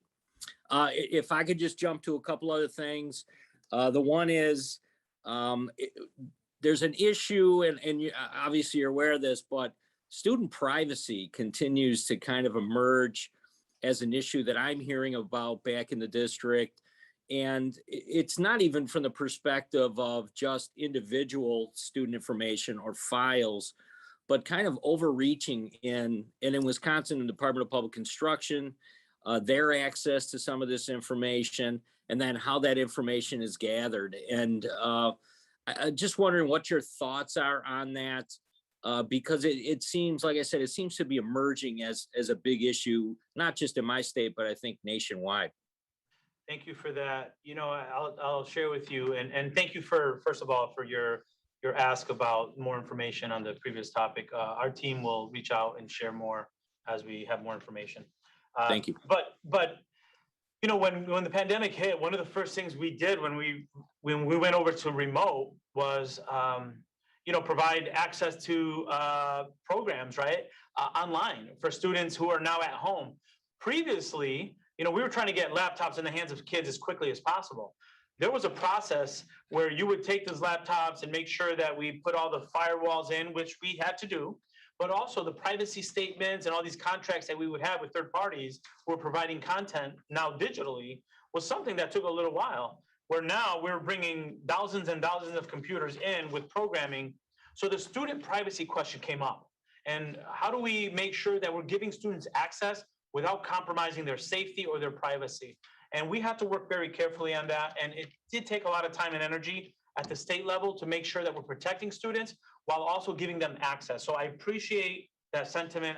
It's a very nuanced concern, but one that we take seriously as a result, you know, because student privacy is at stake. So what I can do is offer availability of my team who's looking at that issue to hear more concerns from you and provide more information that's more specific around the issue of student privacy. Very good, very good. Thank you very much for that answer. Yeah, it's just, it seems to, over the last couple of years, it seems to have emerged as an issue that keeps popping up. So let me just shift real quickly. The other thing I just want to talk about is physical security in and around school buildings. In Wisconsin, we had a number of different incidents where law enforcement was involved. Sometimes it was a student that maybe shouldn't have been on campus or within the district, and security concerns continued to emerge. So what had happened was there were dollars available through a grant program for many of the schools in Wisconsin to kind of tap into and once again, enhance the physical security. So even if they had maybe a community officer on the grounds, or if there were specific instances, but it was wildly successful. And I would just urge you, it's something that I think, because oftentimes, unfortunately, if there's a major incident like a school shooting or that, the immediate reaction is not necessarily to take a look at the physical limitations of some of these schools. Some of these schools that have been around for 50, 60, 70, 80 years that need to be improved and need to be enhanced. And it was something, I don't know that it's something that, you know, I understand you're just kind of getting your feet wet. You're just jumping in on this, but I would urge you to kind of take a look at that, because I think it's going to become, again, something very important. And I think many school boards throughout this nation are going to start to take a hard look at those types of improvements instead of just building new facilities, which I understand is also happening. Thank you, sir. As a principal during 9/11 and the Sandy Hook massacre, I understand physical plant safety and the importance of making sure that the environment is safe for students and educators. Thank you for sharing that information. Look forward to hearing more and communicating more with your team as well. Thank you very much. It was good to be with you today, and look forward to working with your team. Thank you. Thank you, Mr. Fitzgerald. I'm sometimes accused of being a former secretary of HUD. I now call on Mr. Castro of Texas. 5 minutes, sir. Thank you, Chairman, and thank you, the Secretary, for being with us today and for your testimony. I have a few questions. By 2029, it's expected that Hispanic enrollment in public schools will comprise 27% of total enrollment. However, many Hispanic students start school without the same economic and social resources as other peers. And as the Hispanic population continues to grow, we have to give Hispanic students the opportunity for higher education to prepare for the workforce. So what's the department doing to help schools prepare Hispanic students for college? And what is the department doing to ensure that funding for adult education and literacy programs are part of the immigration discussion, especially to ensure immigrant parents can participate in their children's education? Thank you very much for that, Joaquin. And I agree, Representative Castro. I agree wholeheartedly. It's a very complex. I mean, I can tell you there's $600 million in the budget for higher ed, for MSIs, HBCUs, and making sure that our students that are going to Hispanic serving institutions get the support. But I'm going to start earlier. We need to have a good quality foundation. The American Family Plans talks about a pre-K program for our students, for our Latino students and many students who are learning English, who have a native language of Spanish. I want to make sure that we recognize that as an asset. We want students to be bilingual and bicultural, right? It's an added bonus, but we have to make sure that our programs in the K-12 world follow the research. And right now, in many places, they don't. We have a subtracted model. So quality second language development programs that honor and keep their native language so that we have students that are coming out of our schools multilingual, ensuring that they have good pathways into the 2-year, 4-year colleges in careers that lead to successful employment. But also in adult education, there's $713 million in the budget to make sure that we support all of our learners who are coming back to adult education that want to learn English so that they can continue with the workforce pursuits.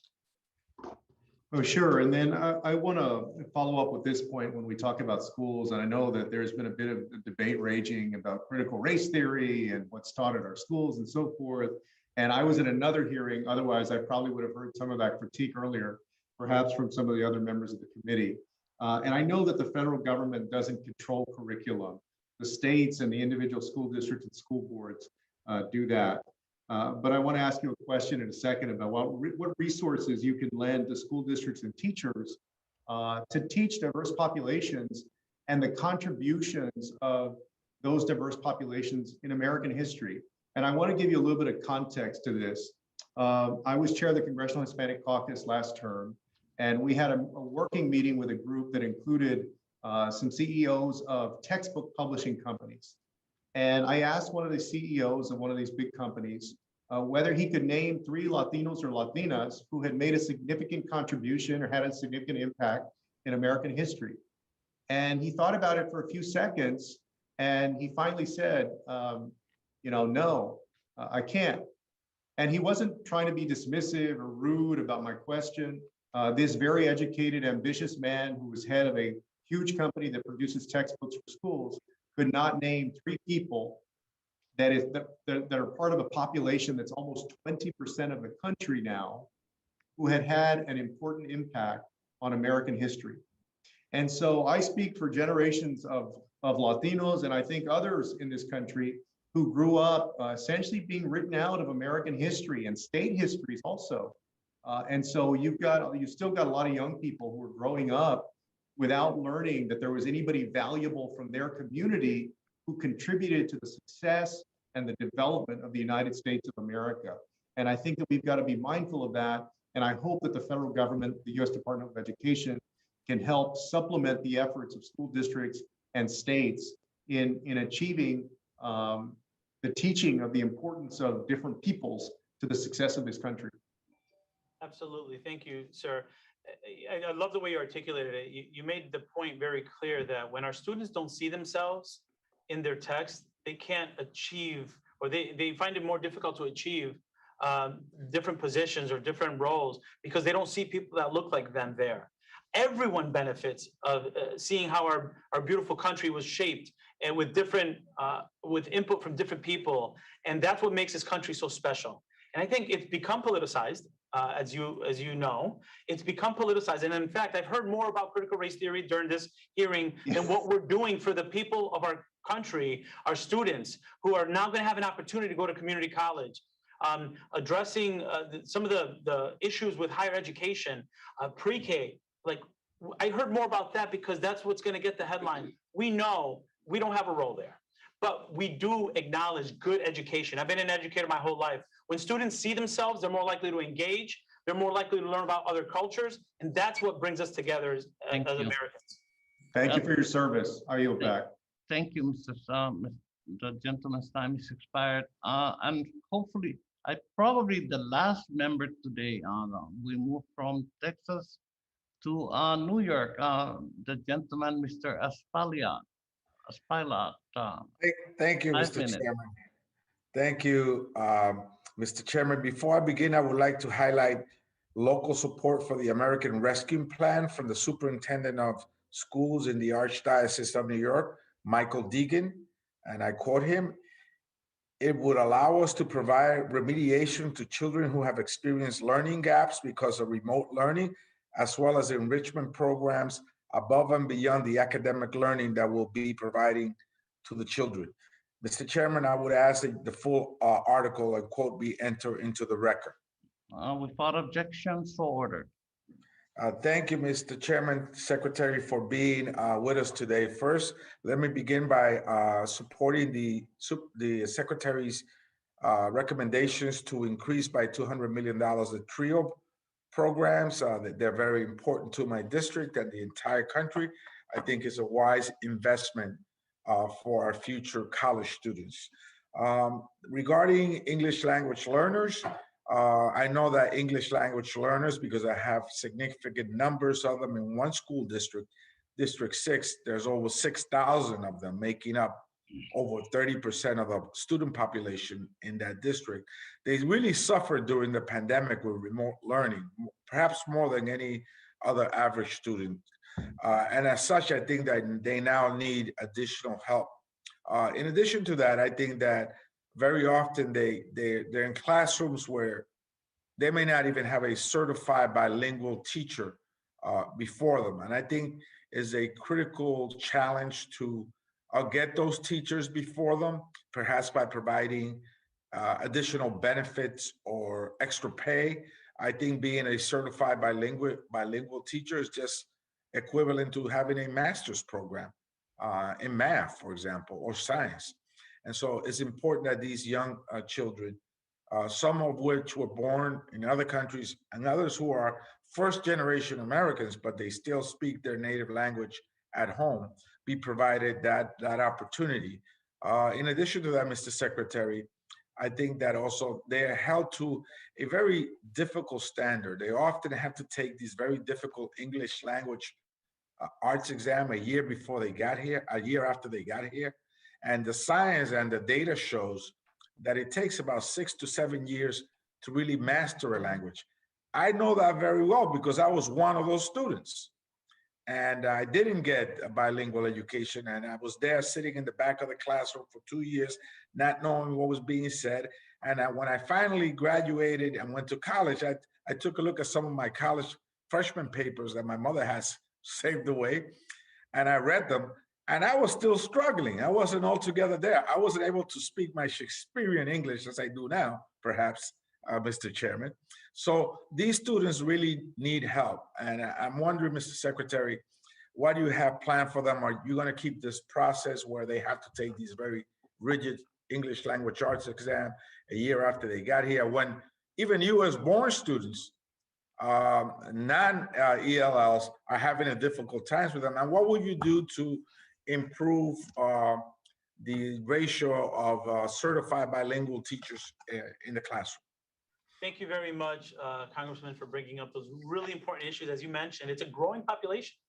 It's a growing population, and we have to make sure that when we're talking about multilingual learners, it's not a separate bucket of work.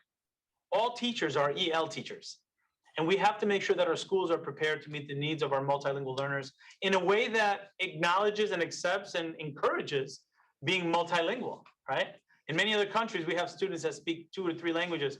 We want to encourage our students to keep their native language and learn English. And you brought up several good points. Language development, you're absolutely right. It was the renowned professor Jim Cummins who identified that cognitive academic language proficiency happens between 7 and 11 years. And that's that cognitive language that our students use when writing or when analyzing in a second language. So we need to make sure we're following the research on how second languages develop. We need to make sure we have adequate training. And you brought up something that I'm really proud of. There's over $1 billion in the American Family Plan aimed at recruiting and keeping teachers in those hard to recruit areas like bilingual education, special education. We need to make sure we have a qualified and trained workforce in those areas so that they're giving the students the needs, the skills that they need. As a former principal of a school with a bilingual program, I was dismayed to have long-term substitutes in the classes that needed it the most. So that to me is a really big step in the right direction.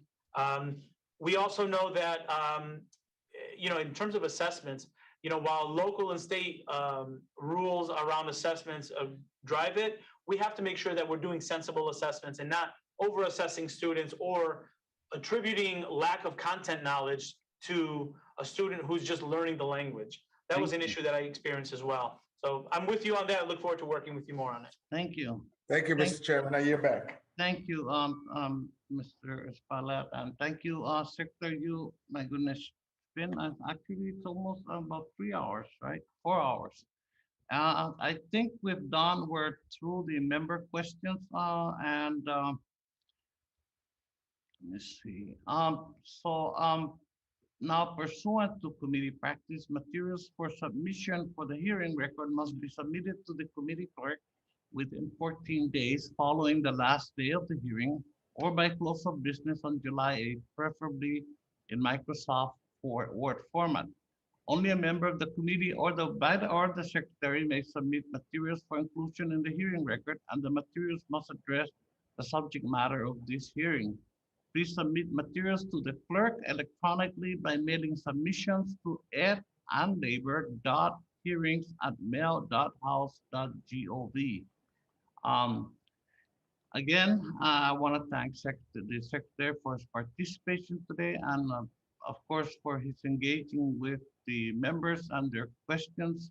Members of the committee may have some additional questions for you, Mr. Secretary, and we ask that you please respond to those questions in writing.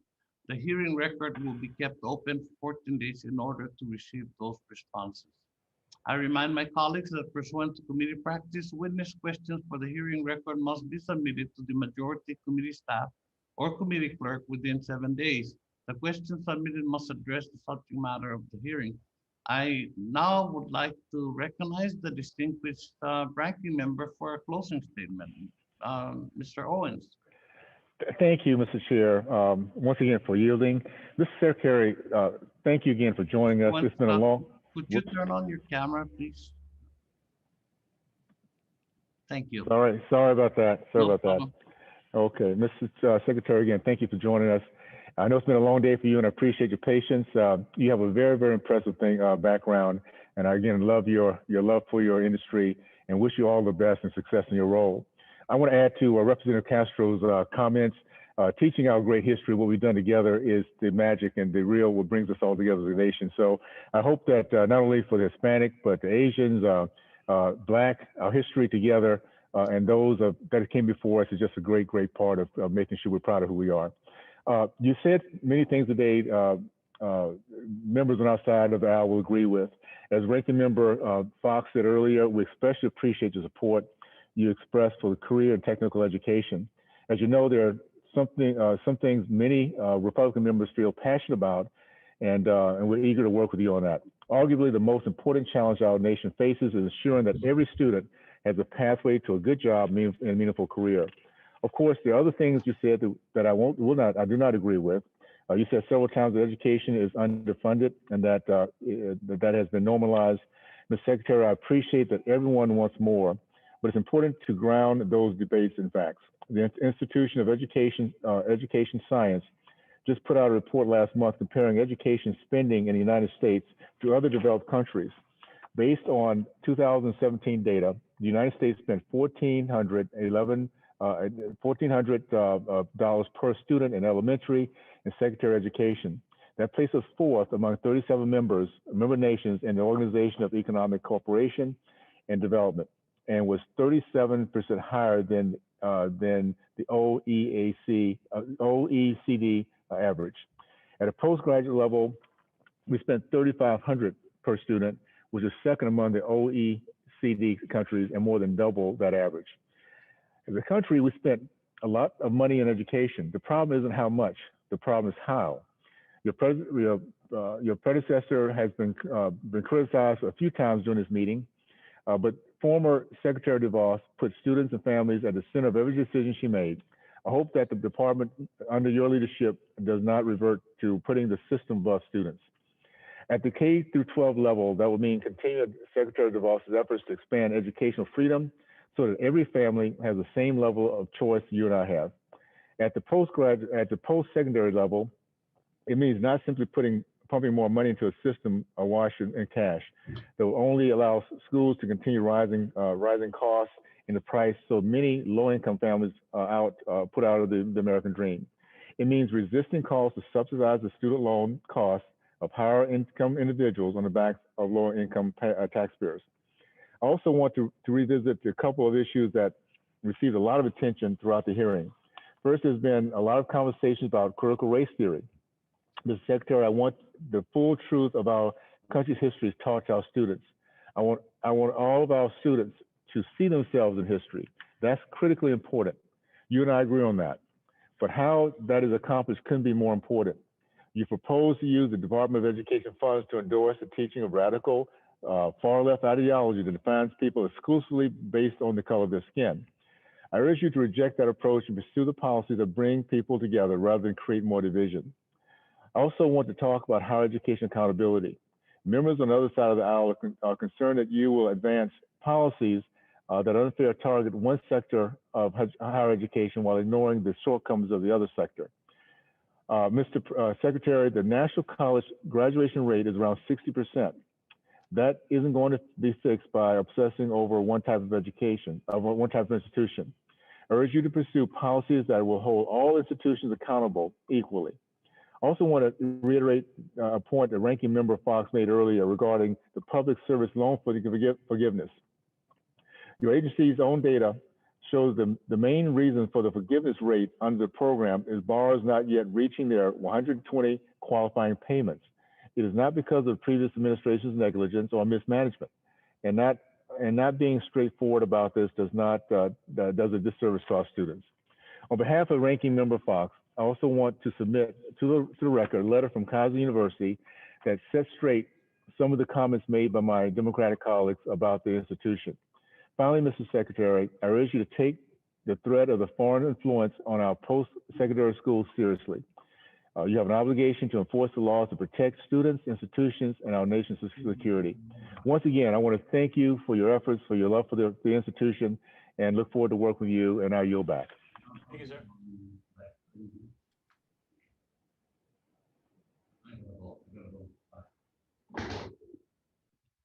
Thank you, Mr. Owens, for your closing statements. I now recognize myself for the purpose of making my closing statement. Secretary Cardona, thank you again, sir, for joining us to discuss the department's budget request and your priorities to support students, educators, and communities. Today, we reflected on our work under the Biden-Harris administration to expand access to quality education and to help students and schools recover from this pandemic. Because of the American Rescue Plan, institutions of higher education have the funding they need to stay afloat, and schools have the necessary resources and guidance to safely reopen and make up for lost time in the classroom. Yet, today's hearings reaffirm that it is not enough to return our education system to the pre-pandemic status quo. To that end, I am pleased that through the department's budget request, the American Jobs Plan and the American Families Plan, the administration is committed to building back a better education system where everyone can succeed. I'd like to briefly review some of those key takeaways. We will insert those takeaways in the record. Again, Secretary Cardona, thank you very much for your time today and your patience, and thank you for engaging with the members on the questions and actually providing us best a response as you can at the time. But we look forward to working with you, sir, to ensure all students have access to the quality education they need to reach their full potential. And if there's no further business, this meeting is adjourned. Thank you, Mr. Secretary, and have a good day. Thank you, sir. You too. Thank you, Mr. Secretary.